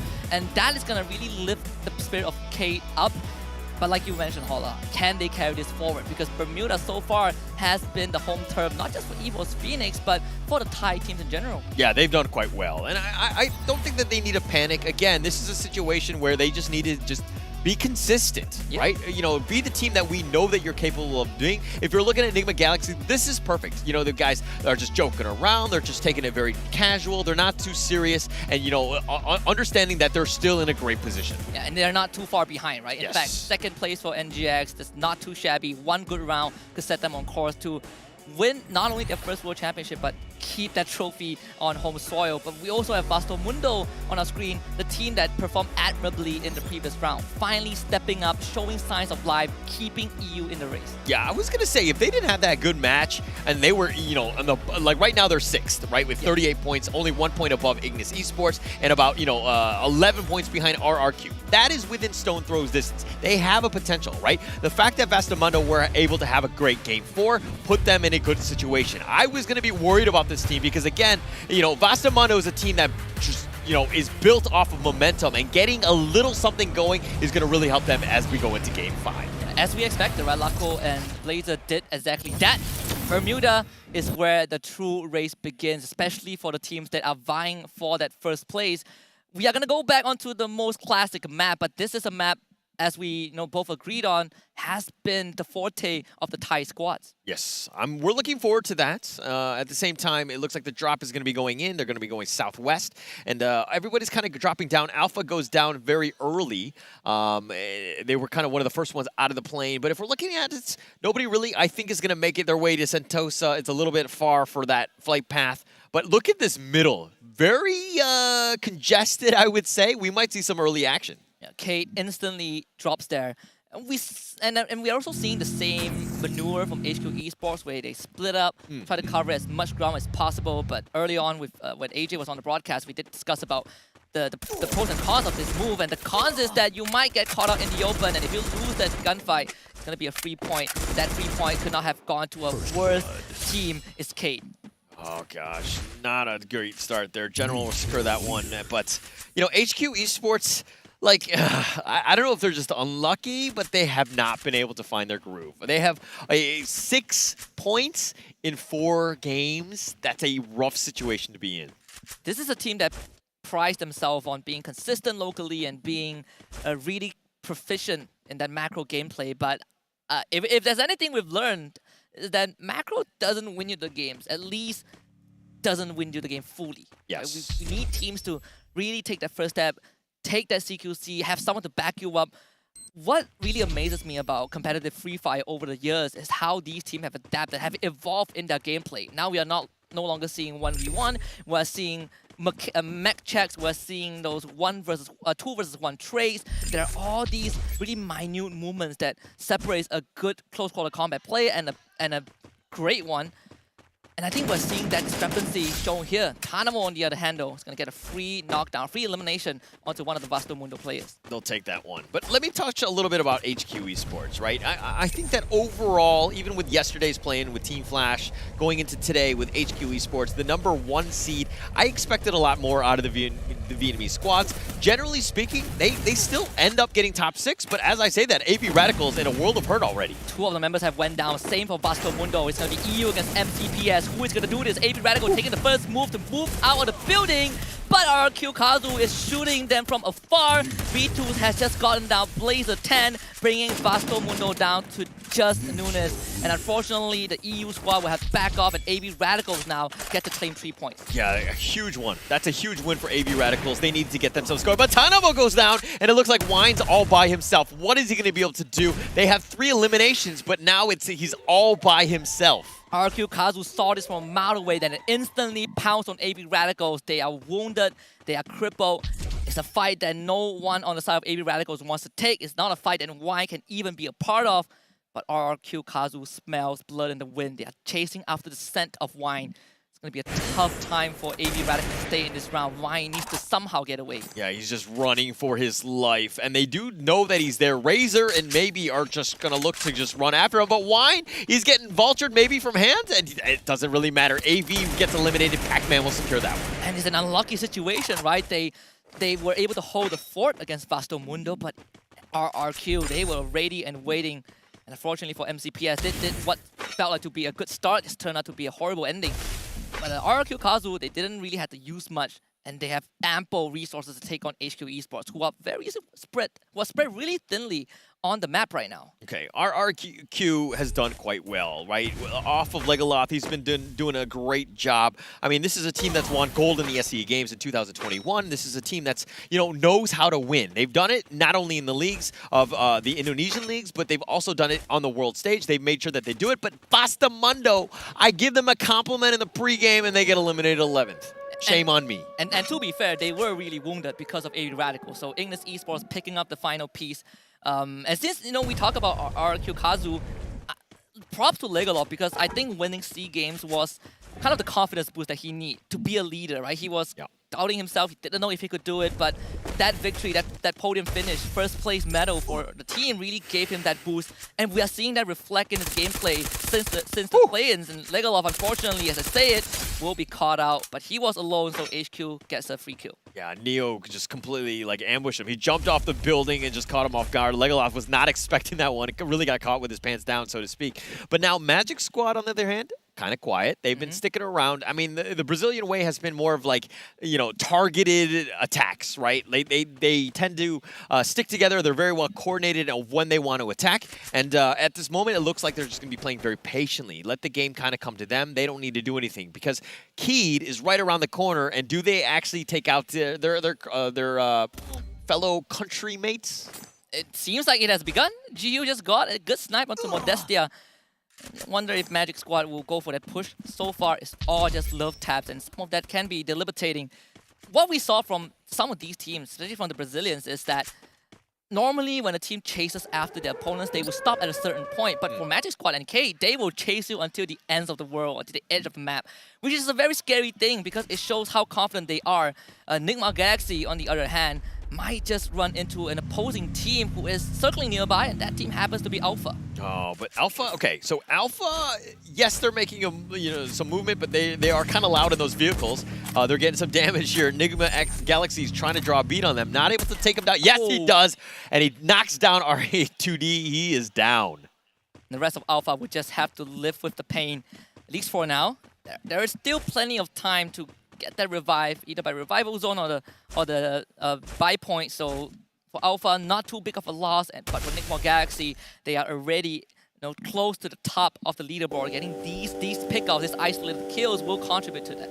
Yes, it's going to help them out. That's definitely what they need. But again, still very early. Let's just kind of slow it down a little bit. The circle is going to be a little bit beneficial, at least for Magic Squad and Keed, who've kind of been staring at each other. Yes, they're getting some shots, but nobody's really going to go into one another here. It's like a standoff right now, a Mexican standoff between these two teams. For K, at least, this is exactly what we saw, I believe, in match number 1, right? Where K was in the center of the circle, and then you had RQ Kazu and Evil's Phoenix coming in from the side. K generally don't try to push it too much, which in a lot of times looks like the right move, but when push comes to shove, when that circle starts closing in and other teams start coming in and closing you from multiple angles, that's where you start to get worried for this kind of maneuvers. Like, where are you going to hide? Where are you going to go? What's the backup plan? Yeah, and it's going to come down to how the teams play the cover. Obviously, they know the maps, they know the buildings, they understand the certain angles that could potentially happen. But again, I think you're hitting the point of the sense of intel, right? Getting that information, making sure that you have vision. Like, if we're looking at Italo right now, he's like trying to peek out the window, but he's actually looking more towards the corner, so he's not able to see everything. You got to see the movements of the enemy team. You got to make sure that you don't get caught off guard. That's something that Evo's Phoenix have demonstrated time and time again, where they are using the fact that you can put your members out in the open with a couple of glue walls and just some intelligent play, some great foresight. Really enables you to get all this information. And that was what got them the very first booyah of the finals. And it was on Bermuda, where they played out in the open, they covered so much space, and they took advantage of the intel that they got. Yes, and it was super key for them. And okay, HQ Esports, they're in dire need of some points. Tyson here just trying to do a scouting expedition. He's gonna make a lot of noise, so players and teams are gonna understand that he's on the way, but he's all by himself. He's fine. I think he's just trying to see what is out there right now. Just give themselves a chance, find a team so that the rest of the squad can kind of just join them. And HQ able to at least touch down and set up camp in a pretty secure area. It's still the second circle. There are plenty of places to go around to get some loot. Obviously, they did sustain some damage, but that puts them within the line of sight of teams at Clock Tower, and Jason just instantly takes advantage of that, getting the initial knock onto one of HQ Esports member. But thankfully, there's no finishers coming yet, and Tyson just completely gets destroyed. Okay, Jason had got the first knock. He got picked up or whatever, and then he got knocked down again. Jason has just been a sniper. Tyson, that was, he's taking some damage. He's got knocked again. Kaino will take that one.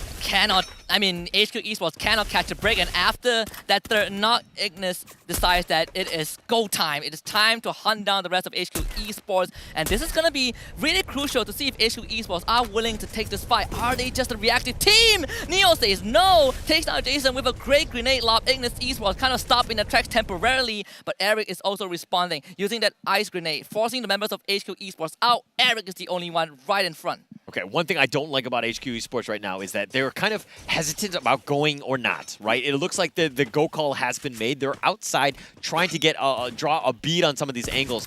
But Eric does get knocked here. Artemis will secure that one. And it looks like they're trying to find the rest of them, but they're going to use the glue wall, and Carlos. I don't know who's going to end up winning on this 50-50 fight. Eric tried to sneak through and unfortunately just got spotted. And GX was also in the picture, but we also turn our attention over to Alpha and Naguara Esports, who are assaulting the compound of Alpha. But unfortunately, Yeko is the first one to get knocked down. Remind still alive with 15 HP. The rest of Alpha, they are pincering the members of Naguara. They are boxing them into this house. They are the ones who are trapped with Alpha, and Alpha cleans up Naguara. Oh, that is a win that they needed, but they're continuing to fight, and Alpha is looking to just continue to go with SES. They've joined the fray. There's just too much action left and right. G8L is still alive. He's the last one. He's the sliver of life. I think it was 3 HP, but SES, they want to clean house. They want to get the free eliminations from Alpha here. And he's trying to get away on a buy. Unfortunately, there is just no chance for that to happen. SES outfight, putting Indonesia on the map. Good vulturing strat. Very good play right there by SES. Again, this is the #1 Indonesian squad. They haven't really found their groove in the finals thus far, but that's a pretty big win for them. They needed to ensure that they get some eliminations. They're going to continue on.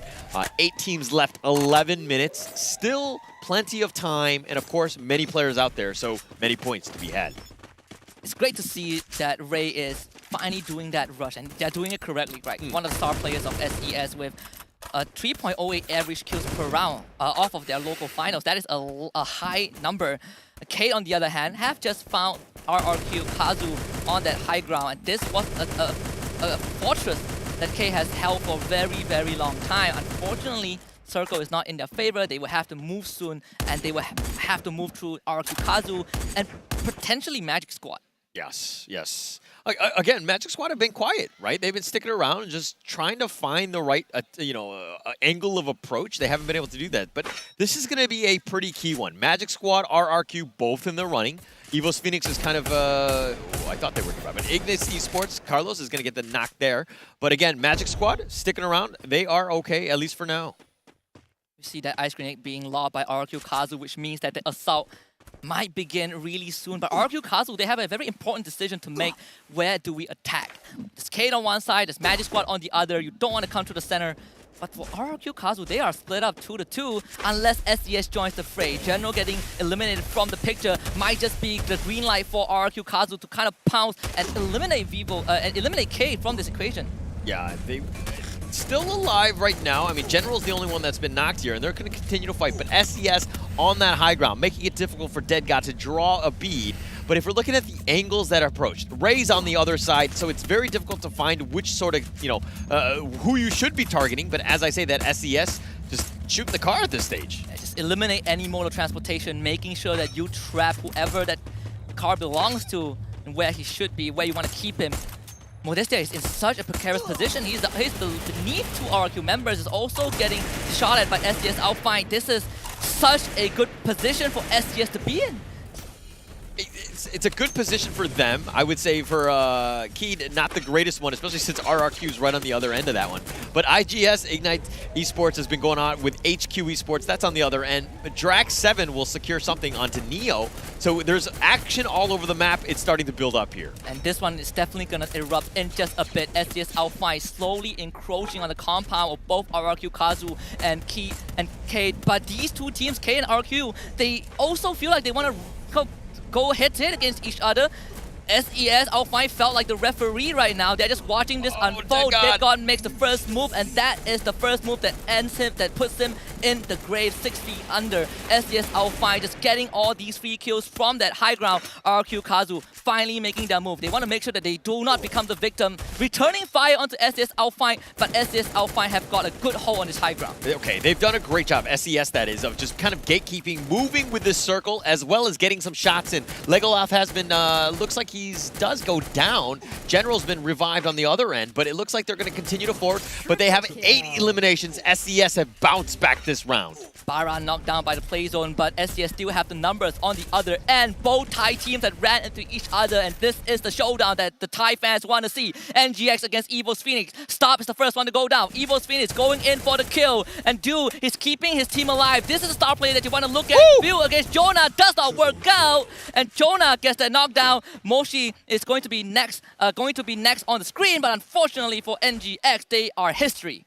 Clinical fight there by Evo's Phoenix there, winning 4-0 against Nigma Galaxy, ensuring that, hey, we are the top dogs from Thailand. You bow down to me, at least in this round. But many have fallen thus far. Ignite Esports, they're down as well. Magic Esports are like cockroaches. They're sticking around even to the end. Top 4, guaranteed some good points here by Magic Squad. Very smart play by them. But Jojo taking some shots here. Gakru's bit of a sniper on this perch. And even though the circle isn't in favor of Evo's Phoenix, look at the amount of space that they've taken for themselves. It really feels like you're suffocated if you're any other team. God Cruz will make that first move to get more space, but Ray, his Hawkeye is incredibly precise. Takes down God Cruz, Evo's Phoenix, thinking if they want to bring their buddy back up, but there's no time to do so.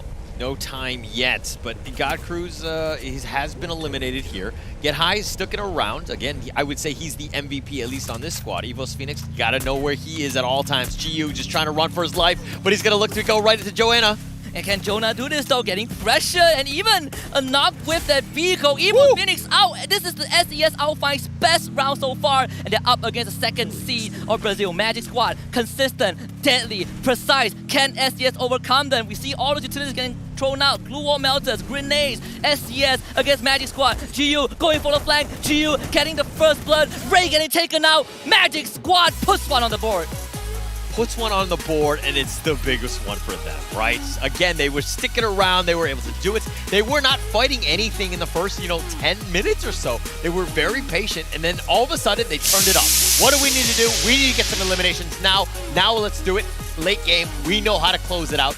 Very important for those top teams. Perfectly ties back to the storyline and the banter video and the taunts that both Brazilian teams and Thai teams have thrown at each other. Thai teams got their booyah, Brazilian shows up on the second half, and this match is going to get even more intense. This final is going to get even more intense. So I want to see how these two regions go up against each other, but first, let us marvel at how Magic Squad got the booyah for this game.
Magic Squad got the booyah on that one. They did it in style. They got a decent number of elimination points, and they're going to be kind of jumping up. It's going to be very close with Keed. I'm super excited to see the overall standings because, again, the Brazilian teams are on top maybe. The Thailand teams are maybe faltering.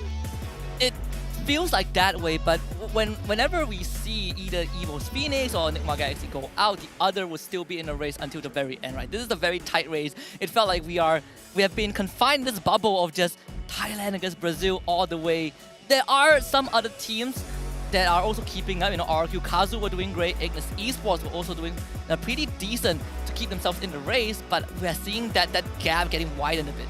Yeah, it's going to be super interesting because, again, even for that the match standings on this one of that last game, which is going to be kind of key in terms of how it shapes it up for the next 3 rounds, we're looking at exactly what happens. SES bounce back game. 12 eliminations. They got second point with 21 points. They needed that one. That pretty much guarantees them at least a spot into, you know, the top 7 spots going in. Very crucial as well. This team, they have a reputation to get rid of, and that is the runner-up specialist. And even though they won the local league, this is the best proving ground for SES Out5. But Magic Squad was the team that got the booyah, 19 points for them, followed by Evo's Phoenix with 13, and RQ Kazu keeping tabs on them alongside Kate with 10 points each. Oh my gosh, but look at Nigma Galaxy at 8 points, Ignis Esports with 8 as well. HQ Esports had a decent game with 7, so they kind of bounced back on that one. But look at AV Radicals, Naguara, Vasta Mundo with a donut. That is a travesty. This is a devastating finals thus far for Naguara in particular, right? Because this was a team that came in from yesterday with so much promise. They were dominating the play-ins, then they finished in 3rd place, but at the end of the day, this entire finals thus far have not been their playground. This, the current standings. Kate in 1st place, 80 points, leading comfortably, followed by Magic Squad in 2nd with 72. Oh, there's both. I mean, the Brazilian team seem to look like they're pulling away a little bit. But yes. Nigma Galaxy and Evo's Phoenix, the interesting part in that last game was the fact that they were kind of going head-to-head. Evo's Phoenix ended up winning that one out 4-0. Crippling, eliminating Nigma Galaxy. That was huge for them and their confidence going into this one. But they both have 66 points. It's going to be very interesting seeing with those Thai teams. What do they do in the future? Like, do they let their the enemy team go just so they can deal with the Brazilians, or what do you want to do? Without knowing who they are on the battlefield, it's going to be so hard. But I love the fact that you brought up SES having that important round, right? Because it really catapulted them to 6th place. In first page. There's still a lot of work to be done for SES to even have a chance to contest that championship title, but getting close is the first step. Yes, for sure, for sure. It's all about that. It's going to be going into that. But let's talk a little bit about the MVP of the last game. I think this is going to be super key because of the fact that, like, you know, who do you think is going to be the MVP? I think it's going to be Italo. It's either Italo or GU, because I think these two have been instrumental in getting Magic Squads to the top. GU was a phenomenal support, and Italo, he was known as the Glue Wall Masters for a couple of times yesterday during the play-ins on that key player screen, and it's good to see that now he's also leading the elimination chart with his Charge Buster. Yeah, and he's got to continue on doing that one, but let's talk a little bit about the match kill leaders. I mean, yes, he's gotten 2 or so eliminations on that one, but 5 eliminations from JoJo. Ray with 4 as well. SES really had that bounce back game. And Italo, we already talked about him in his 3 eliminations, but this is, you know, SES's world. This is what we wanted to have seen from them. They need to continue with that. And the other thing we want to see is no repeat booyahs, and so far all of them have been very unique. No team has gotten 2 booyahs yet. We also got to look at the key players of game number 5, starting with SES Out5's Ray, 6 massive assists, and Jonah from Evo's Phoenix with 16 glue walls erected. Okay, you erect them, but a hand will knock them down, and he's knocked down 6 of them. Pretty good stuff by them. HQ Esports, Neo as well, Field Medic. I mean, this is one of those things where, yeah, you got the award, and it's great support play, but picking up 4 guys, but it's never really good for the team when you have to pick up 4 people, right? And it's even worse if you can't translate that into something. Right? It's just like how we saw, for example, most damage blocked by Time Turner, but that team incidentally was the team that got knocked out early on. It really shows that you are getting pressured a lot. HQ Esports, they don't have much time left, and they are still biting the dust. it's not starting to get concerning. It is incredibly concerning if you are a HQ esports supporter. But it's safe to say if you are EVO's esports fan or if you're supporting SDS Alpine, they are still very much in the running.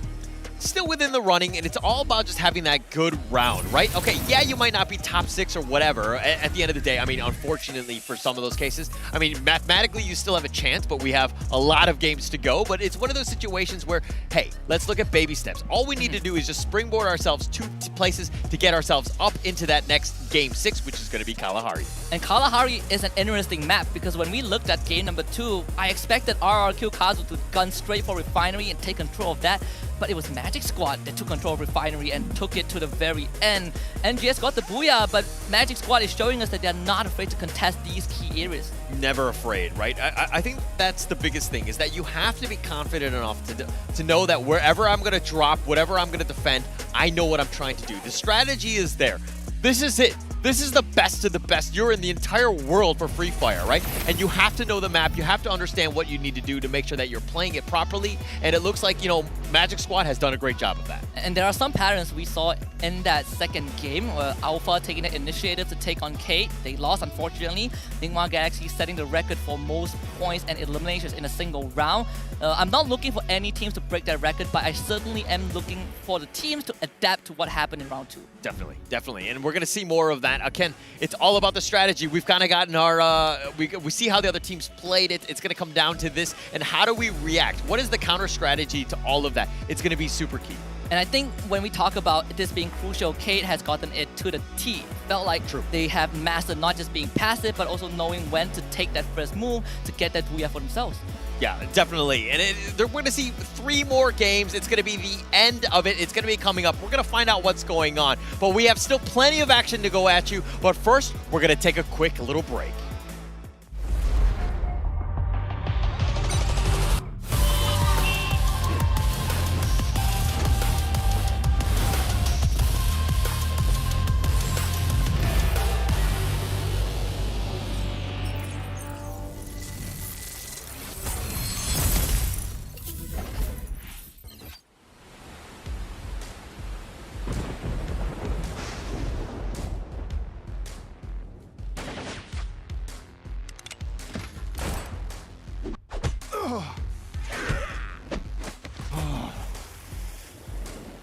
I'm fine.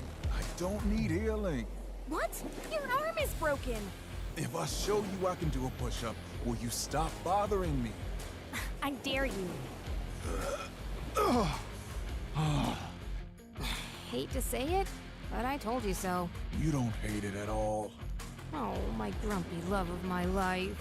You can be so stubborn. I am strong-willed. I'm not stubborn. Introduce them to their new home. You're the captain of the island. You do it. Fine, fine. Thank you for taking us in. What is this place called? Ford, you didn't tell them? Slipped my mind. You're in safe here. The safest place on Earth. Welcome to your new home. Hey, who's behind this mural? I didn't approve this. Actually, I look pretty good.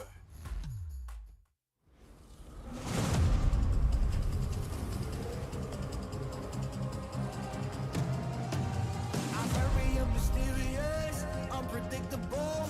If you don't know, we've come a long way, but we ain't done here. Are you ready? Just like the sunshine, we level up. What a great view from the top. It's in our nature, it's in our blood. We can stop, never stop. We don't stop with the squad. Like the sunshine, we level up. What a great view from the top. It's in our nature, it's in our blood.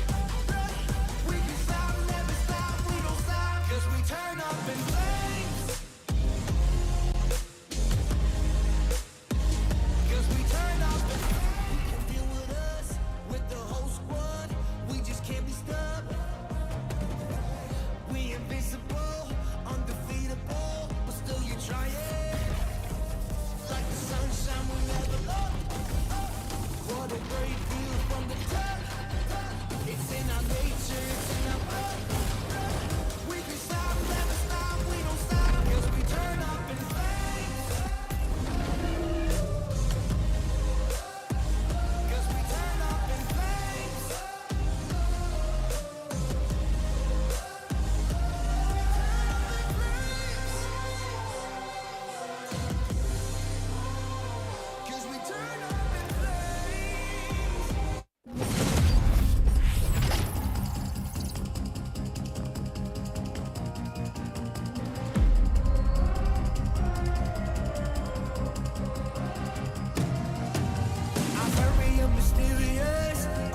unpredictable. If you don't know, we've come a long way, but we ain't done here. Are you ready? Just like the sunshine, we level up. What a great view from the top. It's in our nature, it's in our blood. We can stop, never stop. We don't stop with the squad. Like the sunshine, we level up. What a great view from the top. It's in our nature, it's in our blood. We can stop, never stop. We don't stop. 'Cause we turn up in flames. 'Cause we turn up in flames.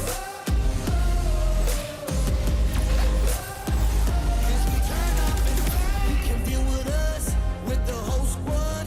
We just can't be stopped. We invincible, undefeatable, but still you try it. Like the sunshine, we level up. What a great view from the top. It's in our nature, it's in our blood. We can stop, never stop, we don't stop. 'Cause we turn up in flames. 'Cause we turn up in flames.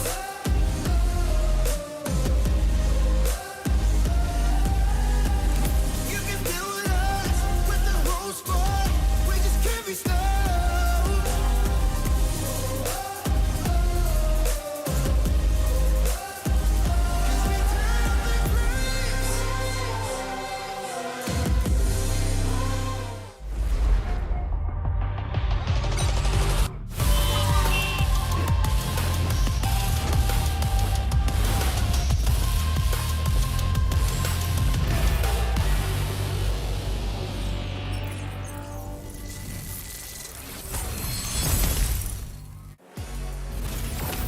Brazil, Thailand, Indonesia. 3 nations dominating the grand finals through 6 different teams. This is the Free Fire World Series Bangkok 2022. My name's AJ. I'm the Mustachio down here with the one and only Husky. And what a day it has been. We're down to the 3 final matches, but there's no guaranteed champion just yet. Anything can happen. And I'm wondering what's it gonna take for Indonesia to climb up to the top. Brazil has had a taste. Thailand has a lot of taste, but Indonesia still struggling to grab the trophy for themselves. Starts with SCSL Fight, right? The first seed of Indonesia alongside RQ Kazu, who have been doing admirably, but RQ Kazu were the more solid one, Yes. which is a good outlook for a team that barely scraped by through yesterday's play-ins. Yep. But we also are seeing the possible conclusion of certain storylines where it's between Brazil and Thailand is Godzilla versus Predator kind of matchup. Let's take a quick look at the previous match setup as well.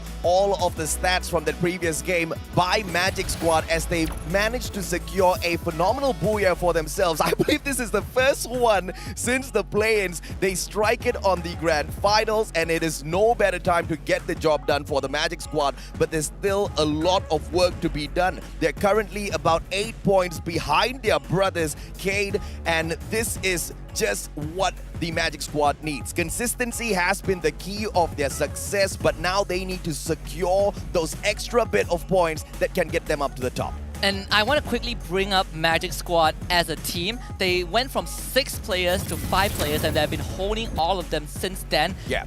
And their eyes were actually set on 2 distinct teams in the finals. Yeah. Kate and Evo's Phoenix.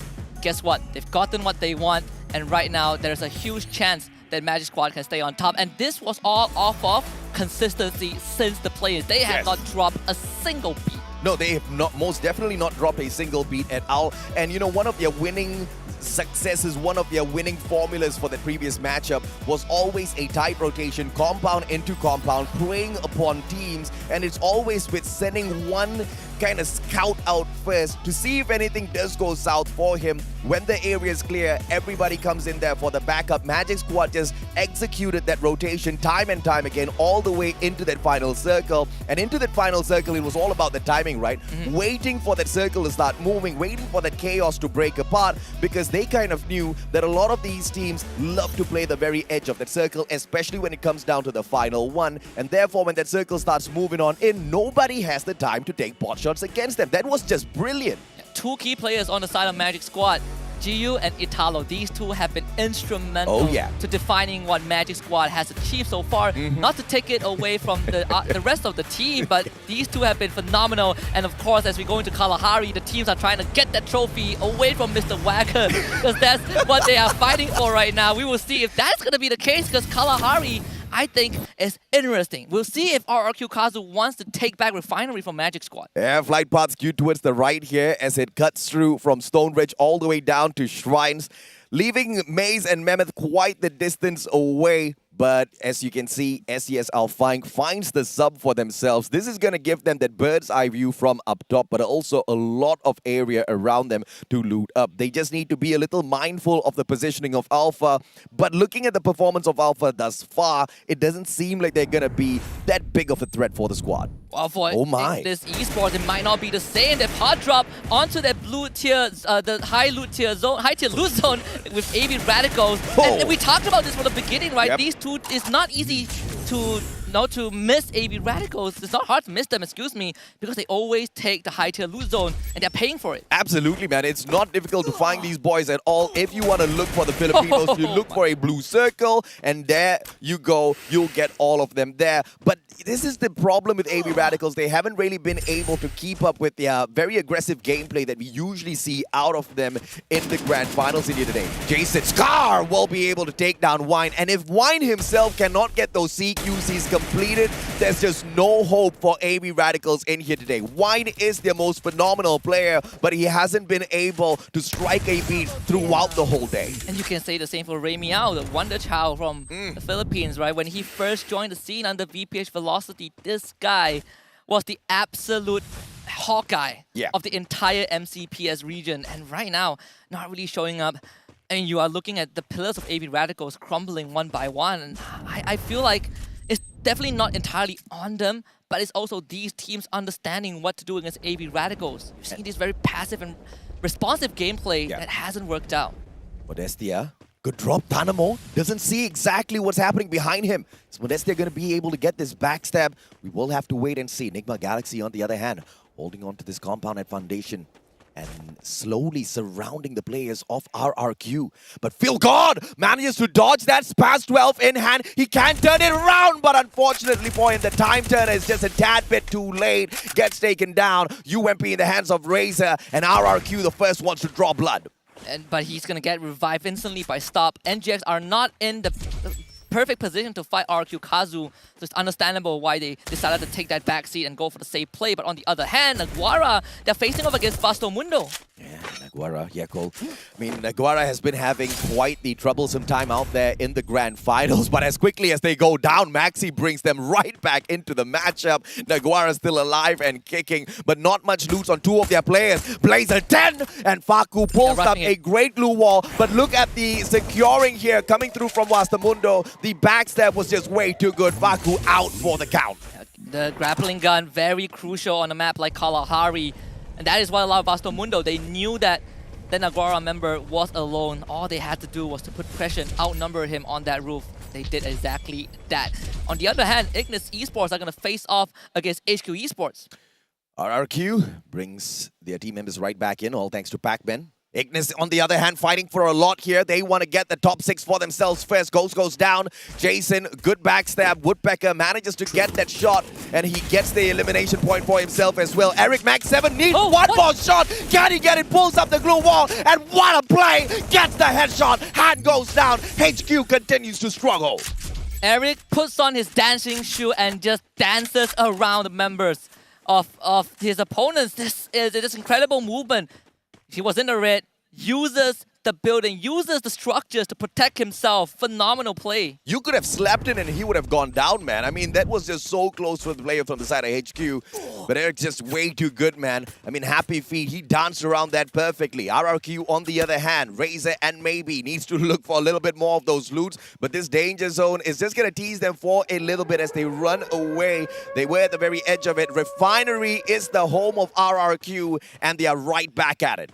It's good to see that RRQ got control of Refinery, but also partly because Magic Squad decided to not contest it early on.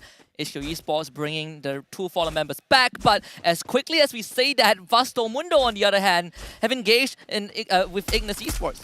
No offense to HQ Esports, but the more they bring their team members back, they are just gonna feed into some of these teams. 180 by Jason Crusher got crushed instantaneously. Jason's playing this on a whole other level. Ignis on the long side flank doesn't even need to do much. But Kano down on the ground though. Can he get to him? Yes, he can. Jason getting everything done all on his own. IGS is on fire right now. 5 eliminations just on his own. This guy has eyes on the back of his head for sure. HQ Esports, they end up losing Neo after those 2 revives. So it's going to be another tough round. I mean, HQ Esports, we were all agreeing on the fact that they were just responsive, a very passive team. They're relying on that macro, and it's good that they stick to the identity, but so far that has been overshadowed by all these maneuvers from more active teams. You know, Ignis Esports, Vasto Mundo, the Brazilians, the Thais. It's just proving to us that you have to also make your own active decisions. I mean, if even Vasto Mundo is struggling in this lobby, there's no surprise at all as to why HQ is doing the way HQ is doing right now. But they just need to find a solution. They have to avoid all of those engagements if possible and just take those final circle fights as much as possible, right? But now Ignis manages to sneak on into confinement, but Vasto Mundo meets them from the edge here. Oh no. Timing's just a little off. Eric misses that grappling hook climb, but look at this. It is the one and only Luca who drops by Kano Max 7. Luca's not getting off and he gets taken off by pure aggression. I mean, that was no way that was going to go his way.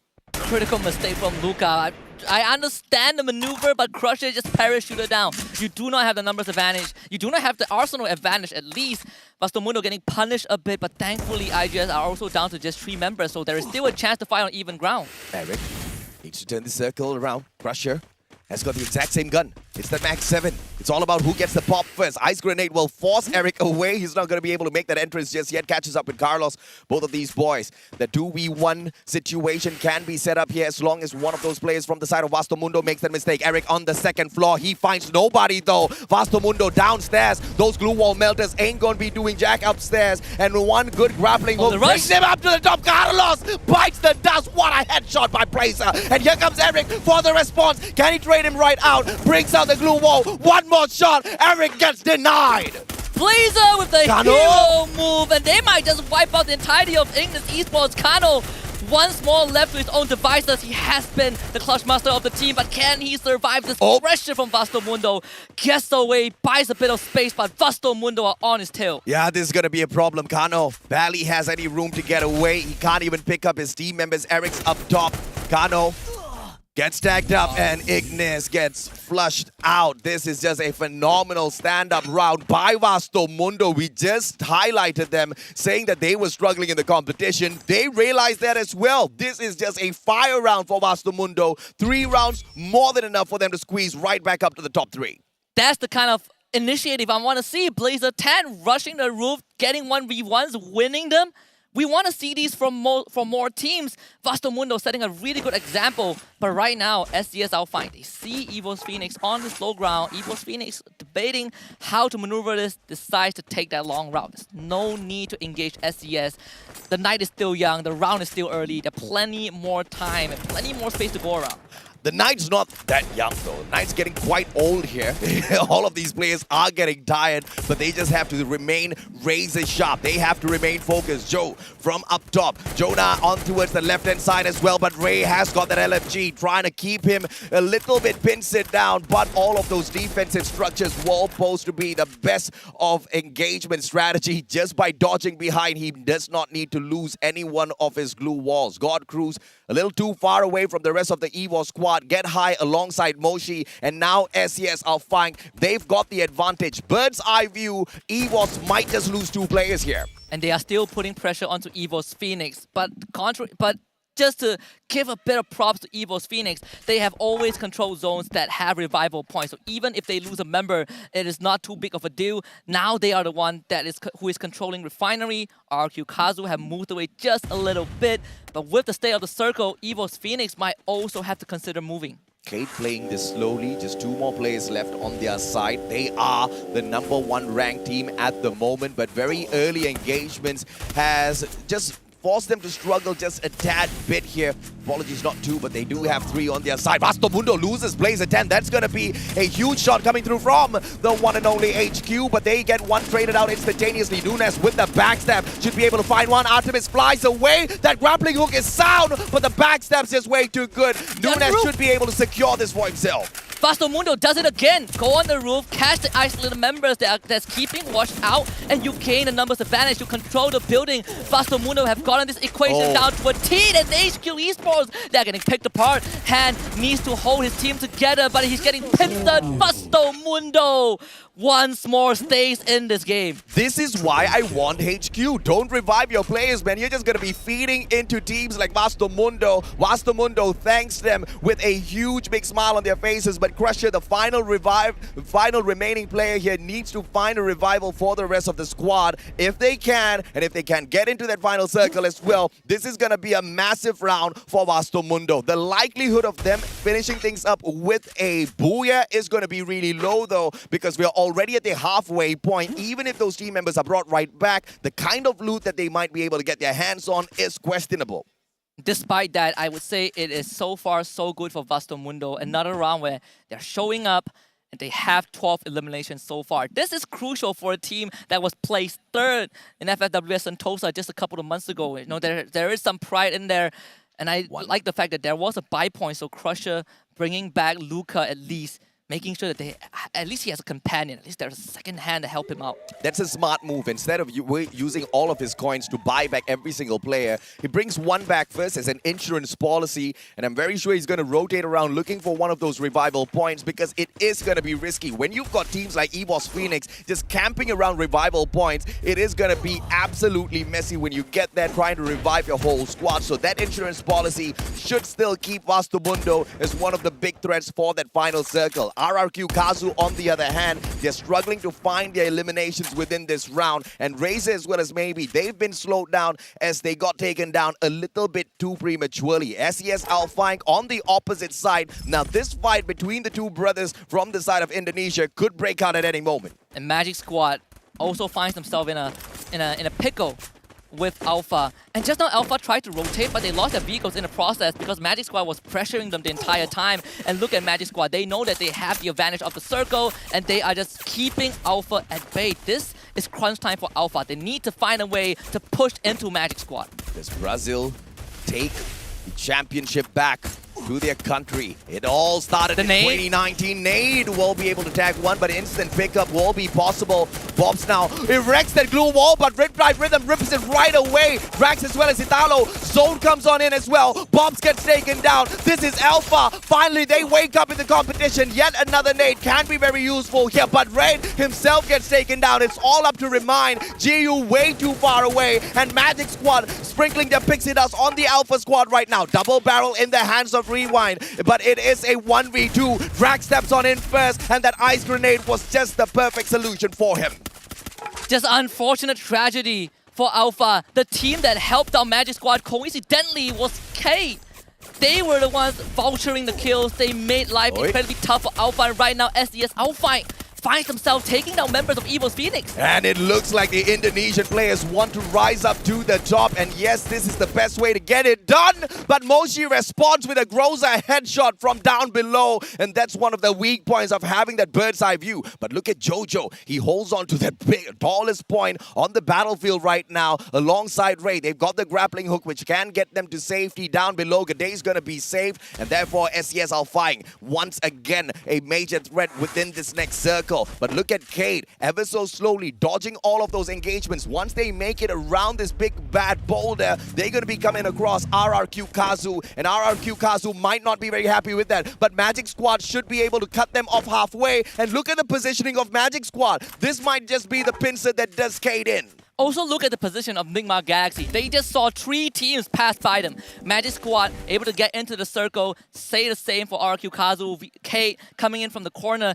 But NGX, they watched all of this rotation happen, and it is so easy to get those pickoffs.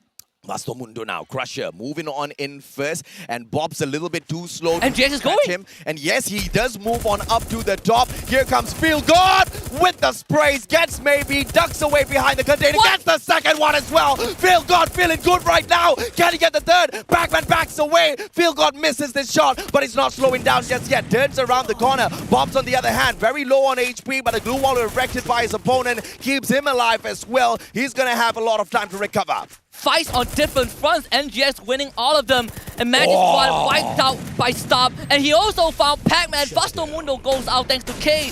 Nigma Galaxy stamping their insignia on Kalahari. And Nigma Galaxy, they lost their #1 spot, but it looks like it's high time they take it right back. Now, once again, high tier. All of this bird's eye view is going to be able to get them the advantage. Question is, do they have a grenade launcher? A couple of grenades, solid on its own, can do the damage against Cade right now. Down below, they've got the time turner to play around with, and right in front of them, here comes RRQ Kazu for the treasure as well. But Nigma Galaxy backs away for that bird's eye view on that left-hand side. And K gets wiped out. RRQ Kazu. Too good. They were not able to do much. They were not in the fight, but Nigma Galaxy did it perfectly.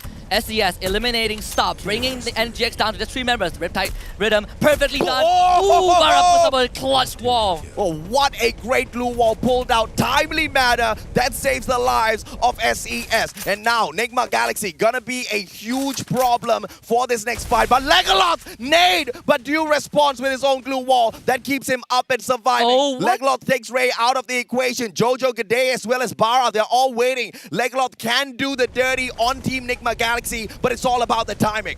This is crucial for NGX. If they can get this win, this is going to put them in such a good position in this final and give them the second booyah. But Caramel got snuffed out by Bara. SES out fine, waiting in the wings, getting this kill, and they are now about to erupt in the final fight. Dew saving his brother, 2 grenades. Gade has got the grenade launcher. Nigma Galaxy about to eat a couple of big Here it nades. comes. One, the first one, but that does not tag anybody up just yet. Dew has got that double glue wall set up. Glue wall melter, courtesy of Gade. Now down at the bottom, it's going to be Bara as well. That charge buster gets absolutely nothing. RRQ Kazu still alive and kicking up top. He's avoiding all of the engagements. Caramel has got the grenade launcher as well. What a 180! Nigma Galaxy taken out. Legoloth. This has to be SES, and Legoloth flies on through, but the Indonesians get a booyah! You have just witnessed the first seed of Indonesia playing like the first seed of Indonesia. What a performance from SES. 2 rounds that they have shown us that they can do it, and both rounds were classic, were just phenomenal gameplay all towards the end. The rounds that they have gotten for themselves, vouchering kills, getting high ground, taking advantage of teams they want to rotate. NGX did phenomenally, got a lot of info, but I mean SES Alpine did a better job. This was a hard-fought booyah by the Indonesians, but the highlight to see exactly how it broke down.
Now, I have to say, I called it out after match number 2. I was waiting for SES Alpine to join RRQ Kazu on the left-hand side of the leaderboard.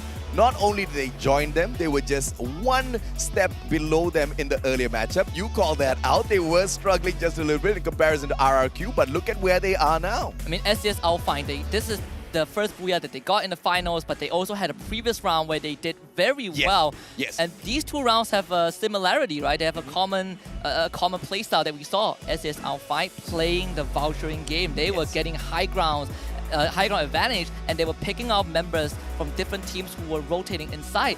And we talk about Ray from XCS, right? He is the rusher for the team. It's great to see him show up, and he really did play his part in this map. One of the highlight plays, in my opinion, also is from the side of Nigma Galaxy.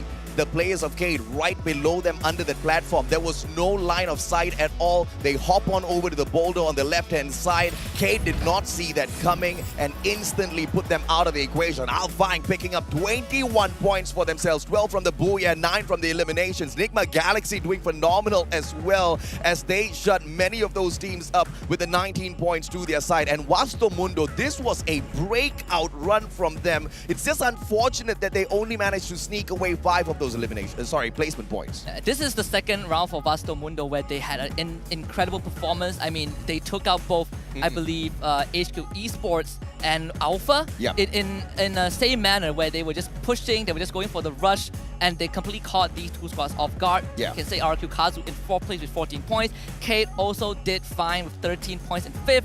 Esports kind of rounding out the first page with 8 points. If Vasto did not pick up absolutely nothing in the previous round, they would most definitely be in the top 4 right now, looking at the kind of massive points that they can pick up for themselves. But of course, here's the overall standings and how the leaderboard has been shuffled. It is still going to be dominance from the Brazilians up top with the 93 points, but Nigma Galaxy's quickly catching up, 85 in that second place. Magic Squad wants to sprinkle that pixie dust to slow them down, but it's not going to be possible because Nigma right now is on fire. The Shooting Stars are about to bust through the Brazilians in this next matchup, unless of course something messes up for them. We have 2 more rounds left, AJ. It is not a far cry if we say that NGX might win or even Cade taking the trophy back. The trophy was first claimed back to Brazil during FFWS Rio, and maybe after 3 years it would be brought back again. Cade is leading that charge. Cade is most definitely leading the charge. There is a possibility here that the Indonesians might be able to sneak it away from both the Thai as well as the Brazilian squads. But in order to get that done, SES Alpine needs to hit massive booyahs in the next 2 rounds. And they've clearly shown us that they are capable of that. RRQ Kazu, on the other hand, they've shown us that they are capable of consistency. Let's see if Indonesia can prove themselves out there on the battlefield. But who's the MVP for SES Alpine? You'll be able to see that right now. Gade with the 3 eliminations. This guy was surely the playmaker for the squad. And I was looking for SCS to not just rely on Ray to be the rusher, but also to make moves as a team. And that match just now was the perfect example of SCS Alpine realizing that we do not need to be the passive ones. Why are we holding back? Go forward. We are the first seed of Indonesia. We had this title of runner specialist. We do not want that to stick with us. Yeah, the top eliminators of that matchup, as well as a lot of action broke down on the battlefield. Surely you should see one Nigma player here.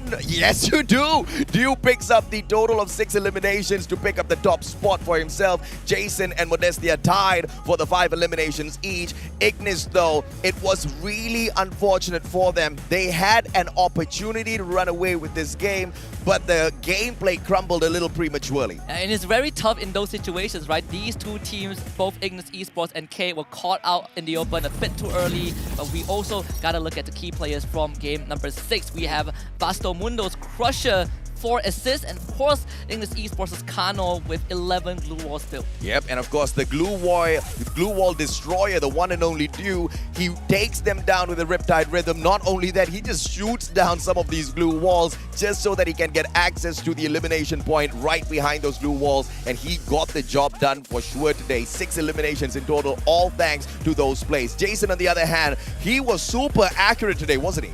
Yeah, he was incredibly on point. At least this is one of the rounds that he was able to do so. Yeah. Remember, Ignis Esports, they did get a booyah, and that booyah came from them being able to sneak into the circle. We were looking for Ignis Esports to put on a bit more of a proactive move.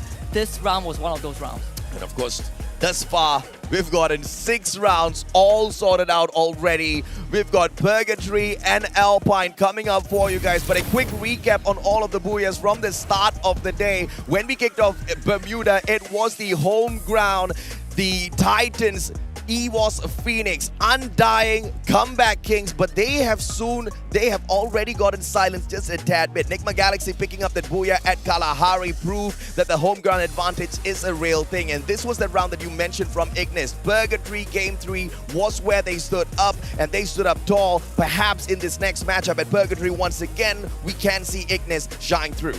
And I hope that's the case. I mean, for the side of EWOS Phoenix, they have not done well for the past 3 rounds, and it is going to be a worry for them if 2 more rounds left. How you wish it's just 6 rounds, because K would have ran home with the trophy, but we have 2 more to go, AJ. Yeah, absolutely, man. I mean, the past 3 matches, I believe they barely picked up a lot of points for themselves. Ignis got a total of 20 points from 3 games. Oh, yeah. That's not Ignis quality at all. That's not the usual Ignis that we see out there on the battlefield, but it is what you can expect when you've got a lobby like this. It's stacked with pro players. It's stacked with pro players that can eliminate you on sight. The moment they lay their eyes on you, you're pretty much gone from the equation, which is why some of these open rotations on those hills are just not the best of ideas. One thing I like about Ignis Esports right now is they were sticking to the identity, just like AB Radicals, just like HQ Esports. Honestly, just like the rest of the team, Ignis Esports continue to play that 4v4 rushing playstyle, and that's what defines them in the Latin region, and that is why they are so feared. Even though they're not really the front runners right now, I want to see them continue this pressure, make these teams unsettled about whether they can get the booyah or not. Yeah, and you know, Ignis most definitely has an opportunity to continue climbing up the leaderboard, but getting that #1 spot might just be a little bit too difficult for them. We have to take a quick short break. When we come back, we head right back into Purgatory. We'll catch you in a bit.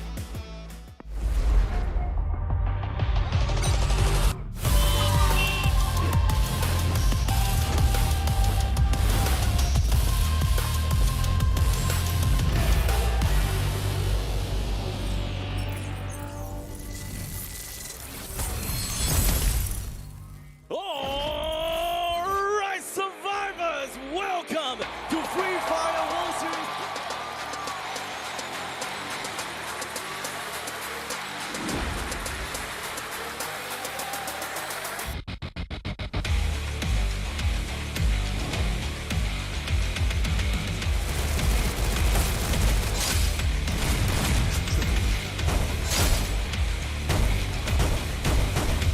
Going up against the other play-in champions of Echo Esports, that was a super dangerous one for both teams. High risk, there's so much at stake right now.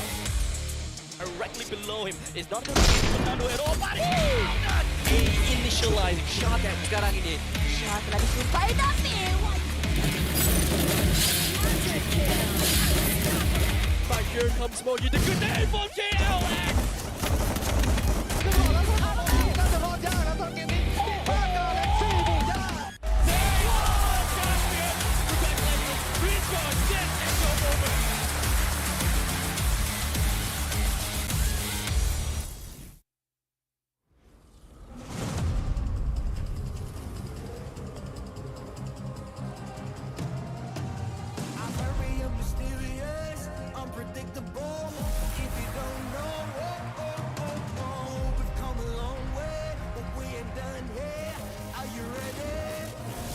Just like the sunshine, we level up. What a great view from the top. It's in our nature, it's in our blood. We can stop, never stop. We don't stop with the squad. Like the sunshine, we level up. What a great view from the top. It's in our nature, it's in our blood. We can stop, never stop. We don't stop, 'cause we turn up in flames.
Sebuah perjalanan panjang bagi kita untuk akhirnya bisa berada di FFWS ini sejak 2021.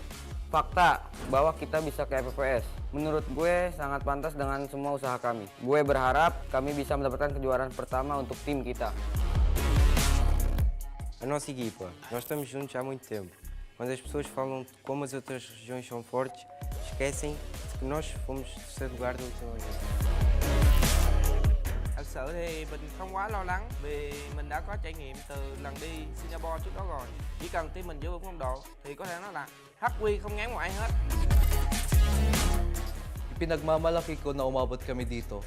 Gagawin namin ang lahat para magningning sa FFWS. طريقة وحيدة حتى نظهر شكرنا للمعجبين، وهي أن نعطيهم أفضل ما لدينا. نحن مصرين على ذلك فهم. La última vez nuestro camino acabó en play-ins. Esta vez seguiremos peleando y acabaremos con todos. Eu penso mais como uma vingança. Nós vamos provar que os times da Tailândia não são imbatíveis. Nem o time tailandês ganhou 2 vezes seguidas. E nós estamos aqui para que não ganhem novamente. Vamos levar esse orgulho de volta ao Brasil. ผู้คนต่างสงสัยว่าเมื่อไหร่ยุคของทีมไทยจะสิ้นสุดลงสักที เราจะทำลายขีดจำกัด และรักษาแชมป์ที่ประเทศไทยไว้ เพราะเรานี่แหละทีมม้ามืดตัวจริง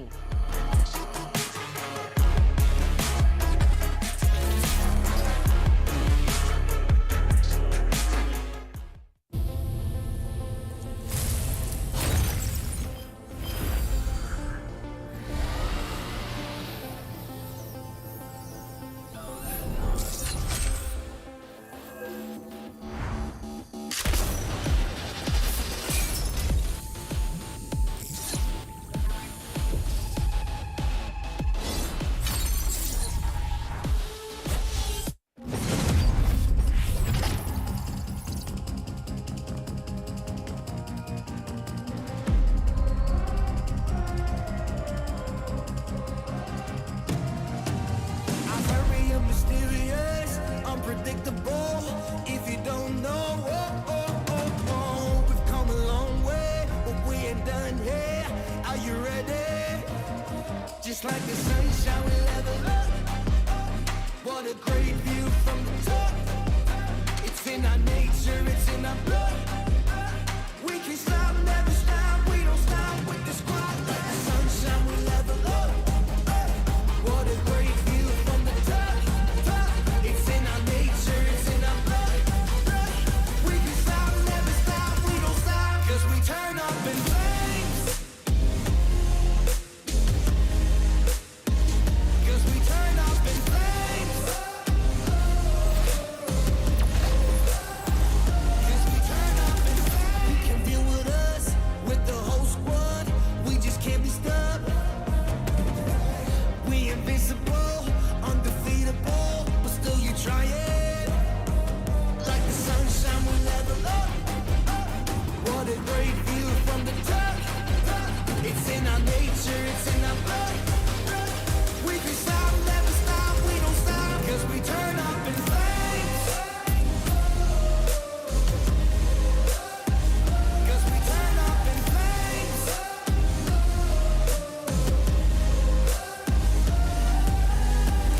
You can deal with us, with the whole squad. We just can't be stopped.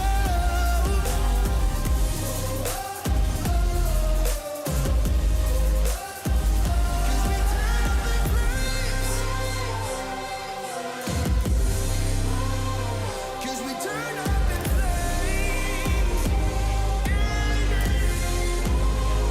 'Cause we turn up in flames. You can deal with us, with the whole squad. We just can't be stopped.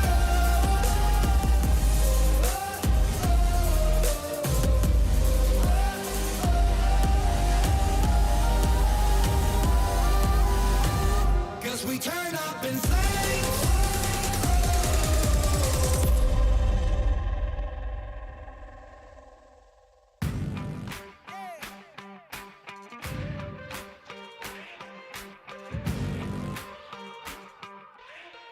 Time to level up and pay attention. Only the best can win, and I got a vision. I'm gonna be everything you said I couldn't be. I'm gonna leave my footprint, PS, I know you see. I do believe that some things might be destiny. I do believe that I'm gonna give the best of me. I know you can't see, but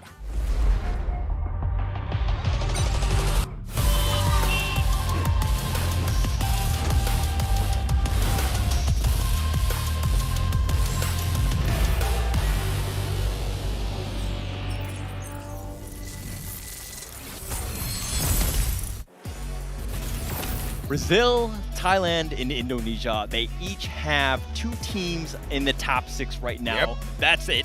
All those teams. Are they going to win the world champion? I mean, one of them surely do have their hands on that world championship already. It's, yes, RRQ as well as SES Alpine, especially SES Alpine, a little too far away from that #1 spot. But SES just scored a phenomenal booyah. If they can pull a back-to-back-to-back 3 booyahs in a row, they are your world champs. They will be able to sneak it away from the home ground boys, EVOS Phoenix as well as Nigma Galaxy. But that is surely asking for a lot. RRQ is just 6 points ahead of them, and they have a huge chance as well. I mean, RRQ has been one of the most consistent teams in the competition, but they have to get it done over the dead bodies of Magic Squad. I mean, if RRQ was consistent, Magic's just slightly on a edge here. So you're telling me there's a chance, right? That's all I needed to know, because at the end of the day, we have 2 more matches ahead. And I mean, SES, can they do the miracle run? You're talking about the 3 booyahs in a row. Potentially it could happen, but SES had a great one. Let's talk about the previous match stats for that one. SES, I mean, they had 21 points, but with 9 eliminations and 5,000 damage. SES, we liked what we saw. Yep. Can we see more of this? I mean, okay, it's asking for a lot. It's asking for a lot, right? But the SES has proven they can get this done. And we did discuss this just before heading on into this matchup as well, just during the break, that whenever SES was playing it a little bit slow, whenever they looked like they were a little scared to get into an engagement, they did horribly. On that round where they secured the booyah, that was the kind of aggressive SESL flank that we have been expecting throughout the whole competition, where we finally saw them. Now, we just need this Indonesian squad to go ham. We need them to go all out. If they do, Indonesia stands a super strong chance. Okay, I love the fact that you're bringing up SES. It's funny that we're like putting up so much praise and so much pressure on the 6th place team right now. You know what I mean? Like, they have such a hard journey, but we're like, no, SES, all you need to do is just triple booyah. Yeah, triple? Easy, right?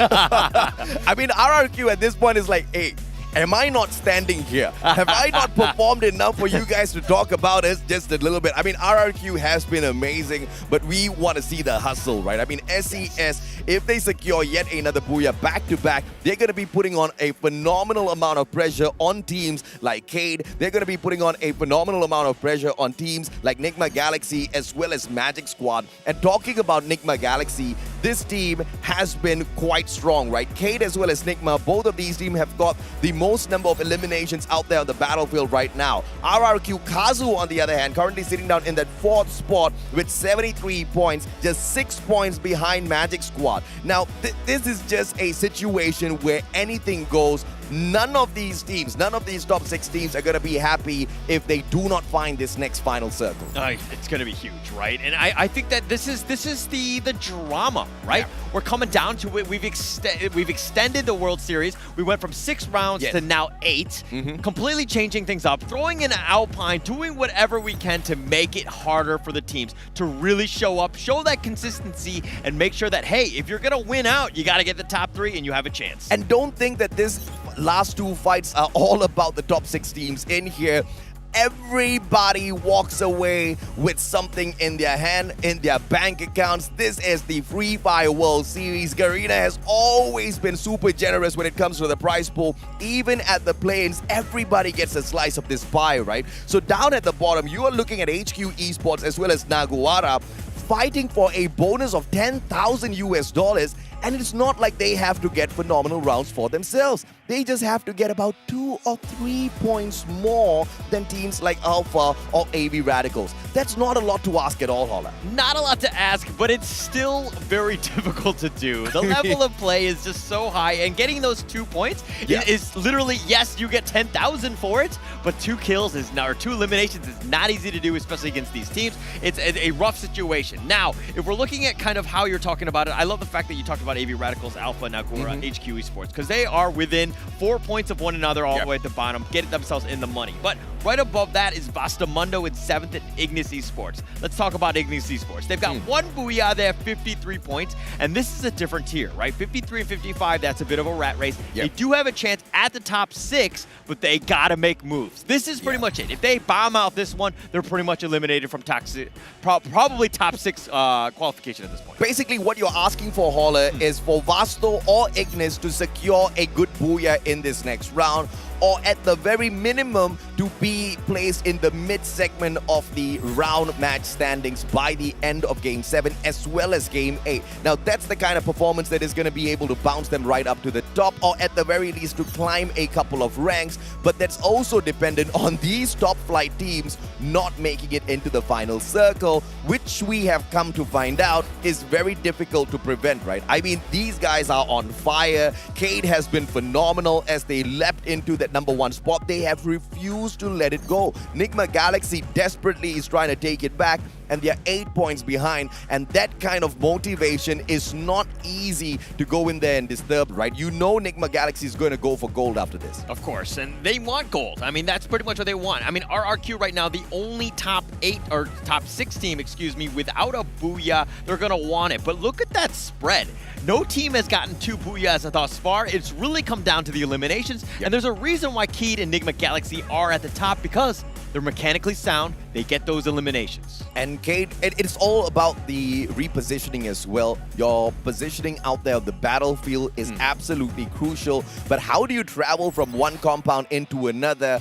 Nobody at the moment does it better than Cade or Nigma Galaxy. Magic Squad might be able to argue that they do a phenomenal job as well, but they usually do not get engaged in a lot of these gunfights. Cade and Nigma, on the other hand, they just annihilate team after team on their pathway in towards that final circle. They are 2 forces to be reckoned with surely out there on the battlefield, but teams just need to find a solution for this. And I have to say, one of the best solutions to play against teams like Cade or Nigma Galaxy is at the very get-go to hop in somewhere around the mid-segment of the map. Now, when you're looking at Purgatory, you're mainly talking about Brasilia, but this was a problem that we saw yesterday. This is that hot spot. Potentially more than 2 teams are going to be taking that hot drop in there, as everybody does not want to move around too much in Purgatory. Okay, very much true. And it's going to happen. It's going to change things up, and we're going to see what's going on. Now, let me ask you a question. I don't want to put you on the spot and just say stick with the team. Let's go with region, right? If you had to choose between Brazil, Thailand, and Indonesia, which one of these regions is going to pull out the winner today? I mean, you got 2 horses in this race, you know what I mean? I want to think that Thailand will be super motivated, but the Brazilians, man, the energy that the Brazilians bring into the stadium in itself is on a whole other level. The Thai players have got the confidence, but it's all about that energy. You know me, man. It's all about the good vibes. They've got humongous, phenomenal support in terms of their fans that have followed them all the way into Bangkok, Thailand, supporting them, believing in them, and that's the kind of thing that usually gets you the top spot. But the Thai players desperately want to do it for that home ground advantage. They want to get it done for their nation, and of course, they want to be known as the most ferocious force within the world of Free Fire. They currently have bagged more than 50% of the titles when it comes to the World Series, and they want to keep that sort of statistic.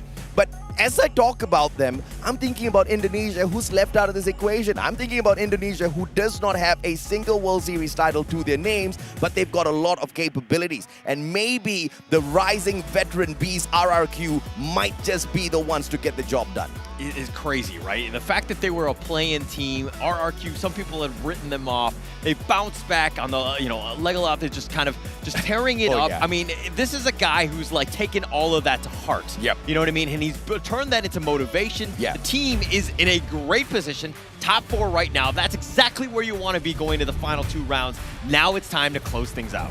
As we fly on into Purgatory, everyone clearly has got the championship trophy in his hands. Mr. Wagger can't fly, so that's cheating, everyone. You gotta put it down. You gotta run around on the battlefield, all right? Flight path cutting through Moat House all the way down towards Mount Villa just means that the left-hand side of our map is gonna be a little packed. Ski lodge's gonna be wide open. Question is, will AV Radicals fly there? Yep, the answer is yes. They are gonna go for that straight up. Yeah, they knew right away. I mean, we've seen their, they tend to traditionally go this way. They're going to go for the high loot. They're going to stick to that side, and they're down right now, trying to get as much utility as possible. Look at Nigma X kind of splitting around a bit. Carmel's going to be left all the way out in the open, provide a little bit of intel. They're going to look to run into Naruga. Yeah, Naguara's going to be in a lot of trouble here as HQ Esports, they find Alpha. Now, these two teams, the last thing they need is early engagements, all right? Both these teams are struggling. Both these teams are very close to each other. HQ Esports just needs 4 points to catch up with Alpha. And if they can do that, they get a bonus of $10,000. Alpha's fighting to hold on to the extra bit of 10,000 USD. They can't lose it. And a great shutdown onto Maxi from afar from HQ. But look at this, Ignis. They're on fire. RRQ bites the dust. Ignis is hungry. Already eliminated 12. RRQ, we were talking about how they had to have a good Game 7. Getting eliminated so much for there. that. I mean, they're pretty much out at this point. I think that they're, unfortunately not going to be the winner, I would think. I mean, especially since the other two have, or the other 3 teams have such a huge lead at this point. But now they need to build off on that. They got to figure something out in terms of coming back. But Kazu, now they have plenty of time to think about their mistakes. But look at this, SES, the flank, they might just be able to get a huge advantage here as Nigma Galaxy preys upon the players of Cade. Modestia down on the ground. That MVP is going to get taken out of the equation. But Nando 9, the savior of Cade, might still be able to turn things around. General's on that bike and he's off and about. He's not going to be waiting around to get shut down. He backs away to play the game of revival. There is a revival point here just outside of campsite that he can make good use of. But General's just going to circle around first to make sure the area is clear before he attempts anything of the sort. Smart, but it looks like Nando's running into Carmel here. Carmel did get a couple shots onto Nando here. And again, they're completely isolated, but Keed have not had a great game. Carmel almost tried to run him over with a bike. He's going to drive right by, and he should be fine. He hops off, and it looks like he's going to go for a one-on-one versus Nando. Yep, Mother Nature is my savior. Nando uses the tree as cover, but steps on out. My goodness. Gets sprayed down onto the ground. Caramel gets the advantage as Nando misplaced that by a mile. Caramel's just going to go in for the Juggernaut finish and tries to run him over instead. But he's not going to go in here, take cheap shots at the player on the side of Cade. He knows nobody else is going to be able to secure that elimination. But can you imagine how salty he'll get if someone else just nicks in one shot and takes that point for themselves? Yeah, that would be silly. But I think at the same time, it's like you're holding him off. Nobody's going to get him. He's kind of wide out in the open. You're going to basically secure that one. I think they should be fine. But Naguara here, 1 elimination. Brand has got it. They're looking for more. Ignis Esports have also been, the kill feed has been quite high. I want to see the eliminations on Ignis. I mean, Enigma Galaxy, once again, the Thai players are on fire and they are off to an amazing start.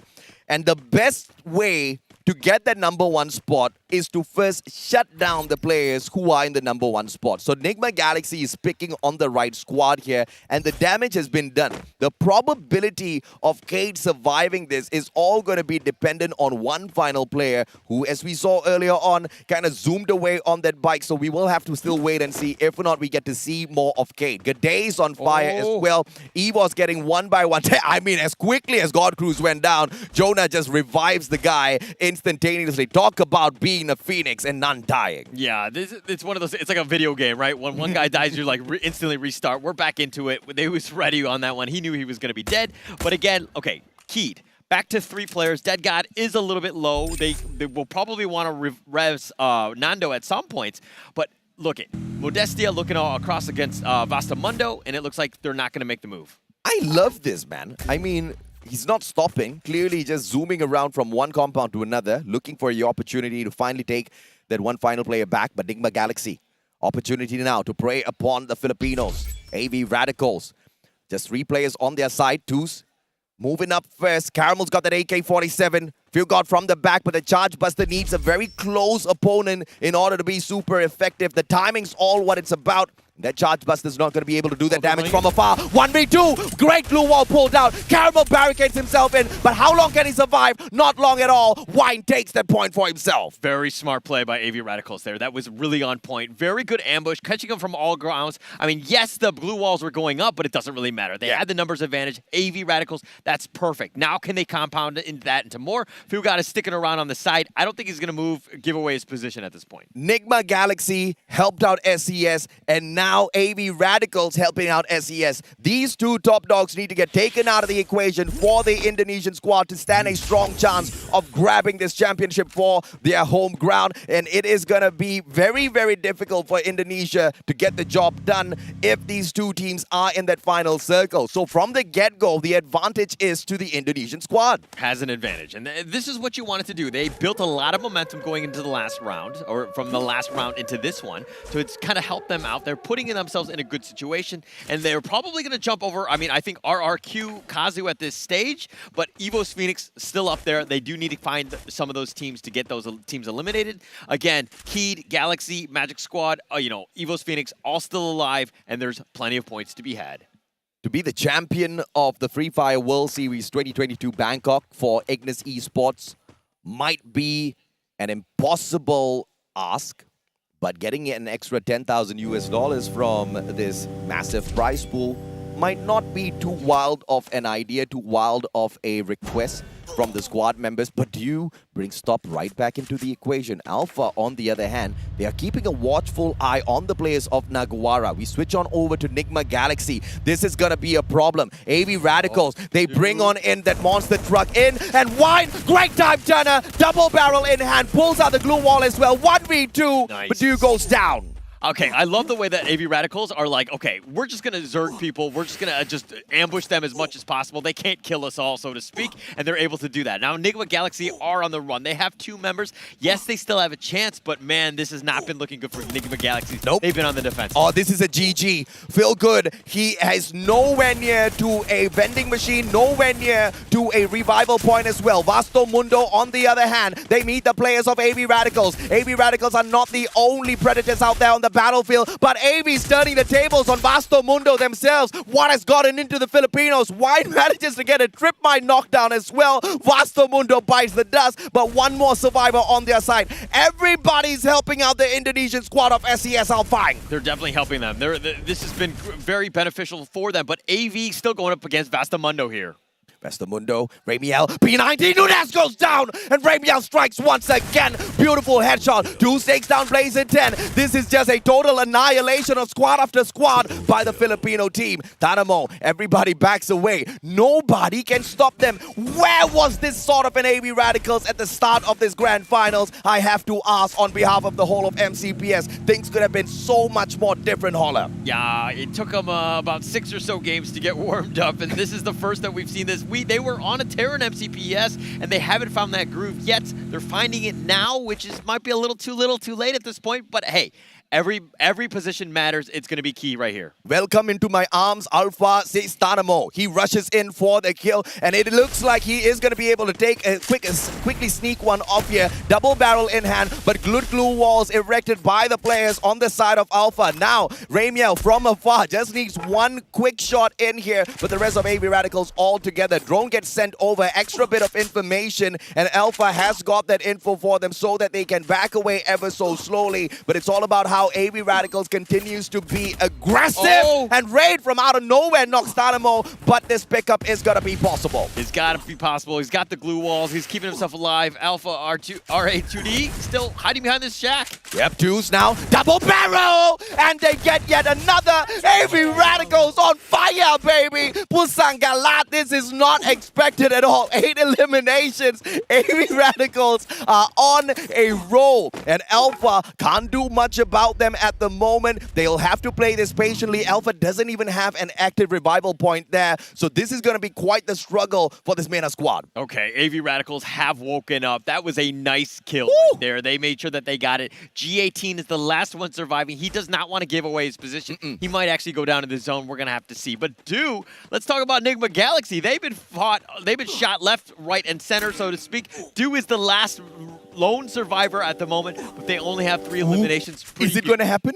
Is it going to happen? I just saw the player from the side of Cade just driving past, but EVOS now will be able to meet the Magic squad. Good glue wall pulled out. Jonah now, premature, hopping out of his vehicle. He gets surrounded by the players of Magic squad. Drax gets knocked down instead, and Dew brings back Field God. So that means Enigma Galaxy is still going to be alive and kicking as MGS now meet a very strong team out there on the battlefield. The Thai players want to take them down, but God Cruz goes down as well. Moshi the survivor from the backstep, but can he get there? Get High gets the job done instead. Get High is on a roll. He's trying to find it. He's going to look One to go more. for pops.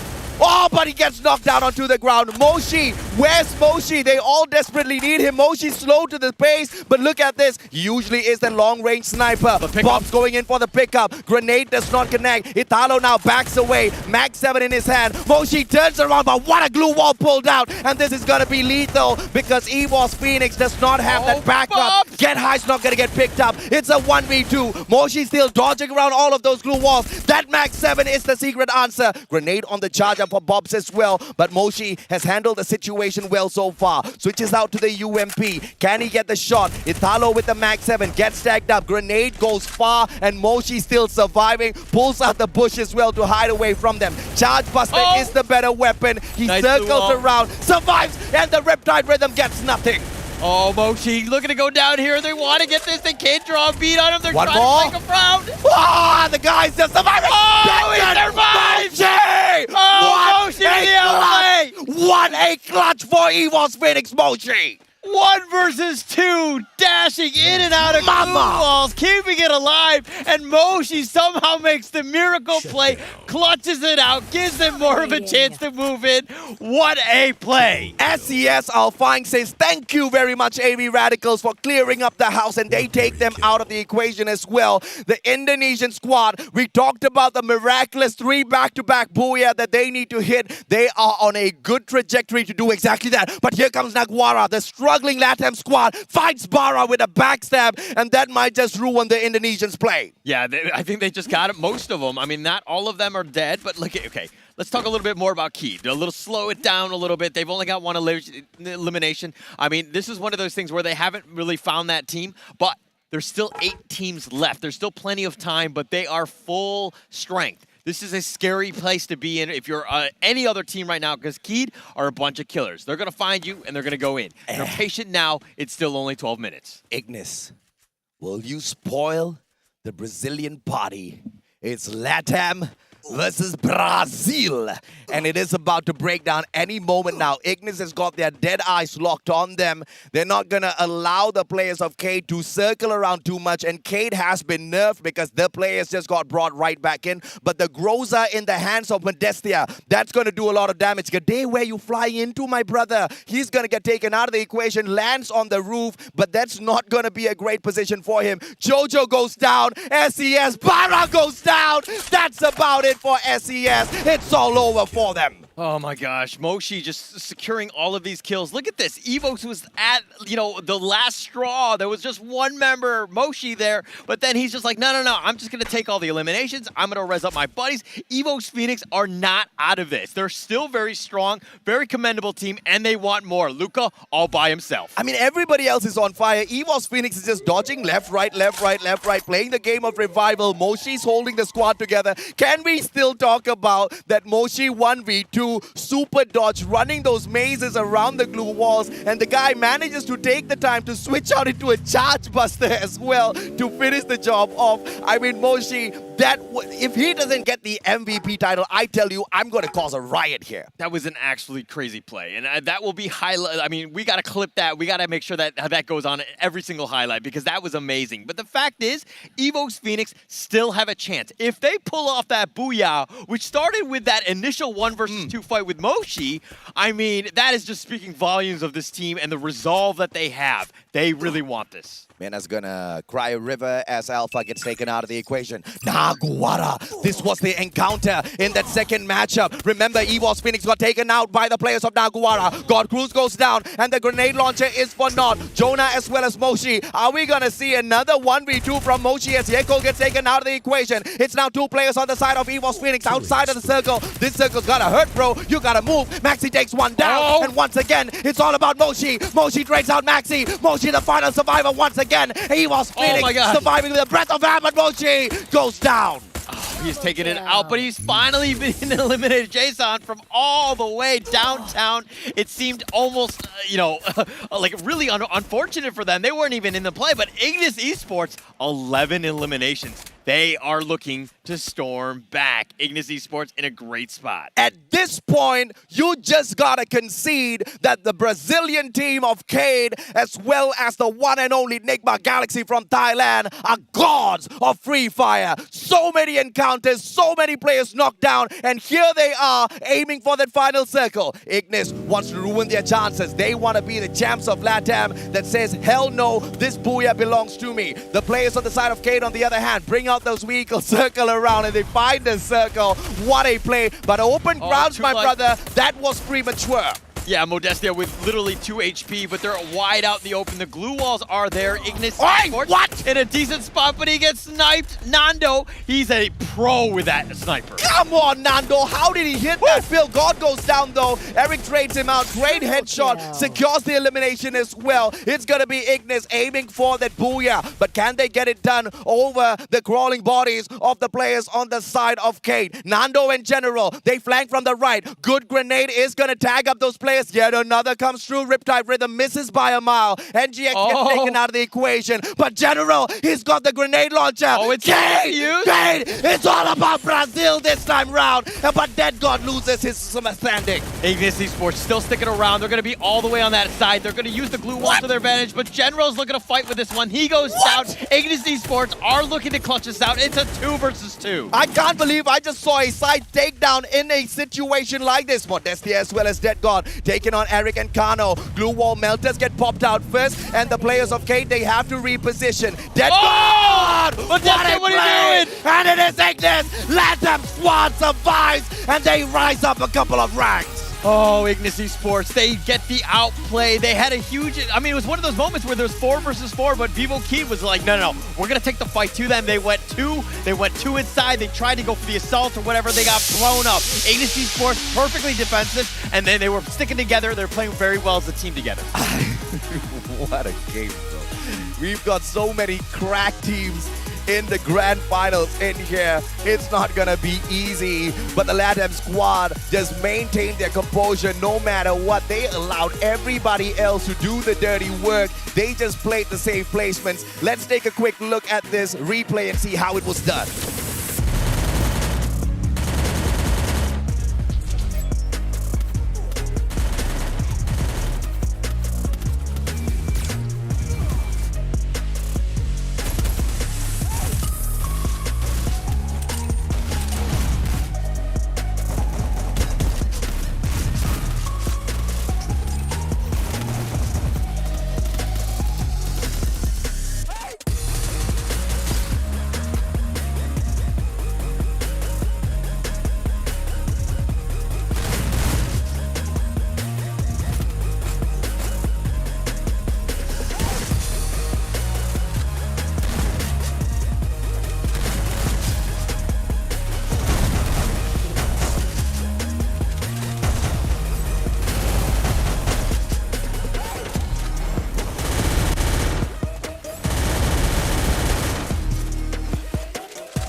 I love Ignis Esports, but I still think Moshi's my personal MVP, man. I mean, that God play with that Charge Buster, close quarters combat. I mean, if anybody has used the Charge Buster before, they know that it's not an easy gun to master. Moshi, the god of Free Fire for sure. Absolutely outplayed there, right? I mean, not only did he get the 2 eliminations there, but then he rezzed up his teammates. They got more kills in that, and then they also got, you know, better placement points. Yeah. I mean, it just compounded, and there's a reason why this team is just so good. And there's a reason why Kate as well as Nigma Galaxy have been running the grand finals in here today. We saw many early engagements that almost took these 2 Titans out of the equation, but still at that final circle, I mean, I've got my mind blown. I wish I had minds, but I've got my mind blown by these plays. This is crazy, but here are the standings of that matchup. 29 points by Ignis Esports. Phenomenal run. They are looking for a $10,000 bonus, and my friend, I think they found it. Yeah, it's not just that, right? I mean, literally almost 30 points on that one. 83 or 82 points, I think, at the end of the day in terms of the overall standings. That's going to really springboard them. Now, you were talking about SES maybe going for the miracle run with 3 booyahs in a row, but hey, if Ignis Esports gets another 29 points in this next game, I mean, that's gonna shake up the entire standings. It is gonna give Ignis a good bonus. It's gonna be a good payout. But is it gonna be great in terms of them having an opportunity to pull the championship away from one of the Thai or one of the Brazilian squads? I don't think so just yet.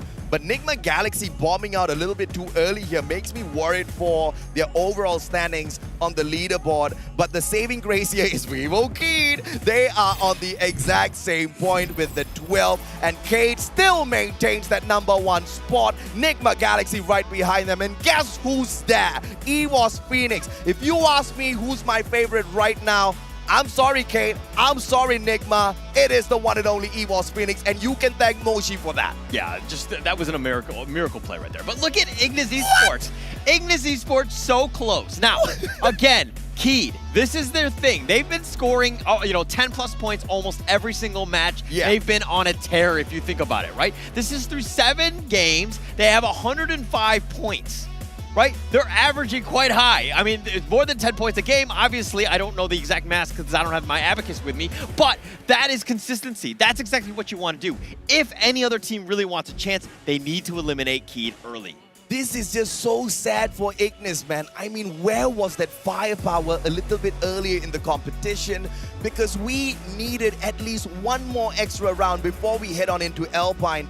That would have been the possibility for Ignis to grab the championship, bring it to LATAM, and make this into a all-out party. But unfortunately for them, that journey is going to be very difficult. But here is the MVP of that matchup, ladies, German boys and girls, as Ignis Esports picks up the victory for themselves. Eric is the guy that picks up the MVP title. With the MP5, 6 eliminations, monstrous round for Ignis. I kind of felt like that was Keed's match to lose, right? Yeah. Because they had, okay, the reason being, I mean, the numbers are the same, but Ignis Esports were actually damaged after the last fight. Yeah. And the fact that, Vivo Key, if they went in together and they kind of hit it from all the different angles, they would have had a much better chance. But let's talk a little bit about the match kill leaders, okay? I think that this is going to be quite telling in terms of what happened in that last game, because literally kills were happening galore. Look at this. Whoa, Carlos wow. with 6 eliminations in addition to Eric's 6 already that we talked about, but Moshi, the man, the MVP, the 5 aliens. I love seeing Moshi up here at the very least for our top players of the round. He was a monster, single-handedly making sure EVOS does not bow out a little bit too early, gets them an extra 3 elimination points before he himself gets taken out of the equation. What a play by the guy. But EVOS Phoenix, the run is not over just yet. Let's take a peek as well at the key players of this matchup at Purgatory, as Curry manages to get the total of 171 penetration damage. I mean, this guy, just with the AWM, he's just way too sneaky, man. No glue wall can stop him. Yeah, no glue wall can stop him. Ramiel tried to stop it, but with 17 glue walls that were created. Tanamo, on the other hand, Skylar, the glue walls destroyed, 6 of them on his own. But Eric, this is the biggest thing, right? Because yeah, you can kill glue walls, but you don't get any points for that. You do get kills, or you do get points for the eliminations, and with the headshot killer, it makes it very easy. It was a massive round for AV Radicals, no doubt whatsoever, but it was a waste of an opportunity for the Filipino squad because what they showed us in Game 7 should have been shown from Games 1 until 6. I feel like they were a little bit too reserved. I feel like they were just a little bit too scared to step out of their comfort zone because when they do step out of their comfort zone, look at what they can achieve for themselves, Holla. Yeah, they definitely have a great chance. But okay, it's funny because AV Radicals had a monster game. That was one of the best ones. But the funny thing is they actually dropped a spot to Alpha. Alpha actually overtook them. I mean, they have a 1-point lead, but it's going to come down to the very end right here. This is going to be round 8 Alpine. This is for all the marbles. Who's going to be champion?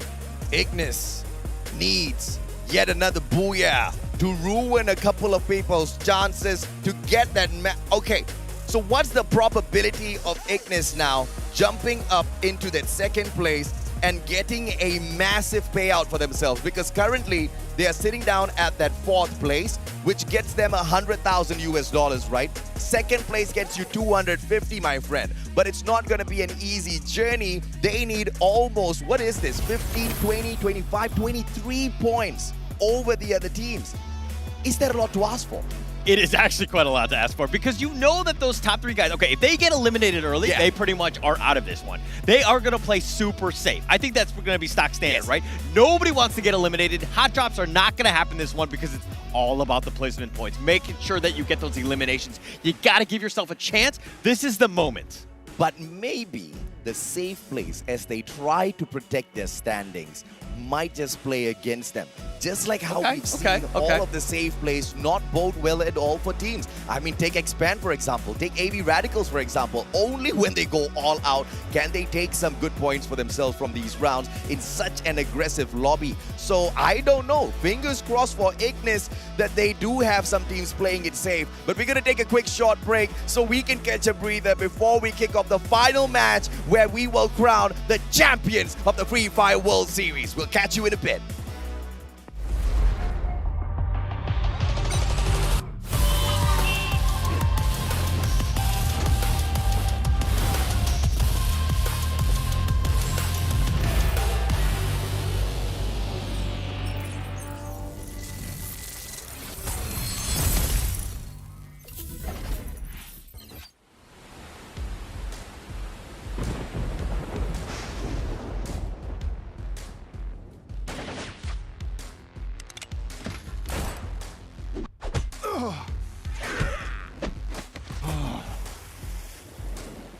I'm fine.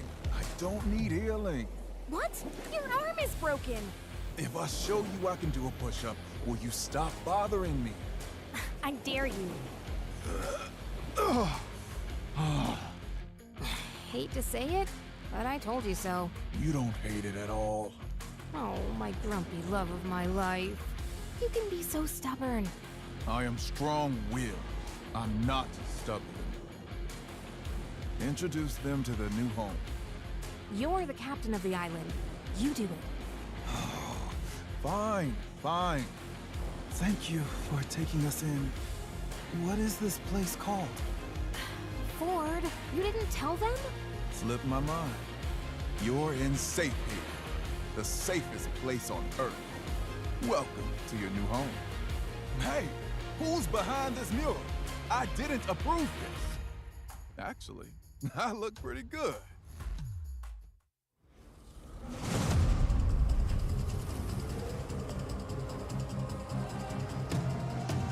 I'm very mysterious, unpredictable. If you don't know, we've come a long way, but we ain't done here. Are you ready? Just like the sunshine, we level up.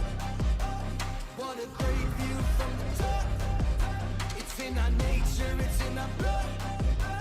We can stop, never stop. We don't stop with the squad. Like the sunshine, we level up. What a great view from the top. It's in our nature, it's in our blood. We can stop, never stop. We don't stop, 'cause we turn up in flames.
It's like the sunshine we level up.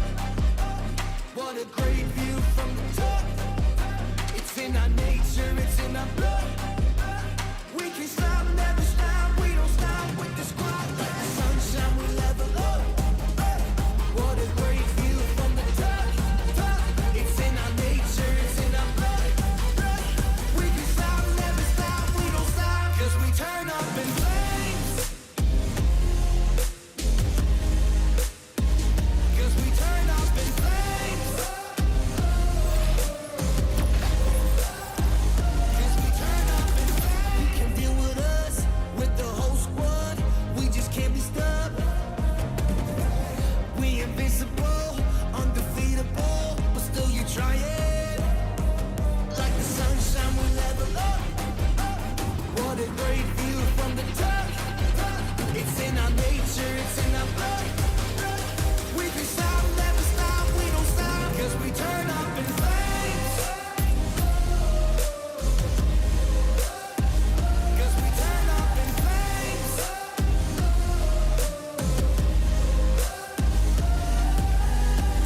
You can deal with us, with the whole squad. We just can't be stopped.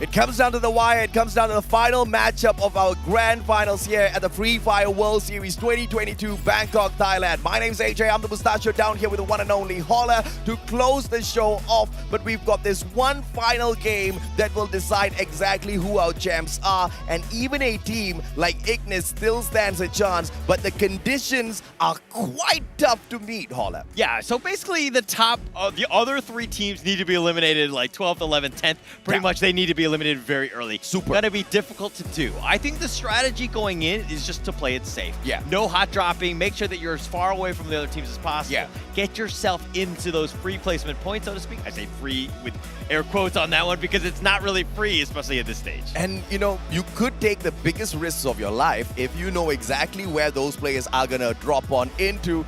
You could hot drop them. You could perhaps tease them and try your luck by taking them out of the equation. But let's take a quick look at the match stats for round number 7 first. Because Ignis Esports ignited that fire within their hearts to score a massive 29-point round for themselves. 17 eliminations, 12 from the Booyah. They were absolutely cracked. And just like that, back in the race for the top 3. Okay, Ignis Esports went from 8th position and they springboarded themselves into the 4th position with that single game. That's how close things are, okay? I mean, anything can happen at this point, but let's talk a little bit about, you know, what needs to happen for this final match. Well, for this final match, ladies and gentlemen, boys and girls, Cade needs to hide. Nigma Galaxy cannot hide. They have to hunt for eliminations. Nigma Galaxy requires 9 points more than Cade in order to take the championship for themselves. This is their home ground. You know they're desperate. EVOS Phoenix, they need 19 points more than Cade. Even more of a troublesome task for them to secure. But if God Moshi can appear once again and grant them all of those elimination points, it might still be possible.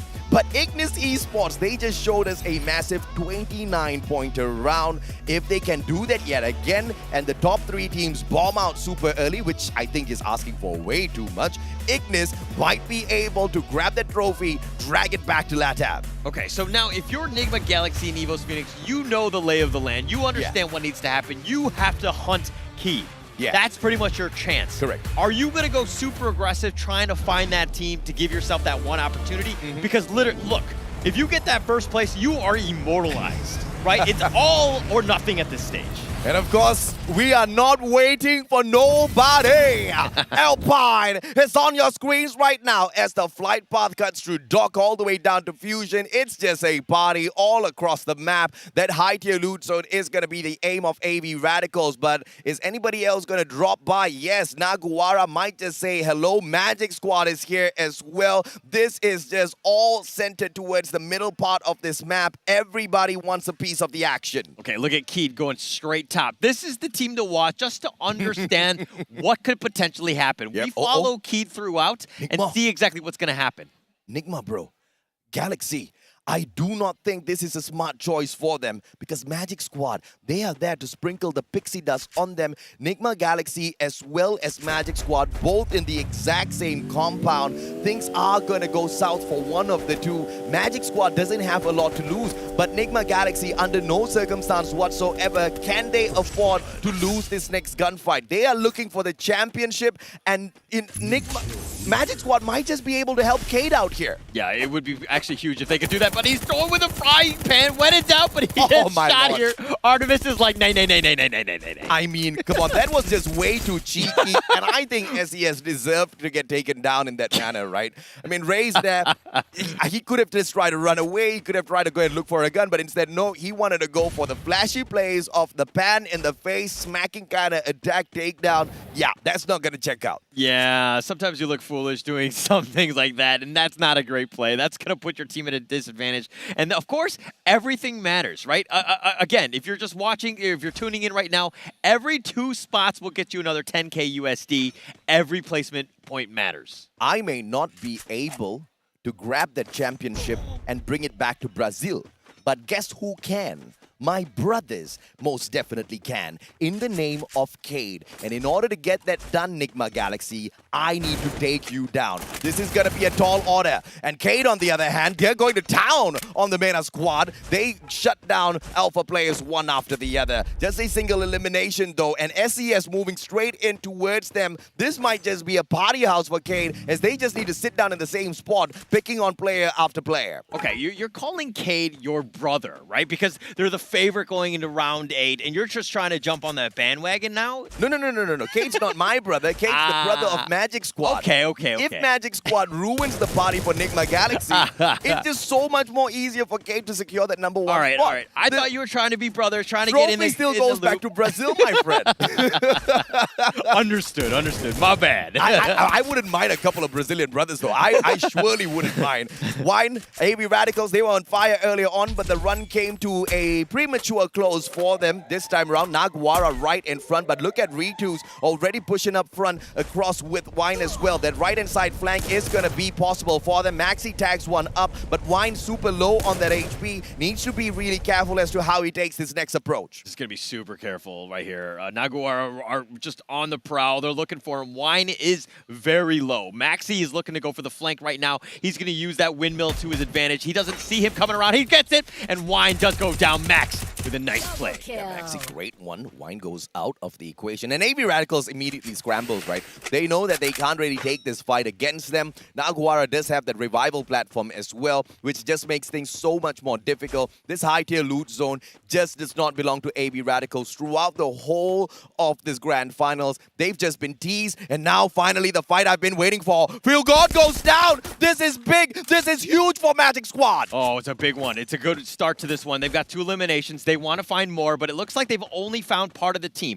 This is the hard thing, is that if you can't eliminate everyone else, they come back like a bunch of cockroaches. They're going to come back and they're going to infest your house. I mean, just imagine, man. Magic Squad takes Nigma Galaxy out of the equation, and they themselves continue to climb up the leaderboard and sneak on into that 2nd and 3rd spot. I mean, Brazil wins big here at the Free Fire World Series 2022 Bangkok. Dew backs away. Stop with the flank, but GU has got his eyes on him, and Stop might be able to distract the players of Magic Squad to allow Dew to get away and res the whole squad up. This is a sacrifice from Stop. Everybody, moment of silence for this guy as he sacrifices himself for the greater good of Nigma Galaxy and Thailand.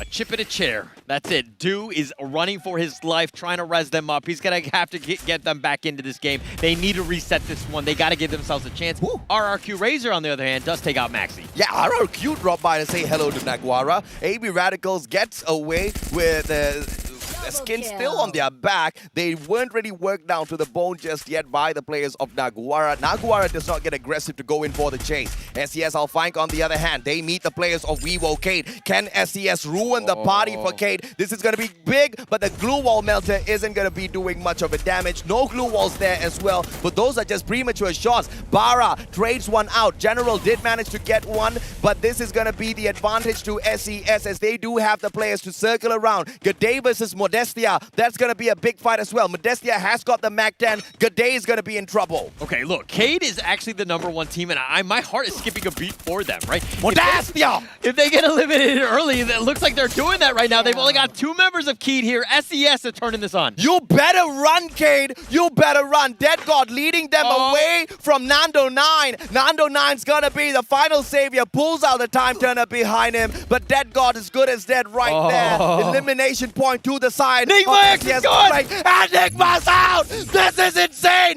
Nigma's out of the equation, which means Cade now needs to get taken down as well for EVOS Phoenix to stand a chance. Oh my God, if Nando goes out, this opens up the door. This is the play that you needed so many different things to happen for the 3rd, 4th, 5th place teams to actually have a chance. The fact that it could possibly happen is absolutely insane. Keed, where's he at? It's happening! It's happening! Yeah, Cole gets taken down and out of the equation. Magic Squad, they sprinkle their pixie dust all around already, all right, but they're just spending way too much of time outside of the circle. They need to circle back in. EVOS Phoenix, they don't know what's happening, man. There's no way they've got any idea as to what's going out there on the battlefield. This team just needs to focus on their own strengths and pick up a lot of points. Massive number of points to bring the championship, or in fact, to hold the championship in Thailand. They actually have a chance. We were thinking that this is going to be impossible. There's 2 other teams that are above them, but they're going to get points. But the fact that Nigma Galaxy has been already eliminated, Keed is on the last, on his last leg, so to speak.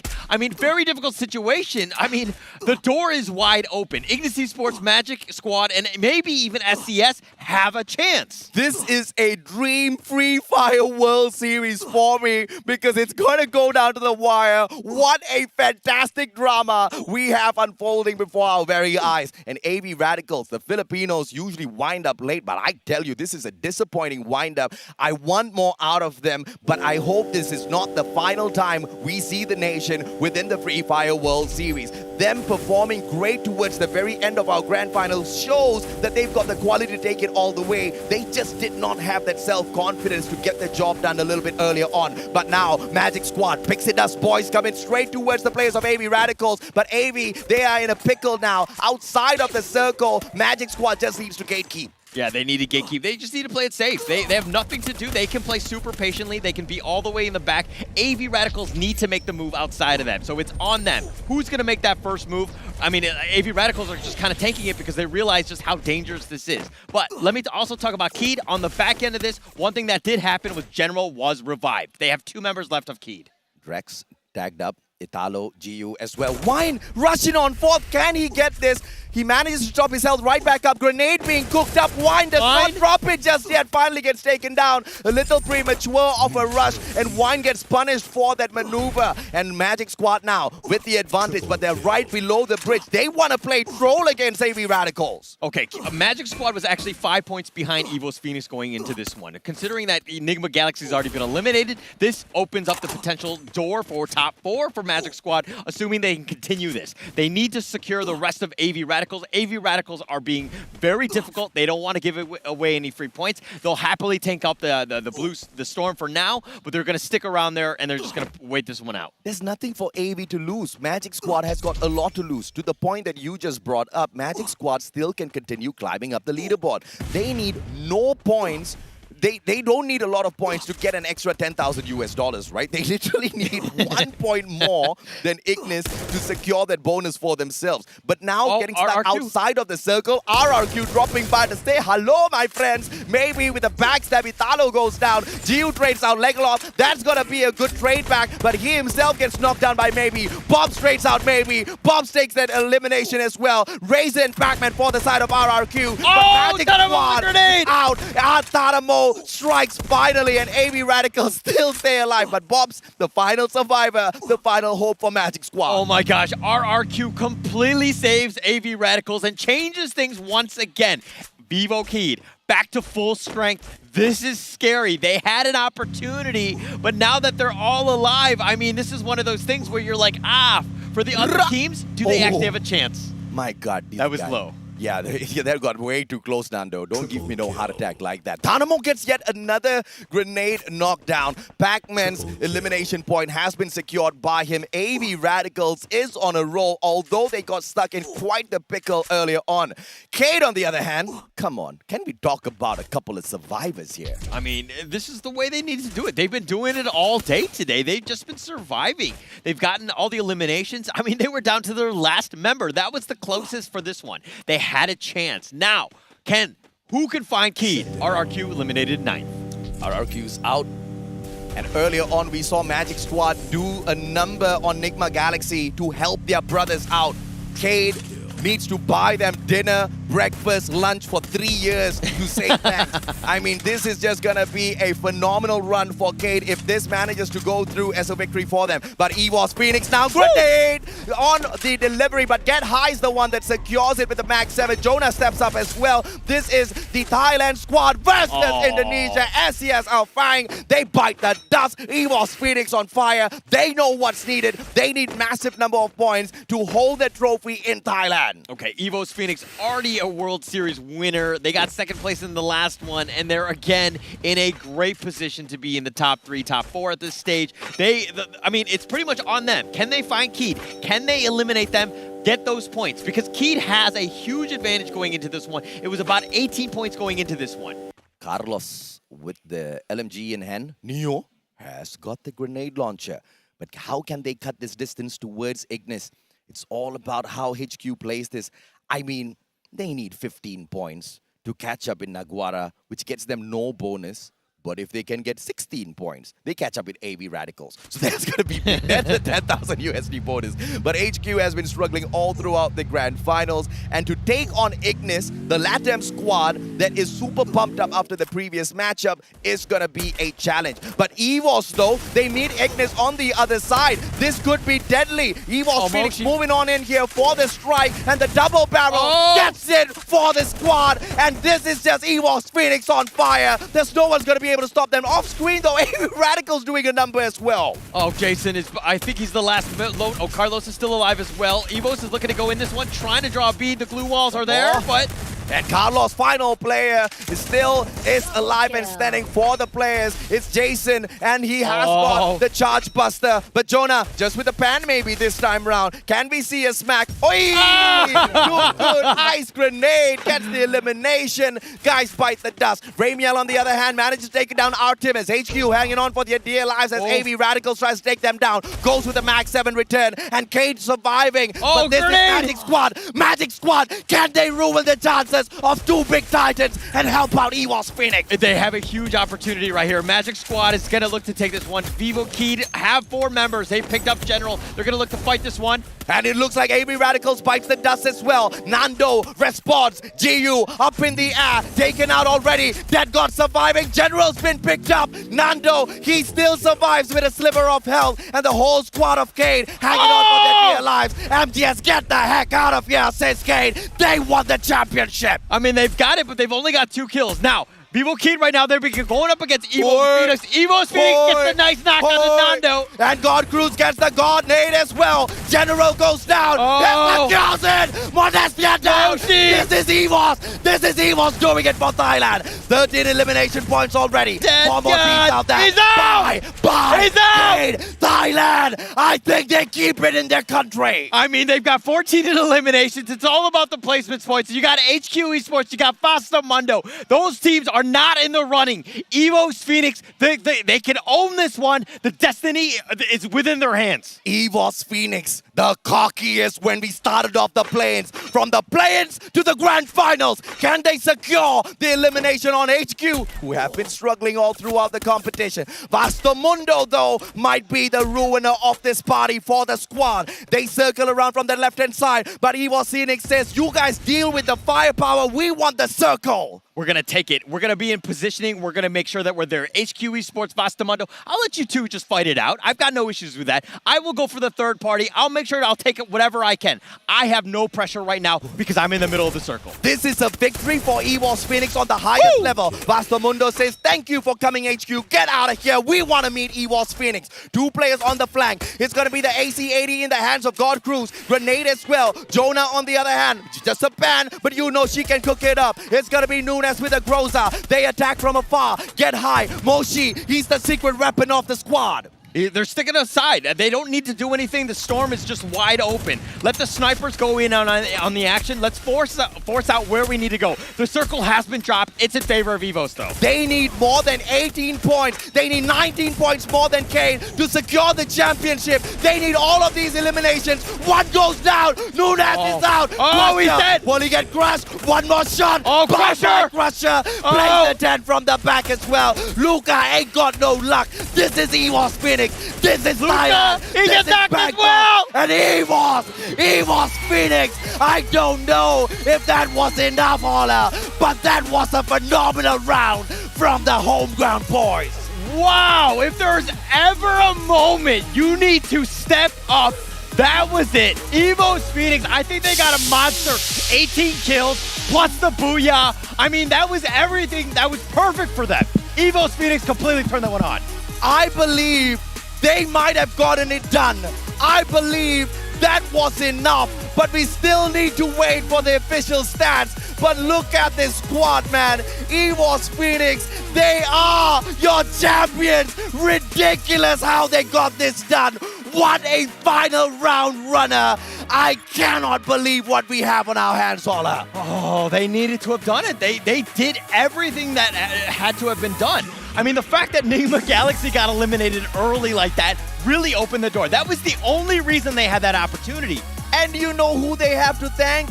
Magic Squad, Brazil helped Thailand out in the most unfortunate of ways. And just when Cade was about to strike right back, EVOS themselves stepped up to the plate. I cannot believe the kind of drama that it had to boil down to, all the way down to the last match. And EVOS Phoenix, the undying EVOS Phoenix, the kings of comeback, have gotten the throne and they keep the trophy in Thailand. Okay, EVOS Phoenix don't know how to lose. Let's be honest. At the Free Fire World Series, they've got to the play-ins and they've done really well and they've got it in here, but I mean, it's pretty amazing stuff. Bam, welcome back. Give the trophy over to the boys. They deserve it. I am back. Oh my goodness, ladies and gentlemen, that is it. We have the champion of Free Fire World Series 2022 Bangkok. Give it up for the one and only EVOS Phoenix! Let's hear it, let's hear it. They did it. Wow, representing Thailand, ladies and gentlemen, they finally succeeded in bringing their second World Champion title. Bring it. เชิญเลยฮะ มาตรงกลางเลยครับ Front and center right here in front of the trophy. Oh my goodness. This is huge.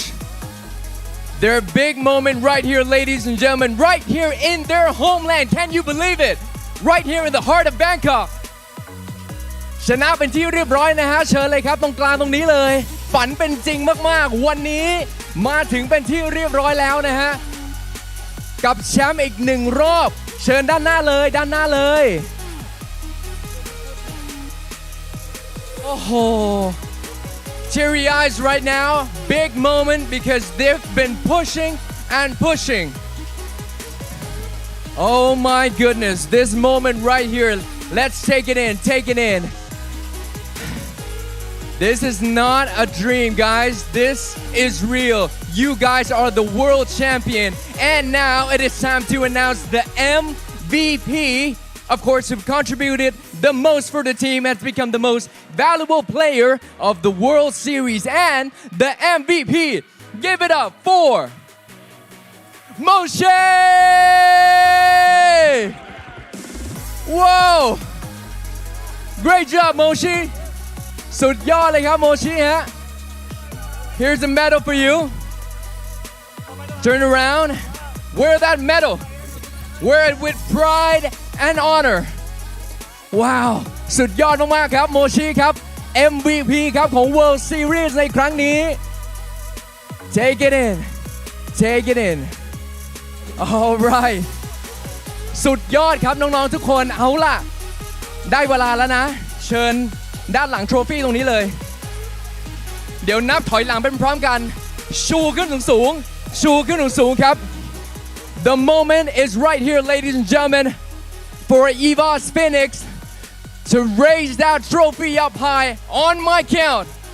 Ladies and gentlemen, we'll be counting all together all around the world and they'll be raising that trophy up high because they're the world champion.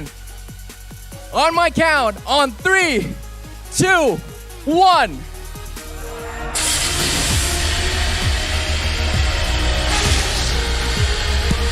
Wow! There you have it, ladies and gentlemen, the champion of Free Fire World Series 2022. Give it up for Evos Phoenix! Wow! What a beautiful, beautiful moment. Congratulations on your incredible, incredible success. Sensational play. Sensational play. You've made Thailand proud. นี่คือช่วงเวลาที่รอคอยมากๆเลยจริงๆครับและยินดีด้วยกับ Evos Phoenix นะฮะที่คว้าแชมป์โลกสมัยที่2ครับและสมัยนี้อยู่ที่ประเทศไทยด้วยครับเจ้าภาพที่ประเทศไทยอย่างนี้โอ้โหภูมิใจแทนคนไทยเลยจริงๆครับเอาล่ะพูดคุยกันหน่อยดีกว่า Alright เชิญด้านหน้ากันหน่อยครับน้องๆโอ้ยทำให้ประเทศไทยแบบว่าสุดๆไปเลยตอนนี้เราอยู่กันล่ามแล้วพูดคุยกันหน่อยเป็นไงไหนพูดไม่รู้เรื่องใช่ไหม One of the players were like, oh, I cannot do interviews right now. So many emotions right now. Overwhelming. Okay, take it easy. Take a deep breath. Take a deep breath. หายใจก่อนนะหายใจนะโอเคขอตัวแทน1คนครับรู้สึกอย่างไรบ้างตอนนี้ How you feeling right now with the title of World Champion ดีใจมากครับดีใจมากจริงๆเลยครับทุกทีมเก่งมากครับทุกทีมเก่งกันมากเลยครับดีใจอย่างเดียวเลยพูดไม่ออกเลยครับมันจัดขึ้นที่ประเทศไทยด้วยครับผมอยากได้แชมป์มากที่ประเทศไทยอยากชูถ้วยที่ประเทศไทยมากเลยครับทำได้แล้วครับทำได้แล้วใช่ทำได้แล้วสุดยอดจริงๆครับทำได้ครับโอ้โหสุดๆกันไปเลยนะฮะเชิญเลยฮะ Okay, he says he's very happy and it's very excited because this time we have in Thailand every team done the best performance and he was very happy. That's all he said. Yes, they pulled it off and they really want to hold that trophy up high right here in Bangkok and they did it. Evos Phoenix, guys. All right, so what was the biggest challenge? What was the biggest challenge in the entire tournament? Was it communication, the strategy, anything? มีอะไรที่แบบท้าทายที่สุดเลยในการแข่งขันครั้งนี้ครับอะไรที่มันท้าทายสุดแต่ท้าทายไม่มีเลยง่ายไปหมดก็รอบนี้ก็ยากครับท้าทายยากเหรอตรงไหนตรงไหนมากครับจุดไหนพวกผมแค่ทำให้มันเสียวเฉยๆครับจริงๆแล้วแบบมันง่ายอยู่แล้วแหมแซวเล่นไหนมีแบบจุดไหนไหมเกมสุดท้ายครับก็เราเกมสุดท้ายละยากใช่ไหมใช่ครับต้องตามแต้มครับโอเคก็อย่างที่ว่าครับนกฟินิกซ์ไม่มีวันตายครับโอ้โหHe said the last game was really challenging because the point gap is quite big but as you can see Phoenix never die Yeah Phoenix never die and they never die indeed alright so which team surprised you the most ทีมไหนแบบที่ทำให้เราแบบเซอร์ไพรส์สุดเฮ้ยนี่มันแบบว่าท้าทายนะเนี่ย ทีมไหนฮะ ก็ทุกทีมครับเก่งขึ้นมากทุกทีมเลยครับรวมถึงรอบเพย์อินด้วยครับถือว่ายากมากครับ โอเคเชิญเลยครับ All the team are very good, including the play-in, because they have make a hard time to come to finals. Yeah, so no one team in specific, right? Every team was challenging. Every team was a great competition. All right. Any last words you want to say to the fans? So many fans all around the world watching you, supporting you from the very beginning. มีอะไรอยากจะบอกกับแฟนๆไหมฮะที่ดูอยู่ตอนนี้ว่าเราเป็นแชมป์แล้วเชิญเลยครับที่ดูทั่วโลกด้วยนะและด้านนอกคือกรี๊ดแบบกรี๊ดหนักมากอ่ะจริงๆเชิญเลยฮะก็ขอบคุณนะครับที่เป็นกำลังใจให้พวกเรามาโดยตลอดครับทั้งทุกเรื่องเลยครับทีมงานหลังบ้านเลยครับซัพพอร์ตดีมากครับขอบคุณทุกคนครับผมที่เป็นกำลังใจให้พวกผมมาโดยตลอดขอบคุณทีมงานการีน่าด้วยครับขอบคุณพี่มุ้ยด้วยครับครับผมขอบคุณครับและนี่เลยครับแชมป์ของโลกครับ congratulations once again give it up all of you guys right here and all around the world give it up for EVOS Phoenix wow it's a wrap ladies and gentlemen thank you all of you wow thank you for watching thank you for supporting thank you the organizers Garena as well thank you and let's check out all the standings back to casters. At the start of the day, we call them the undying kings of comeback.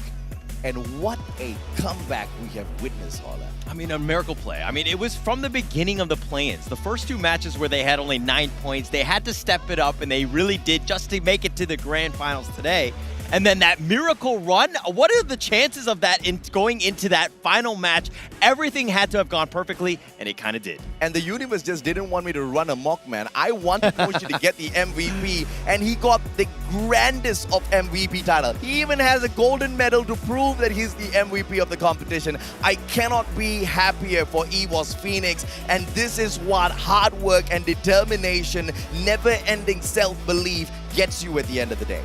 It's impressive, right? I mean, it's almost like they manifested destiny in that situation, right? Absolutely. Just getting themselves an opportunity. They were saying, oh, we have a chance. Yes, we're only third place. Things need to happen, and they had everything. They killed Keith when they needed to. You know, Enigma Galaxy got eliminated early. I mean, just everything happened. But let's take a look at the match standings of that last game right there. Yeah, it was a massive round for EVOS Phoenix, picking up 30 points. And we did mention that they needed about 18 points more than the one and only Cade. And I think they checked that box very, very well for themselves. Vasto Mundo, on the other hand, quite a stone's throw away from EVOS Phoenix to secure that booyah with 15 points right behind them. Magic Squad with their pixie dust. These guys were the difference maker as they engaged with Enigma Galaxy. They thought they were helping out their home ground brothers Cade by shutting down Enigma Galaxy, stopping the Thai Giants. But little did they know there was an even bigger monster waiting to grab that title and make sure it remains in Thailand. If EVOS Phoenix wants to greet any other team, they need to go up to Magic Squad and they need to thank them as soon as possible because they really did help them out. If Enigma Galaxy survives that one into the 7th or 8th position, it might be very different. But let's check out the overall standings, see where all of the teams kind of ended up. And at the end of the day, it was 3 points and Moshi with that phenomenal play on Purgatory. It was those 2 eliminations, the third one that he got before getting taken down. Those 3 points were your championship points. If that boy does not deserve that golden MVP title, I really do not know exactly what earns it for you. One of the 2 teams to earn a double booyah in the grand finals today. I am officially a fan of EVOS Phoenix. And by the way, 2nd world championship for the squad. Absolutely crazy. And the fact that they were able to do that. But this is the thing. Every single point matters. Like go back to that game 7 where that Moshi play, that 1 versus 2, he doesn't do that. They actually lose out on about 5 or so points. They do. Keed actually would win then. Yes. So every single fight, that clutch will go down in history. I mean, we don't want to ignore all of the other teams, but come on, bro. how can we stop talking about EVOS Phoenix and how they got the job done at the end of the day? It is a super emotional time for them up there on the stage, and I totally understand why, right? It was not an easy journey from the start. They had to fight through the play-ins. You had Titans there. They lost the 2 matches when the day started. Any other team would have been absolutely crushed. Not the Undying Phoenix. Okay, it happened with Attack All Around. They went through the play-ins. They ended up winning the World Series. You know, EVOS Phoenix were like, hey, we'll do that route. I think it kind of helps out. They went through the playoffs and they dominated there, and they're here now, and they're the champions because of that. So apparently this is the way to go. You just go to the play-ins, right? I don't know if or not you guys want to be aiming for that, but EVOS Phoenix clearly showing that even when you are in the toughest spot, you can still get the job done. You need, sure as hell, a lot of skills. You need a Moshi on your squad. Yeah, you need that, and that's going to be great. And thank you so much to all the viewers that are there. Thank you so much, AJ Husky, for casting with me. And thank you to all the teams. We'll catch you at the next World Series.